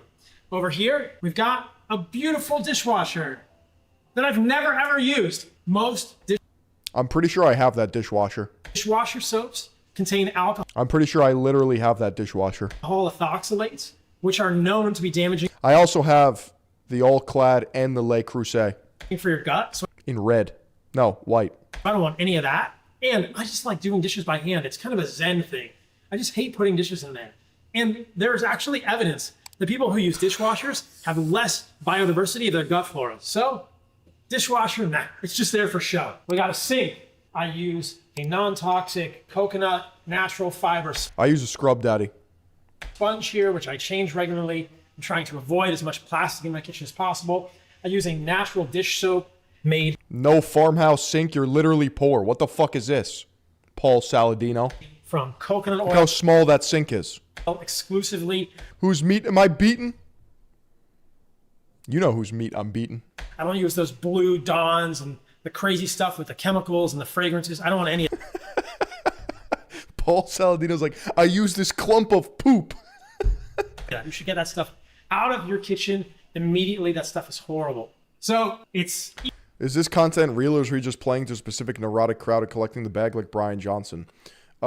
He is 100%, like he lives what he preaches. But it's neurotic as fuck.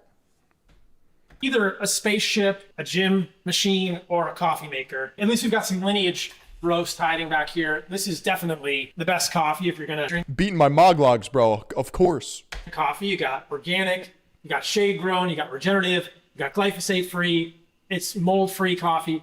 If you've never tried the lineage coffee, it's hands down the best. From I'm pretty sure that's definitely solid marble. what I'm told, I don't drink coffee. I can't deal with caffeine. You guys see how I am. Can you imagine me on caffeine? Did you know you can get a stainless steel attachment for your Vitamix blender? I make a smoothie every morning as part of my morning routine. I have a Vitamix. It's not stainless steel, though. In this drawer, we have everything that I store my food in. It's all glass. That's a good blender. That's a top quality blender. And then when I travel, I've got stainless steel thermoses for my liquids. Dude, is that plastic? Is that fucking plastic? Oh my god, I see plastic. It's all glass. Look at the fucking plastic. And then when I travel, I've got stainless steel That's plastic right there. Plastic spotted. thermos. Plastic. You liar. This is for my liquids. Somebody smart and sort of annoying in the comments is going to say, "Oh, Paul, you've got That's literally that's me. That's plastic. plastic lids." Yes, I do have plastic lids. Fraud. But the food LARPer, big LARPer, huge LARPer. I got glass lids upstairs. Poor. You're poor. You're literally poor. doesn't touch the plastic lids. As you'll see in the fridge, I store my food in glass and not plastic. Poor. Yeah. All I hear is poor. Poor Paul. Paul the poor. I've got fully stainless steel little lunch trays. The problem is that these are kind of small for me, and I don't eat this many foods. This has Microplastics, no. Dude, I'm just picturing the fucking Walter White meme where he's screaming from the car.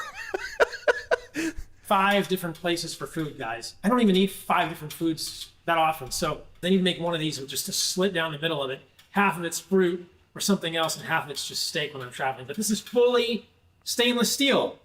This is what your kids should be taking to school. This would have been kind of cool. I think when I was going to school, if I'd taken this. Dude, I'd bring a brown lunch bag, and the olive oil from my sandwich would seep through. I would have been like a cool kid. I had like a dirty sack. Then I had some kind of cheesy G.I. Joe lunchbox full of plastic. It's horrible. Here, I have my collection of cutting boards. I'm proud of my cutting boards, guys. I love wooden cutting boards. You can see they. Dude, if you're not seasoning your cutting board, you don't even know how to cook a steak. Adam Ragusia speaks of this. Are very well used. Probably not always for the things you're supposed to use a cutting board for. If anyone in the comments can guess how I got these burn marks on this cutting board, I'll send you some free Lineage coffee or Lineage honey. This cutting board often comes with me when I'm traveling because I hate ending up in an Airbnb. He brings his own cutting board?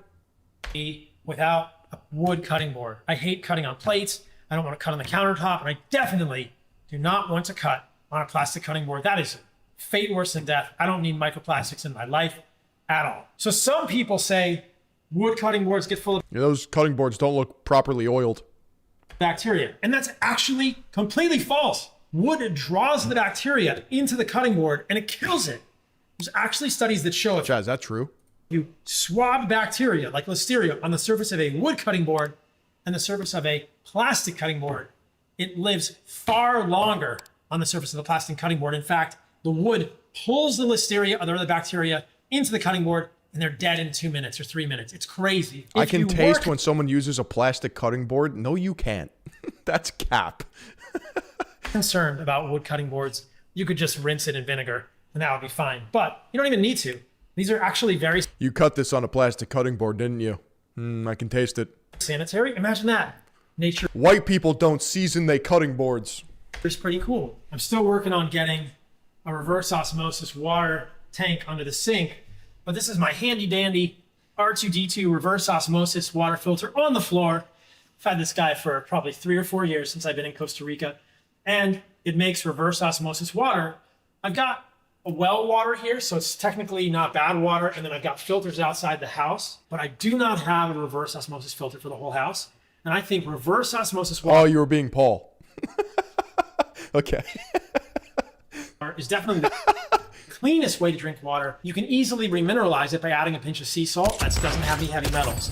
If you want... People freaking out over this crap is funny. I know Russian old men that do nothing but drink and smoke cigs and live to be 100, and then you have people like the CEO of OF that die at 40.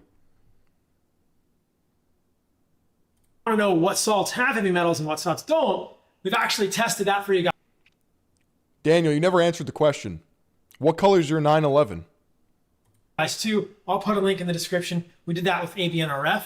A lot of the salts you guys are using have tons of heavy metals. There's actually a whole infographic about this at my website, paulsaladinomd.com. So, reverse osmosis, R2D2 thing on the floor. I use that all throughout the day with reverse osmosis water. And now, it's time. These are my fridge, my freezer, and the wine fridge. I know, it's stealth. You didn't even know they were here. But they were here all along. No, I could have never figured that out. That's a wood wall to me. Which door should we open first, guys? This is like The Price is Right. Let's start with the fridge. Ready? What's behind? It's invisible. Hell yeah, bro. Door number 2. Ta-da! Is he refrigerating his protein powder? First thing you'll notice about my fridge is that I've done my... Why is he refrigerating his Maldon sprinkled finishing salt? Why is he refrigerating salt? best to decrease the amount of glaring blue light in this fridge at night. I don't often open the... Second of all, that salt comes in a plastic bag. Inside this green box, there's a plastic bag that houses the salt. Fridge after dark, but sometimes I do. It gets dark pretty early in Costa Rica, 5:30, 5:45. I even put some red up here. Anyway, this is my geeky stuff. So what do I have in the fridge? Why is he infrared sauning his fridge? Top, we got salt. And we've got 2 salts that don't have any heavy metals. We've got It's got plastic, though. Maldon salt, and we've got Open it up. Let's see the inside. I know there's plastic in there. Diamond Kosher salt. And why do I have it in the fridge? Because it's very humid in Costa Rica, and this is where they stay best. Next to that, I've got a huge tub of butter in glass, and I've got some local goat cheese. That's plastic. That's plastic on the cheese. I got Chat, that's plastic. some local raw cow's cream. Dude, that's plastic. I got some Greek yogurt, and I've got 4 liters of raw. Chat. I'm having fun watching this, but now I've realized that we've been reacting. I haven't been taking it seriously, but I feel like we can take this seriously. It's not that important, right? It's not that. We'll just keep it moving. Cow's milk. Locally, that's all whole milk. I love raw milk. There's actually really good evidence that kids who grow up drinking raw milk have lower rates of asthma, eczema, and allergies relative to kids that drink pasteurized milk. Raw milk is a health food. Yes, there's always a risk of contamination. Know your farmer. I've never gotten sick from raw milk, not once. And I think the risks of raw milk, while not zero, are overplayed. You make the decision for yourself. On the second shelf, I have my dog's food, which is gross. That's all right. I got some raw chicken right here. So Zach, my dog, eats raw chicken almost exclusively. Next to that, probably I should put the... Hell yeah. You ever see a dog eat raw meat? And like bones? So fun fact, dogs can eat bones. Raw bones. Cooked bones are the problem because they could splinter in their stomach. But if you ever see a dog on a raw diet, they just fucking like they just rip and tear through fucking bones. A little further away. I've got some green beans and some asparagus. Wait, what? I've been experimenting with new foods, but basically these are my girlfriend's, although I do try asparagus every once. How old do you think his girlfriend is? Chat, how old is Paul Saladino's girlfriend? In a while. I've got I know she's not his age. And she's definitely not older. some grass-fed whey protein from Heart and Soil. That's my company. We worked really hard to make the best grass-fed whey protein on the planet. It's a cold filtered whey protein. It has the highest amount of biologically active immune proteins I've ever seen. That stuff is amazing. I use it every morning. It's better to be in the fridge because it's kind of humid in Costa Rica. I've got a big Denver steak here. And in these 2 glass containers. What's a Denver steak? Who cares how healthy you are if you still have a dork physiology? Containers with plastic lids, but that meat is not touching the plastic. He's pulling a McAfee going local. That's what I'm thinking, bro. I know he is. I've got skirt steak and a little of the ground beef that I've been eating this week. So that's what's here. On the door here, we got a little creatine, some colostrum. What is colostrum? What the fuck is colostrum? Have you... what is this new... Everyone's talking about colostrum.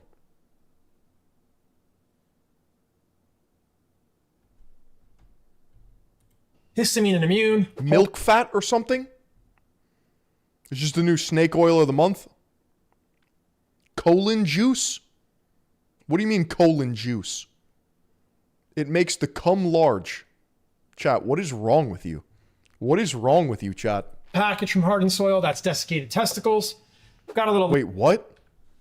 Histamine and immune. Whole package from... Whole package.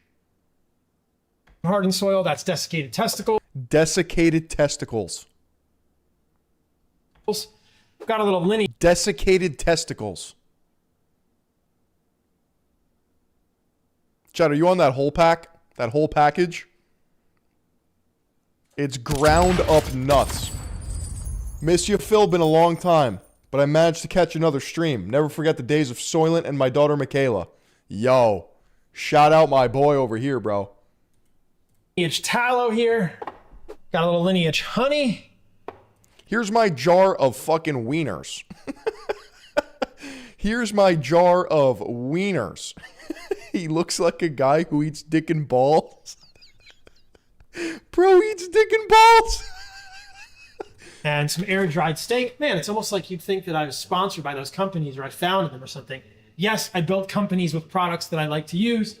They're the highest quality, so they're in my fridge. Okay, you've seen enough of the That's cool, dude, but it ain't no moglog. fridge. Let's do door number 3. Let me show you guys what's in my wine fridge.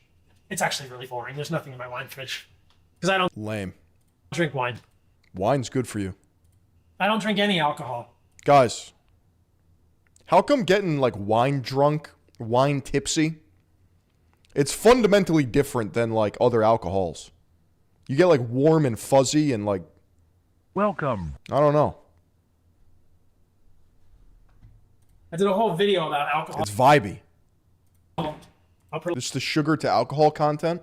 a link to it in the description. You don't need alcohol, guys. You're smart enough, you're good looking enough, you're charismatic enough without alcohol. That's just there for show. If I really get excited... It brings out my inner woman. Carl Jung speaks of this. It brings out my anima. My divine female locked inside the masculine. About having I don't trust a dude that eats balls. raw milk, and I have tons of raw milk. I'll store my raw milk in there, but right now, it's just sitting there. It's not doing anything. Okay, last but not least, the freezer. This is ground beef. I've got the biggest thing of ground beef you've ever seen. It's like 85-15. I've got a bunch of skirt steaks here. That's a Denver steak, a hanger steak, and then you've got even more meat here. Well, that's actually not meat. That's ice cubes, which I use to ice my balls nuts in the sauna. That's a very important addition to the fridge. Do you guys know about this new craze? You guys know about icing your balls, increasing your testosterone? Icing your balls, chat. Icing your balls. More meat here. Well, that's actually not meat. That's ice cubes, which I use to ice my nuts in the sauna. That's a very important addition to the fridge. And then we've got a drawer of... Ice them, then sun them, then punch them, then tear them off. skirt steak. It's hard to find good meat in Costa Rica, but when you find good meat, I stock up. I've also got a bunch of frozen berries here. I got frozen strawberries. Makes sense to me. Frozen blueberries over here, and those go in my morning smoothie. I've got another huge thing of butter here. I buy it by the kilogram. And this is a glass container of frozen testicles. What the fuck is going on? Imagine that. Up here, I've got some local ice cream that my friends make, but it's chocolate, so I don't eat it. I told you. Why not? What's wrong with chocolate? It's because it's black? That's crazy. That I was going to show you how to open a coconut. Let's do that. You can get coconuts through security in every airport I've ever tried it in. The problem is you just can't find coconuts everywhere you go. But because this is a metal straw, the coconut has 3 holes here. Usually the biggest one right here, you can just... He should rip off his own balls and then eat them. I think they would taste like soy. Yeah. Press the straw right There's a lesson in there. through. And there you go. Coconuts on the plane. You don't even need a machete on the plane because the machete doesn't usually get through security. So that is the benefit of a metal straw on the plane with your coconut. Then you can get coconut water on the plane, fresh. I actually saw coconuts for sale one time in the Miami airport. See, the problem is when you're like this, anything will throw you off course. You become fragile. They were only $10 a coconut. That's crazy. You can get these for like $1 in Costa Rica. You can also see that I have a collection of what might be called tchotchkes up here, just kind of fun ceramics. These are cool mugs for like bone broth or smoothie. If someone opened up a coconut on a plane, I'm jumping out the emergency door. I'm throwing them through the emergency fucking door. Mugs. And this one is my favorite right here. Look at the silver around the edge there. I use that to do shots of raw milk. Here's the... Shots of raw milk, dude. What pantry. Oh my God. There's nothing in it except my cigarettes, my Zyn, and my vape. These are for a video we're gonna do on tobacco. I do have some yucca in here. That looks like my dick. I have been experimenting with eating yucca. I did some experiments with potatoes, but I'm not sure that potatoes really agree with me. So these potatoes are probably just all gonna get planted in the yard. These little sprouts here, those are pretty toxic. They contain alkaloids, solanine and choconine, and you don't want to eat those. Yeah, when I see a potato with sprouts, it pisses me off. I'm like, get the fuck, like I can't look at that. Ew. Oh, you obviously want to get those out of your potatoes. You want to store the potatoes in a cool, dry, dark place, or they sprout like this. You don't want to eat green potatoes either. All the things I know about potatoes, because I was experimenting with them, but I don't think my body works great with potatoes. So these are probably all going to end up in the compost. And over here you can see my full collection of hardened soil supplements in case I need any of that stuff. Yeah, it's all good stuff, guys. I don't know, potatoes piss me off. They're just like I like fries, I like French fries, but like potatoes, like they're good. But like they piss me off to look at. I don't know. They're just like, it's a fucking potato, you know? It's a peasant ass root. Welcome. No, Marin, you don't get it, bro. It's for a video, dude. It's for a video. No, listen, I eat potatoes. They just piss me off, like that they exist. It's just like a fucking. It's too poor. Grass-fed, grass-finished organs. If you're not getting organs, if you won't eat fresh liver, you might as well get some liver capsules. So I've got the full supply there. And I have even more ceramics here because I think they're pretty cool. I don't like the way the potatoes look at me, okay? I don't like the way they look at me. Started collecting like funky ceramics at my house. I'm not for surely just a vid. You're just ripping darts. Not even sure what this is. The Zyn goes, that's a Zyn holder. What's not in my pantry? Cereals, sodas, cakes, bottled water in plastic. What's in your pantry? Why are you guys eating all that stuff? Your great grandmother should recognize all of the ingredients on that label. If she doesn't, that's not food for humans. You don't want to eat it. I feel like an Irish peasant when I eat potatoes. Yeah. That's what I'm saying. If you just got rid of what's in your pantry, your whole diet would... Is a sweet potato a yam or is a yam a sweet potato? Are all yams sweet potatoes? Why do we have another name for them? What the fuck is a yam? Get much healthier. Last thing I'm going to show you is what I use most to cook my food. If you guys have questions about how to eat, there's a whole guide on carnivore, animal-based, or food for humans eating at my website, paulsaladinomd.com. You saw what's not in... The reason why mashed potatoes are good, chat, is a metric fuckload of butter and salt, okay? That's your answer. It's not the potato. It's not the potato. It never was the potato. The potato is a fucking vehicle for the butter and salt. Get real. My fridge, guys. I don't have a lot of sauces. I don't have any sauces. I don't have anything weird. There's no seed oils, obviously, in my whole house. There's good quality olive oil, but my girlfriend just drizzles that on sourdough bread. We don't cook with it. The quality of the food you eat and the foods that you don't... I need to know how old his girlfriend is for scientific purposes. Paul Saladino, girlfriend. Damn.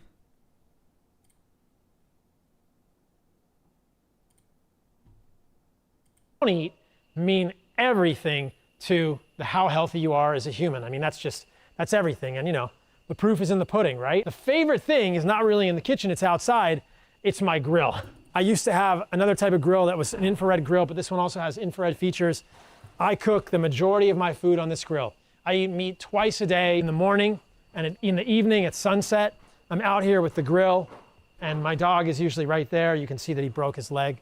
He was a bad boy. That is my non-toxic kitchen tour. I hope that's been helpful for you guys. Send this to someone you know who's got a bunch of toxic things in their kitchen and needs to make it better. I'm going to send this to my mom with no explanation and be like, do better, Mom. Do fucking better. Mom, if you don't buy me all of this non-toxic cookware, we're all going to die. Implement these things into your... His house tour is gold.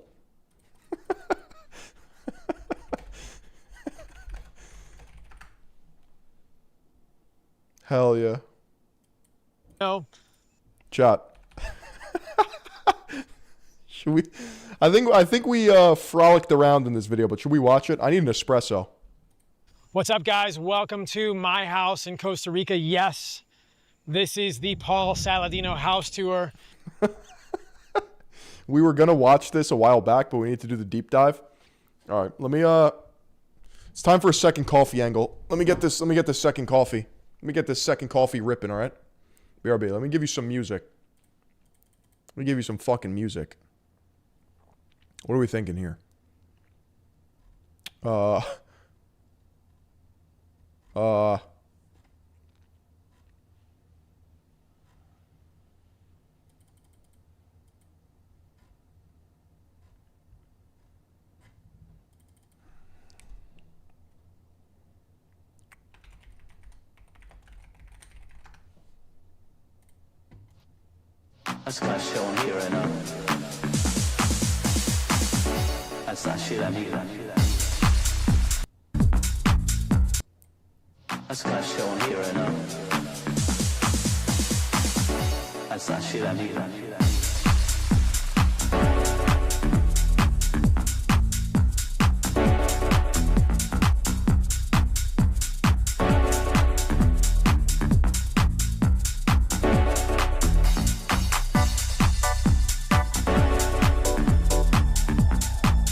That's got show on here right now.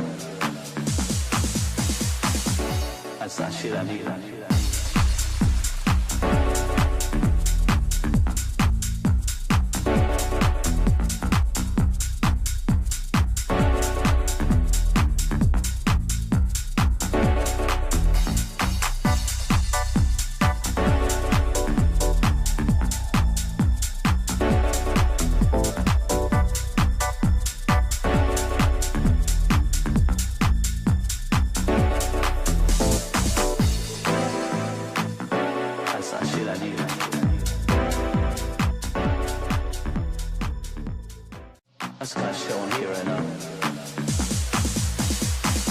Chat. Are you in the mood now? Are you in the vibe? Are you in the fucking vibe? All right, let's run it. Got my espresso. Yo, kick.com/Philion. You know the fucking rules.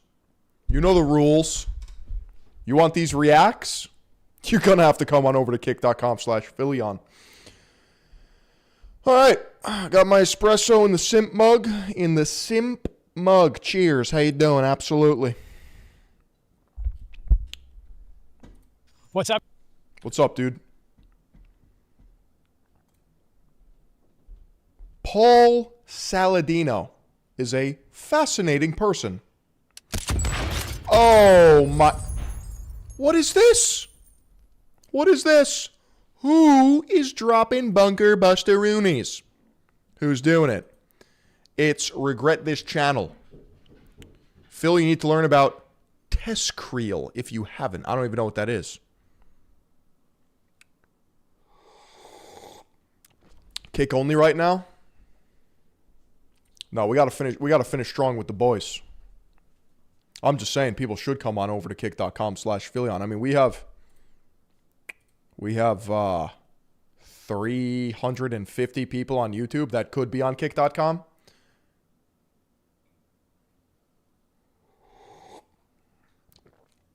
People want to end the world pretty much. Look it up.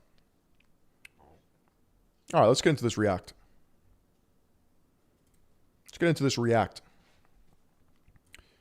Paul Sebastian, make yourself comfortable.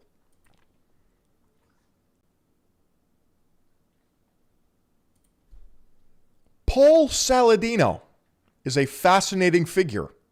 Is he neurotic? Welcome. Oh my God. Oh my God. I can't stop winning. Yo, Burdu with the follow. You know what? It was a follow on Kick, so I appreciate you.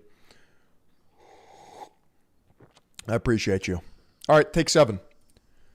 Paul Saladino is a fascinating figure. Is he neurotic? Is he a mad genius? The answer is yes. This is the healthiest house to live in if you want to live till 120 years old.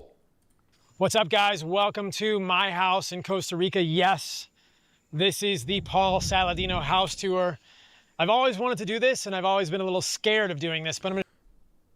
Let's start a new series right now. On today's episode of Based or Cope, I want to know your thoughts. Is this based or is this cope? Let me know down below in the comments. And feel free to pause at any time to share your thoughts. Show you my house.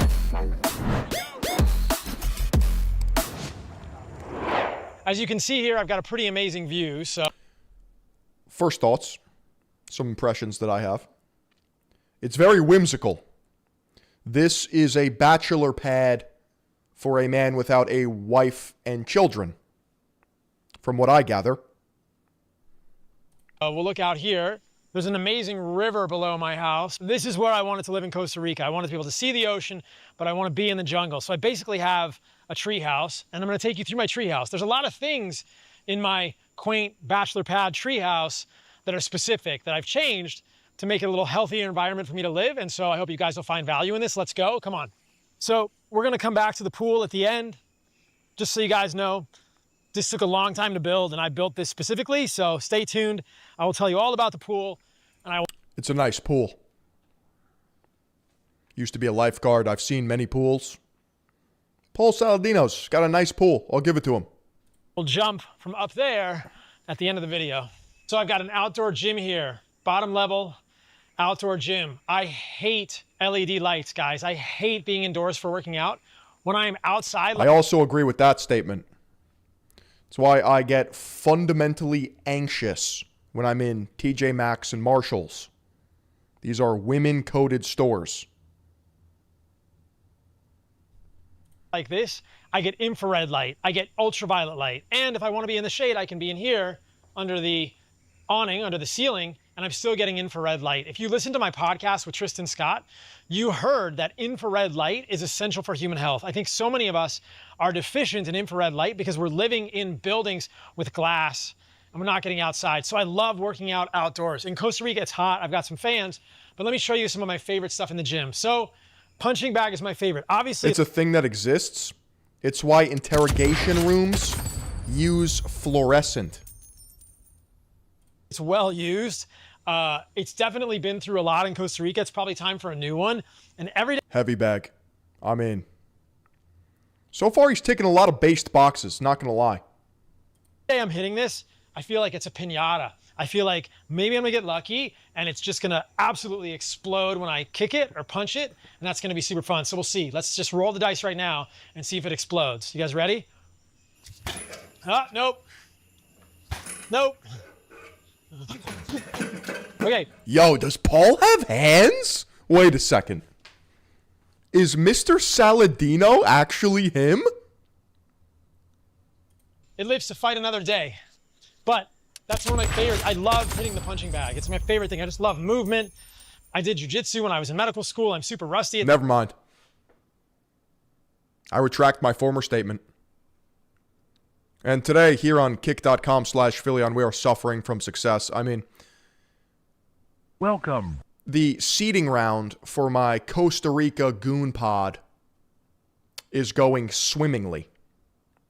I can afford probably a couple trips to the farmers markets. Get some raw milk and testicles. That I'm super rusty at boxing and kickboxing, but I love that movement. I love balance things. So I've got all kinds of balance boards in the house. It's harder than it looks. All right, box jumps, obviously. We'll do a little box jumping for you guys in a second. Parallettes, another balance board, sprint treadmill. One of my favorite things is the Nordic bench. This hurts, guys. The Nordic bench freaking hurts. His approach to fitness seems pretty well-rounded. You're not getting this information from the typical gym goer, slop shitness industry influencer. He's more concerned about the whole picture. Balance, movement, sprints, martial arts. It's amazing, and it really trains my hamstrings. I like functional stuff more.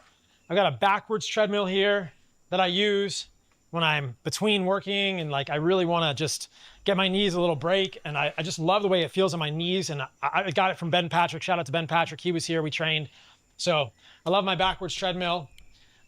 This guy I don't use He's not wrong there. as much as I should. It's kind of like an easier version of the Nordic and some other stuff, but I do sometimes do like back extensions here. This is probably the thing that gets used the least. I never bench press. I don't know who was working out at my house and set this up, but it wasn't me. So somebody else was here. You know what's an interesting thought? And it is, I guess, debatable. But if you look at traditional Greek and Roman art, the physiques that they were portraying, this was pre-bench press. The bench press has created large pectorals, which I guess some would argue is less aesthetic than the plate-like shelf of the male form. Food for thought. Benching, I don't bench. I pretty much don't even squat. But it's here in case I ever get inspired. I've got a pegboard here that I haven't set up yet. That's going to go down at the skate ramp, which I will show you guys in a little bit. I've got some wrestling mats, which are also going down at the skate ramp, more of like a martial arts area down there. Martial arts mats down for the skate ramp. This I use a lot. So I love to hang and I love to do pull-ups. I love extending. I love the way it feels to decompress my spine. All right, so I didn't introduce you guys to Zach. This is probably the most important part of the house. Zach is 2 years old. He's a Belgian Malinois, and he only eats raw meat, right? Isn't that right? He's a guard dog. Belgian Malinois are sick. They're just actual crack rockets. Like, you can't keep up with a Malinois. It's impossible. A very loving guard dog. He probably wouldn't hurt anyone, but he looks intimidating. We got to defend all of the honey and meat in this house. We got to have a good guard dog for that. Zach is here to protect me from big pharma and big food. So Kraft, Nestle, Pfizer, be afraid of Zach. All right, so I want to show you guys my laundry room. It sounds boring, but I promise you want to see it. What's interesting about the laundry room is not necessarily what's in here, but how I wash my clothes. So I use vinegar to wash my clothes, sometimes vinegar and baking soda. You use what? That's all I do. I don't use any detergents. I hate dyes and fragrances and all this bullshit. So I've got a washing machine and I put... Dude, Paul Saladino is one happy schizo. Sheesh. This is insane. Put in vinegar and sometimes baking soda, and then I dry my clothes and they don't smell. It works great. See, I've got tons of vinegar here. And that's that. So... I genuinely don't know if that's based or cringe. Like, does he smell like a giant pickle? Like, what is going on here? I've seen health maxers and optimizers do this. They're like, oh, all you need is vinegar. I don't know, dude. I like smelling like fresh linen and Suavitel.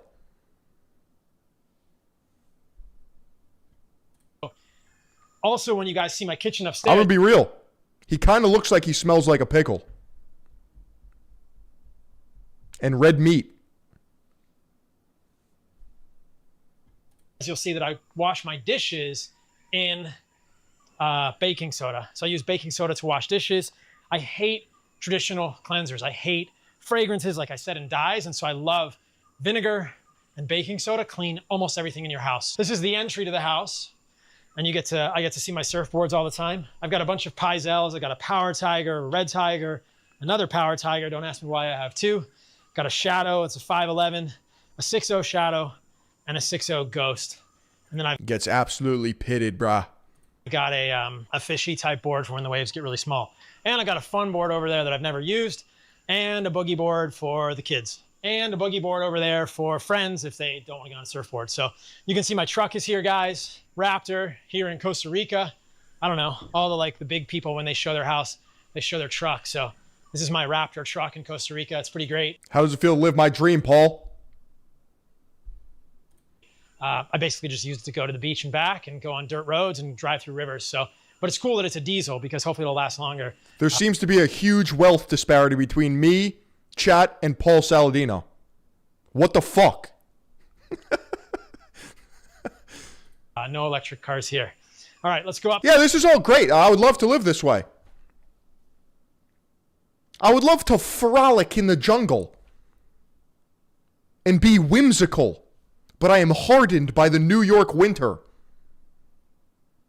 It's just me and my fucking Timberlands.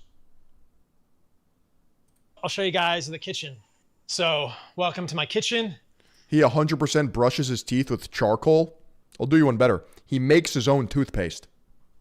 And the reason we're watching this video in the first place is because we were watching his kitchen tour, which we probably will now have to rewatch to clip it and ship it and export it as part of the industrial slop pipeline here at Third Eye Global LLC. Because that shit was insane. This is relatively tame. Pretty basic. Like I said, I live in a treehouse. I got wood countertops. These are not super durable, but I love the way they look. And he's talked about it. He also uses bamboo toothbrush bristles because regular bristles have plastic. Oh, that's crazy, dude. I use pubic hair to floss my teeth like a real man. And I have a bajillion wood cutting boards. You will not find any plastic cutting boards in my house. We're obviously filming some stuff here, so we've got some supplies out today. This is a guanabana, a soursop that I picked off one of the trees in my yard down by the skate ramp. And what else do I want to show you guys in here? I have a stainless steel Vitamix, so I use this every day. I do not like plastic, so you'll see as little plastic in here as possible. A good knife is essential. I've got a couple. I don't know, dude. That unicorn pool float was definitely not made out of glass. I'll tell you that. That shit was plastic. And again, I wash my dishes with baking soda. That is key. So the biggest things about my kitchen are stainless steel pans. At a point, man, you just gotta, like, this is... Am I a stupid goy? Am I being called poor in Costa Rican right now? Am I getting mogged? Bro, I grew up on Red 40 and Cosmic Brownies. I'm anti-fragile.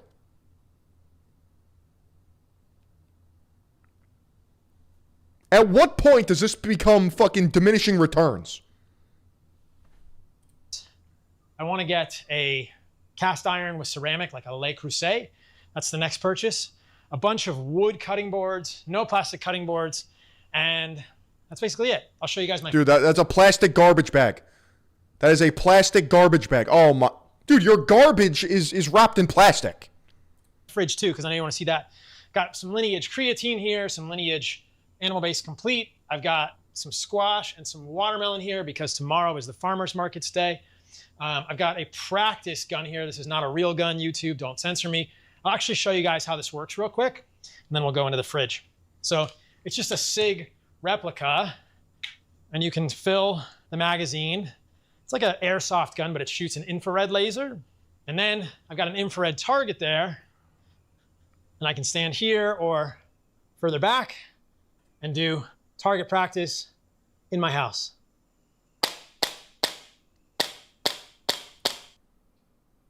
I'm not even a gun guy, but that's got to be the gayest thing I've ever seen in my entire life. Not shooting super good today, but that's cool. That's my SIG replica for target practice. Literally a Nerf gun has more aura than that. And Big Pharma comes. All right, I want to show you guys my fridge. I know you're stoked about this part. Very simple. I don't eat a lot of food. Gross chicken for Zach. That's Zach's food over there. That's literally a plastic bag. I've got honey. This whole part right here is honey, some Lineage honey. I got some Lineage beef tallow. I got diamond sea salt. So if you guys want to see a video I did about salt, I was surprised to learn that a lot of the salts that I was using were pretty high in heavy metals. So the diamond kosher salt, at least in that one test, came out good. So I got some diamond. Fuck yeah, dude. Heavy metal. Are you kidding me? Diamond kosher salt. I got some raw cow's milk. I don't know if you guys can see this in the light. Look at all that cream right there. That's what raw milk is about, guys. All of that is cream. And here's the milk. I don't know if I'm sold on this whole raw milk psyop, bro. Philly, on all the nutrients are in raw milk. Yeah. Uh-huh. You're telling me heating it to 140 degrees eliminates all the nutrients? You're telling me Louis Pasteur was not him? That's crazy. Man, that's one of the things raw milk is amazing for. I got some grass-fed 80/20. Literally covered in plastic. Oh my God. Paul, you got to do better, dude. Ground beef, some bone broth. This is all. You can get cream-lined milk that won't give you disease and has cream at the top. I know. I have it. Butter. You can never have too much butter. I got some cut up cantaloupe here. This is some cooked squash. Dude, that's a plastic Tupperware. Oh my God. You're killing me. The microplastics. There's some more salt in the back there.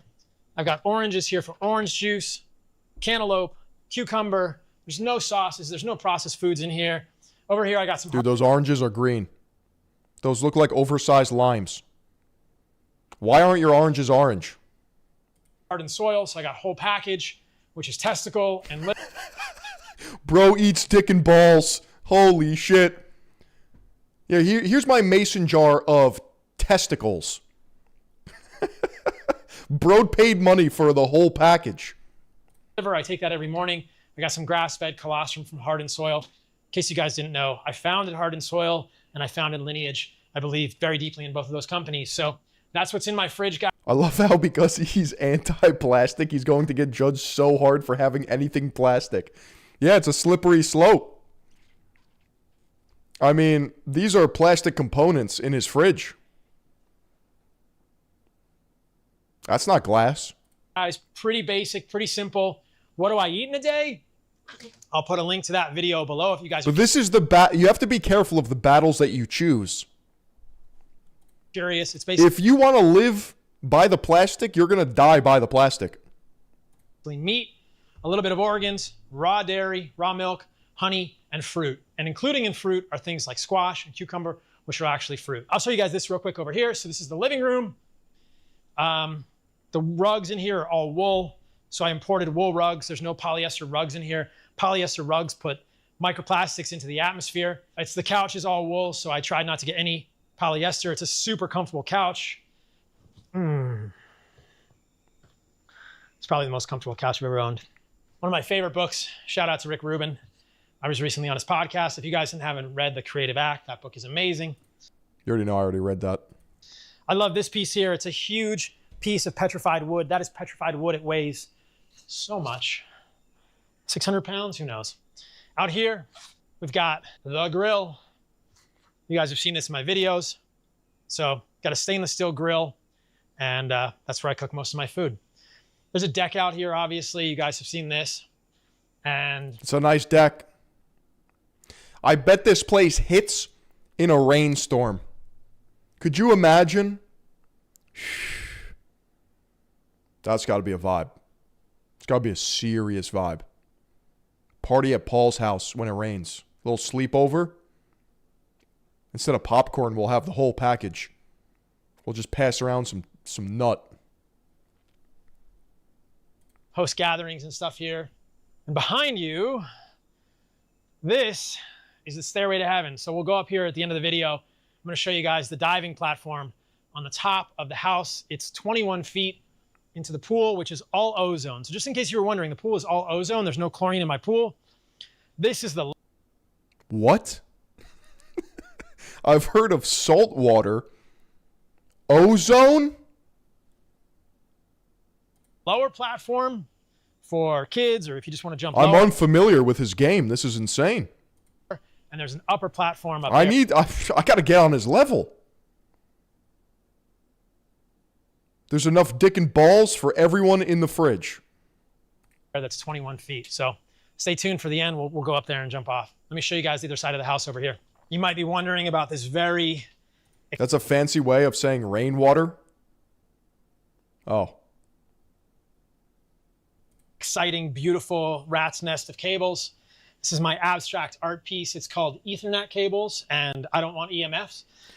Chat, how do we feel about EMFs, 5G, Wi-Fi, radiation? Is my phone cooking my ball sack in my pocket? Is there a Mossad agent mapping a 3D rendering using my Wi-Fi signal?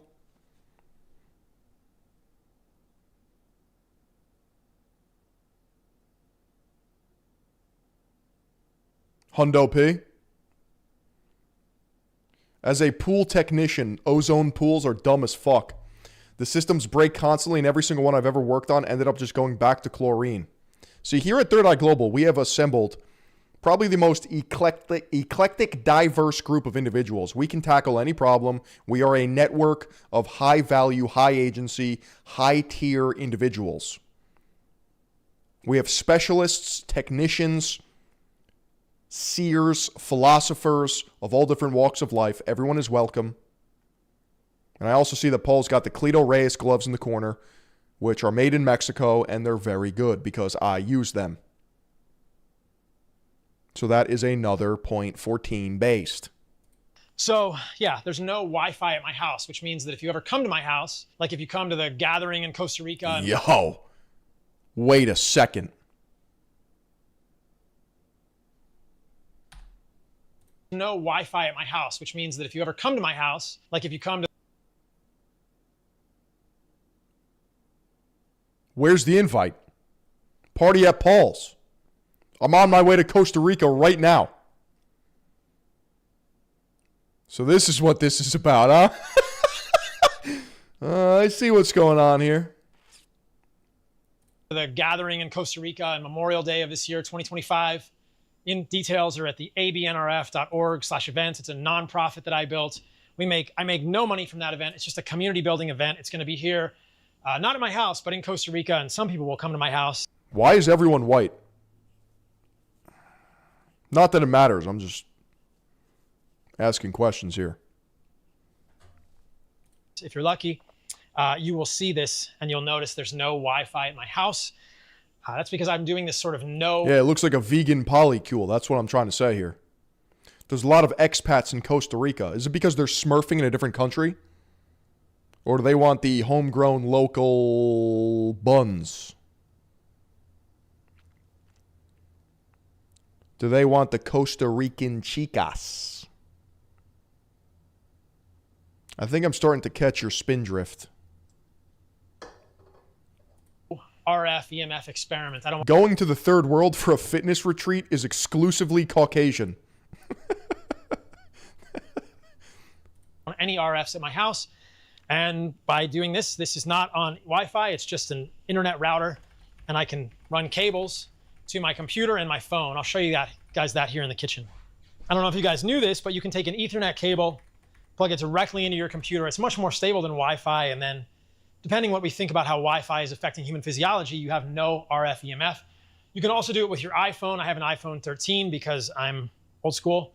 There's a Ethernet to Lightning connector, so I can plug the Ethernet cable directly into my phone, and my phone can remain completely on airplane mode. In case you guys didn't see the podcast I did with Tristan Scott. This is insane. Like, I'll give him credit. This is severe as fuck. There is something to be said about severity, but I don't know if it's a good thing in this case. He replaced all his Wi-Fi with Ethernet workarounds. Bro is forever in airplane mode. He's hard to reach. You should check that one out. It was on light and EMFs. He's Faraday pilled. Bluetooth and the Wi-Fi on your phone, in order for those to be off, there has to be a line through them. If they're gray, they're still on. None of those cables are shielded and all put off EMF. Oh, so you're telling me it's just performative bullshit, huh? They're just not connected, so your phone is going to have... Look, at this point, you're making your own life more miserable. More RF EMF coming off it. You can test it if the Bluetooth and the Wi-Fi are still on. So right now, there's essentially zero RF coming off my phone because it's completely in hibernating mode. But even with that, still in complete mode hibernation, I can use things like Spotify, no EMF coming off my phone. So I can listen to Rogan's recent podcast with Adam Curry. The Joe Rogan Experience. Phone is completely on airplane mode, no RF, so it's just connected to the internet. So this is my... Costa Rican Brian Johnson. Aren't they all the same? Man, that's why I can't wait to make it, bro. Because at one point, my financial resources will substantiate my craziness. They'll be like, wow, this guy's different. That's the problem. If you have a lot of money and you're out there, people think that you're smart. Lifeline to the world, and I can just disconnect like that and do my computer. I think that if I had to build a house again, I bought this house already built, I would have Ethernet cables into the walls, so I didn't have these cables going everywhere, but I kind of like living RF, EMF free. All right, let's go show you the living. But like, does he feel the difference? How do you quantify this? How do you qualitatively analyze the EMF? Like, does he feel better, or is this all placebo?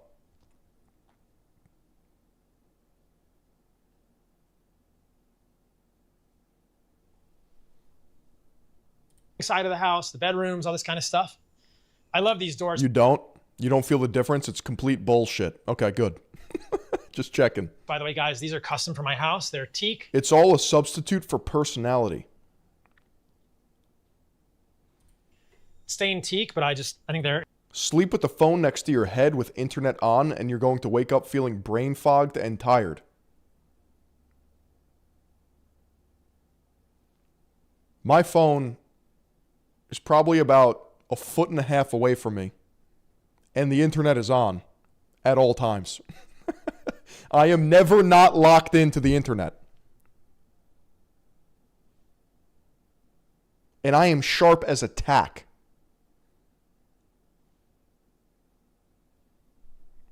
Incredible doors. These were not here when I got the house, but they're pretty cool. So here we go.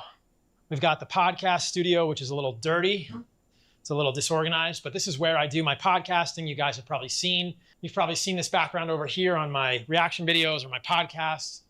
This is my medical degree. I almost wish I didn't understand production and like filmmaking to some level.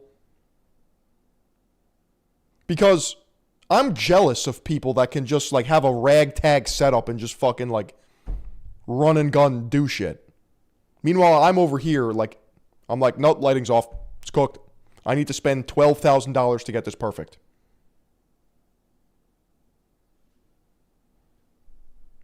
From the University of Arizona. I am an MD.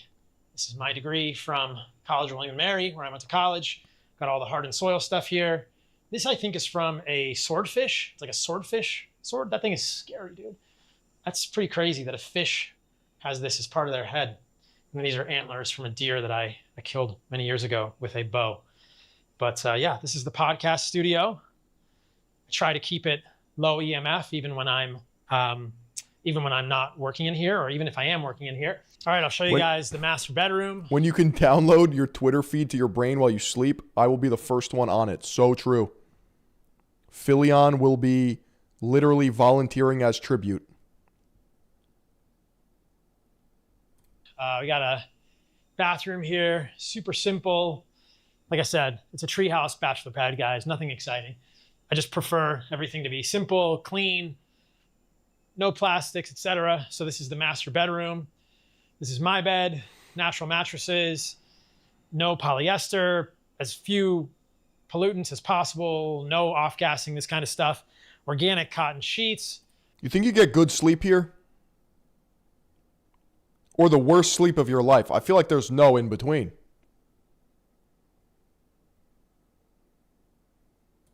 Got a fan. I never use the air conditioning because it gets kind of moldy. Let me show you guys the full view.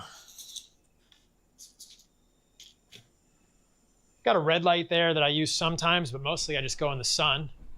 Come on outside here, guys. I'll show you the deck. Just know that in every single scene of this video, I'm hyper-analyzing to see if I spot plastic. And I hope that you're doing the same.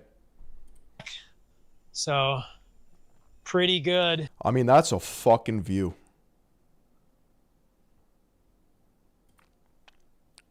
I just don't know if that's the Western man view. I don't know if that's my view to have. That's a Costa Rican view, but it's not a Western man view.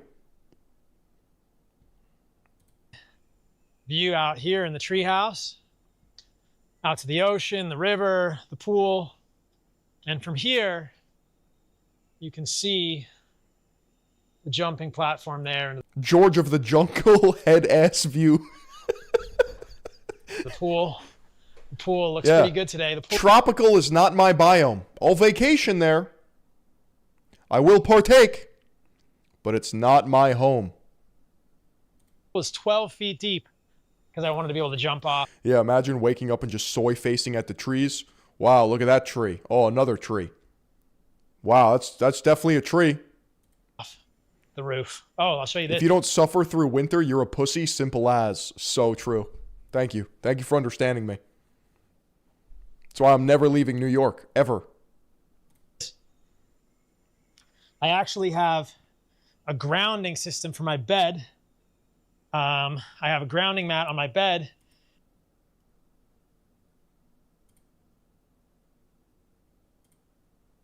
What? And then I have these cables which attach to it. But this... The fuck does that mean? Copper grounding? Never heard of it? No. I can't say I have. This doesn't go to an outlet.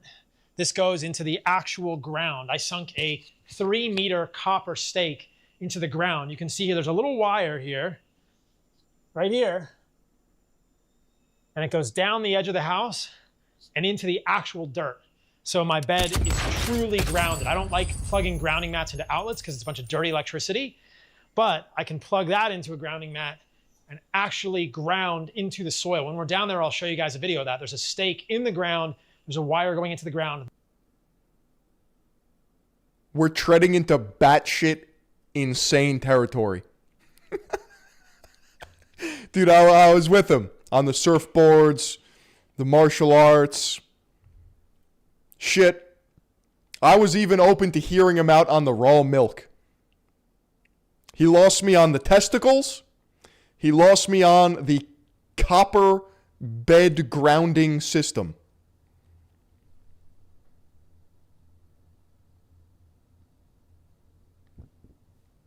New York was promised to fill 3,000 years ago. It is known. That's what a grounding mat is actually supposed to do. I love Banksy. It's just a reprint. You know, I think that like... This guy's a moron. Outlet grounds are the same as putting a wire on the dirty because they both go to the same dirt. Yeah, I'm going to have to consult my family of electricians on that one. What if I find out that they've been grounding this entire time and I'm the retard?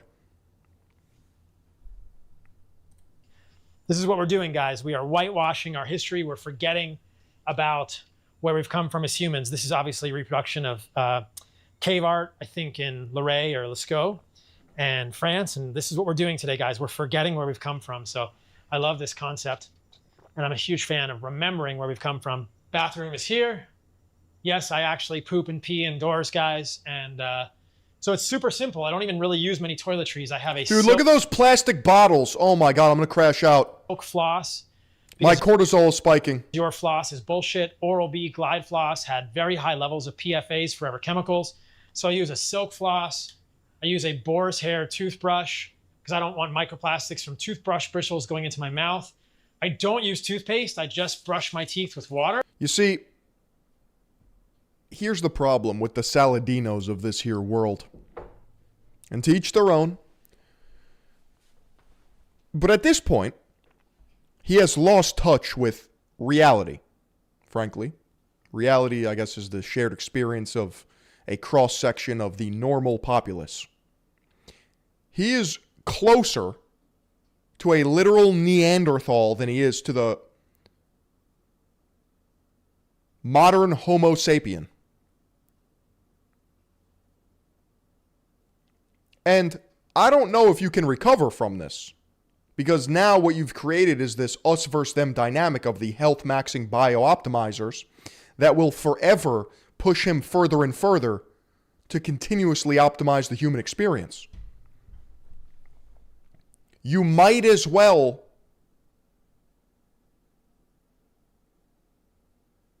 not even have a bed at this point. You might as well not even live in a house. Just go full caveman. Go full troglodyte.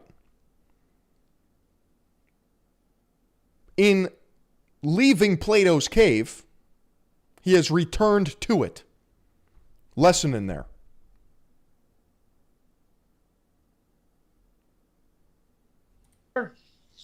Toothpaste is a scam. I definitely don't want extra fluoride.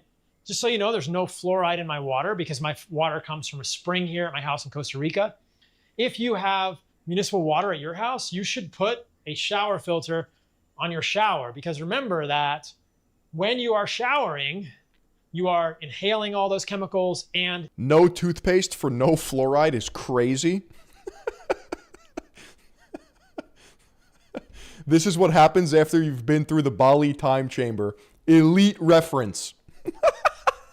You are absorbing PFAs, forever chemicals, chlorine, trihalomethanes, chlorine derivatives. Listen, I understand not swallowing fluoride.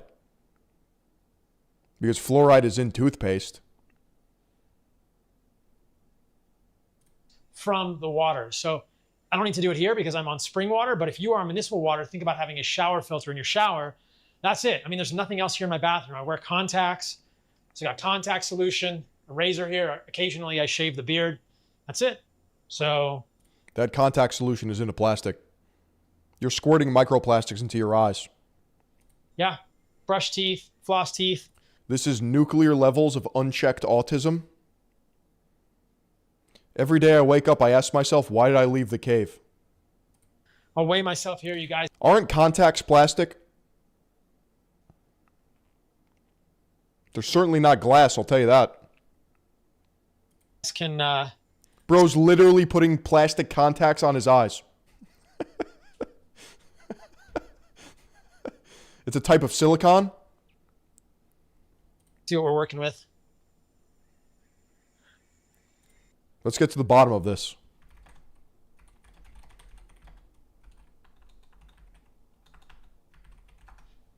Yes, modern contact lenses are made of specialized flexible plastic polymers, specifically hydrogels or silicone hydrogels for soft lenses, and rigid gas-permeable RGP materials for hard lenses.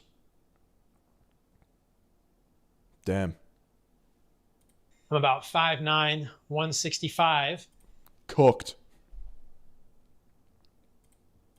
It's the middle of the day, so when I woke up this morning after I pooped and peed with no fluid, I was 160, and now I'm 165. So pretty lean right now. I'm definitely probably under 10% body fat. Again, I'm a dude, I'm a bachelor, so nothing fancy. I've just got organic towels. That's it. That's the bathroom. All right, guys, let's go check out the skate ramp. It's one of my favorite things. On the way down, you'll notice that I have bees. So those are Mariola bees. They're awesome stingless bees. The honey is the best you'll ever taste, but I've only ever seen them in Costa Rica. I cut my shoulder right there. Boom. I walked into that. Dude, of course he's got a Makita, dude. A few weeks ago, a week and a half ago, and I've just been putting Lineage honey on it. I didn't even put antibiotics on my shoulder, but I was holding a boom box here. Boom, and I walked straight into the ramp and did like a paper cut of metal. Yeah, that Makita air blower is literally made of plastic. Clown. My shoulder, but it healed fine because I'm not a vegan and I eat meat and I put Lineage honey. Dude, he's literally touching plastic, dude. Oh my God, no. The skate ramp, I'm gonna clean it off with the blower. Bro has a skate park in his jungle favela paradise. And then get a little skate. I've also got like a little martial arts area down here with the mats. This is the best view in the world, skate ramp. You can see the ocean out there. The trees are kind of grown in, but check this out over here. So that guanabana in my kitchen came... Polyurethane wheels, by the way, on that skateboard. The environment will never recover. Classic Saladino L. Came from this tree right here. I guess there's no more guanabanas on the tree, so you can't really tell, but that's a guanabana tree. There's a coconut tree right there. That's a star fruit tree. All right, I'm gonna clean this ramp and then we'll get a little skate.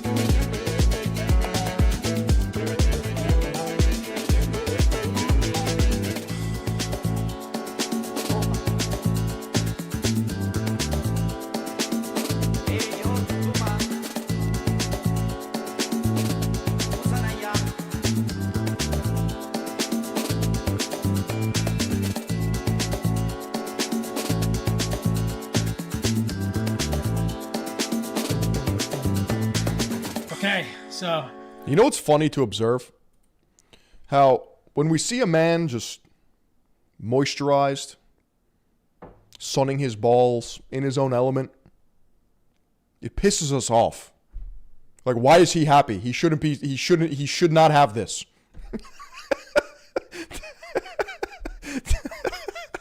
Fuck this guy, for real. Let's go see the pool. All right, so this is my pride and joy. This is the pool.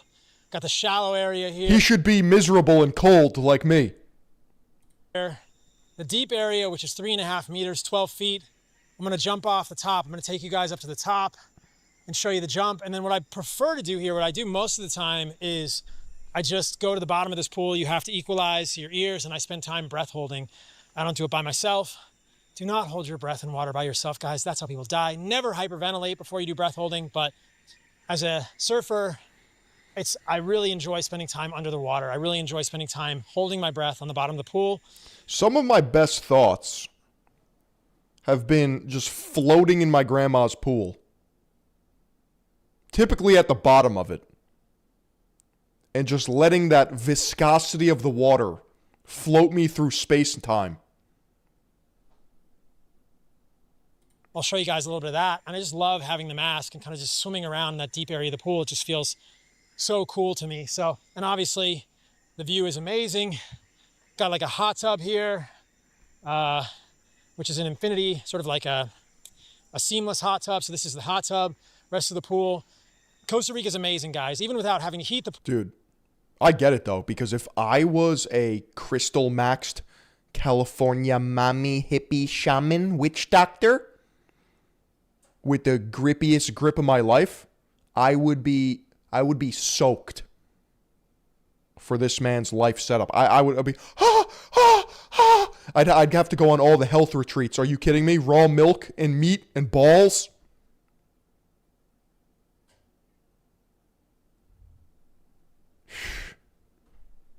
Pool, it's usually around 85 degrees, and the hot tub obviously goes to like 104. So I haven't. That's the game. I'm on to you. It's all about the target audience. Really had that many people in the hot tub. I think the most people I've had in the hot tub is like 4, but you know, maybe soon I'll get more people than that in the hot tub and we'll break the record there. So, but yeah, this is an amazing view to look out on, guys. And like I said, there's an incredible river that runs below me. At the animal-based gathering in May, abnrf.org/events. Again, we don't make any money from this. It's just all benefits the nonprofit foundation. We're doing research on seed oils, meat quality. We're going to do other research on land and nutrients coming from. It's got to be sick. It's got to be cool just to fuck around. You know? I would love to dump resources into my passion projects. If anything, this should be inspiring. Land going into meat. So I want to have the nonprofit do good things in the world. But we're doing a gathering here in Costa Rica over Memorial Day weekend, 2025. Maybe I'll be there. See some of you guys there. So let's go up top. But Philion, it already happened. You don't think I can time travel? I'll show you guys the jump. It's a pretty good view up here. Sell supplements, get fuck you rich. Well, when I was in my hustle porn phase, at about 14 to 16 years old, before I was on social media really, I would read these books, right? 4 Hour Work Week, Tim Ferriss. Read them all. And basically, I remember there was like an epilogue in the Tim Ferriss book where he was essentially writing the blueprint. And he was like, yeah, if you want to be fuck you rich, start a supplement company now. Start a supplement company yesterday. And hire Indian and Filipino virtual assistants. I swear to God. I don't think I'm making this up, so I'm going to have to check with Grok right now.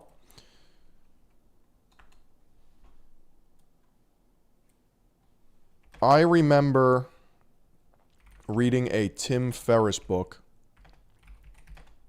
and at the end, he talks about getting rich from supplements and hiring virtual assistants overseas. Did I make this up? Or is this in the book?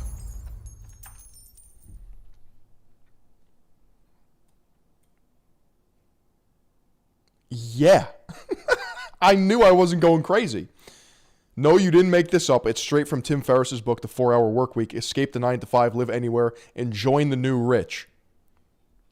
Ferriss built and ran his own sports nutrition supplement company called Brain Quicken, later Body Quick. He describes how he started as a side hustle while working a regular job, grew into a profitable muse, an automated online business that generated income with minimal ongoing effort, and eventually sold it. Virtual assistants overseas. This is one of the biggest themes in the book. He dedicates whole sections, especially in the outsourcing and automation parts, to hiring cheap virtual assistants in places like India, the Philippines, and dude, I knew I wasn't crazy. For $5 to $10 an hour or less back then. He explains how he outsourced everything from email management, customer service for his supplement business, research, scheduling, and even personal tasks so the business and his life could run mostly on autopilot. He even gives specific resources like Elance, now Upwork, onlinejobs.ph, Your Man in India, etc., etc. The whole idea ties into arbitrage and living the new rich by leveraging lower-cost overseas slaves.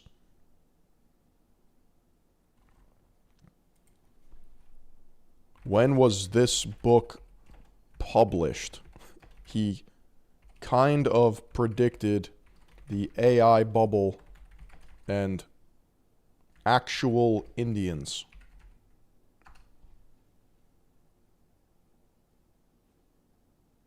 This was 2007.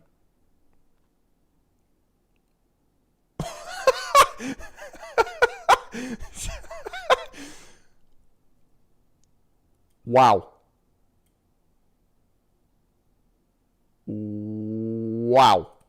So you can see out to the ocean. You can see the mountains behind. Like, I hope you understand that there was a young Philion that read this, and even at the age of like 14, I was like, what the fuck did I just read? I was reading the words from a multimillionaire who started a supplement company and hired his entire staff from India and the Philippines for slave wages to live a digital nomad lifestyle.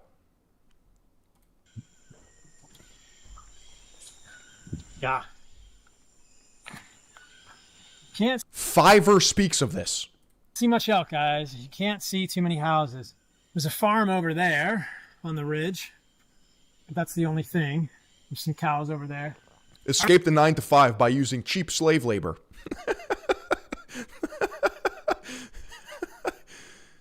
Escape the 9-to-5 by employing an entire platoon of Indonesians. All right, guys, let's send it. Here we go.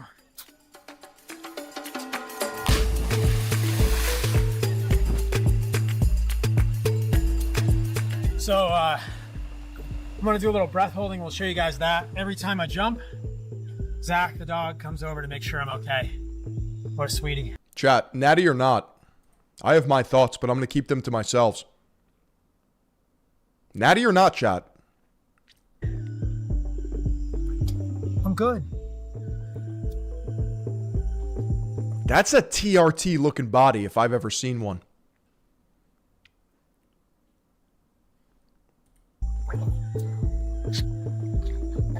Yeah, I love being under the water. It's so peaceful. I can't imagine him injecting soy-based test. True. Holding the breath in there is good for surfing and kind of calming everything. I'll do a couple of breath holds. Subsequent It's definitely just liver capsules, right? ones always get easier because you get that mammalian dive reflex, but being under the water is very... The mammalian dive reflex. That's what I say before I eat pussy. What? Yeah, I gotta go down here. It's just my mammalian dive reflex. Sorry. calming. So yeah. The other thing I'll do in the pool is I'll take the 20-pound weights down to the bottom and run along the bottom. Again, with friends for safety, but doing some breath holding on. What the fuck is this? Why are you lifting weights underwater? Just swim some laps, bro. What? On the bottom with weights, kind of a la Laird Hamilton. Shout out to Laird. And Luca Padua, who's a huge big wave surfer that trains with Laird. We actually recently sponsored Luca for Heart and Soil. So that's good training for surfers. When are you on the ocean floor with weight in a surfing scenario? I don't know. Maybe specificity training has evolved over the years, but Luca's now charging Mavericks. Yeah, that's great training if you ever piss off the cartel. If you ever Captain Jack Sparrow and have to put a boat and go underwater and escape the pirates. Nazare, Mulligmore, all kinds of stuff, and we're happy to be a part of that from Heart and Soil. So anyway, check Luke out. Hopefully we'll get him in this pool soon. I'll get to train with him, but yeah. No, Philly on, dude. It's for surfing. You don't get it. If you guys haven't seen it, check out my morning routine. I'll show you how I do my morning stuff here at the house. Again, more sort of biohacking information in there. And check out my nighttime routine. It's getting to be afternoon here, so I'm almost to my nighttime routine. My nighttime routine sets up my morning routine, so... Yeah, I mean, it's just, his fucking floaties in the background are plastic, so... What are we talking about here? What are we talking about? Based or cringe? I have no idea. A little bit of this, a little bit of that.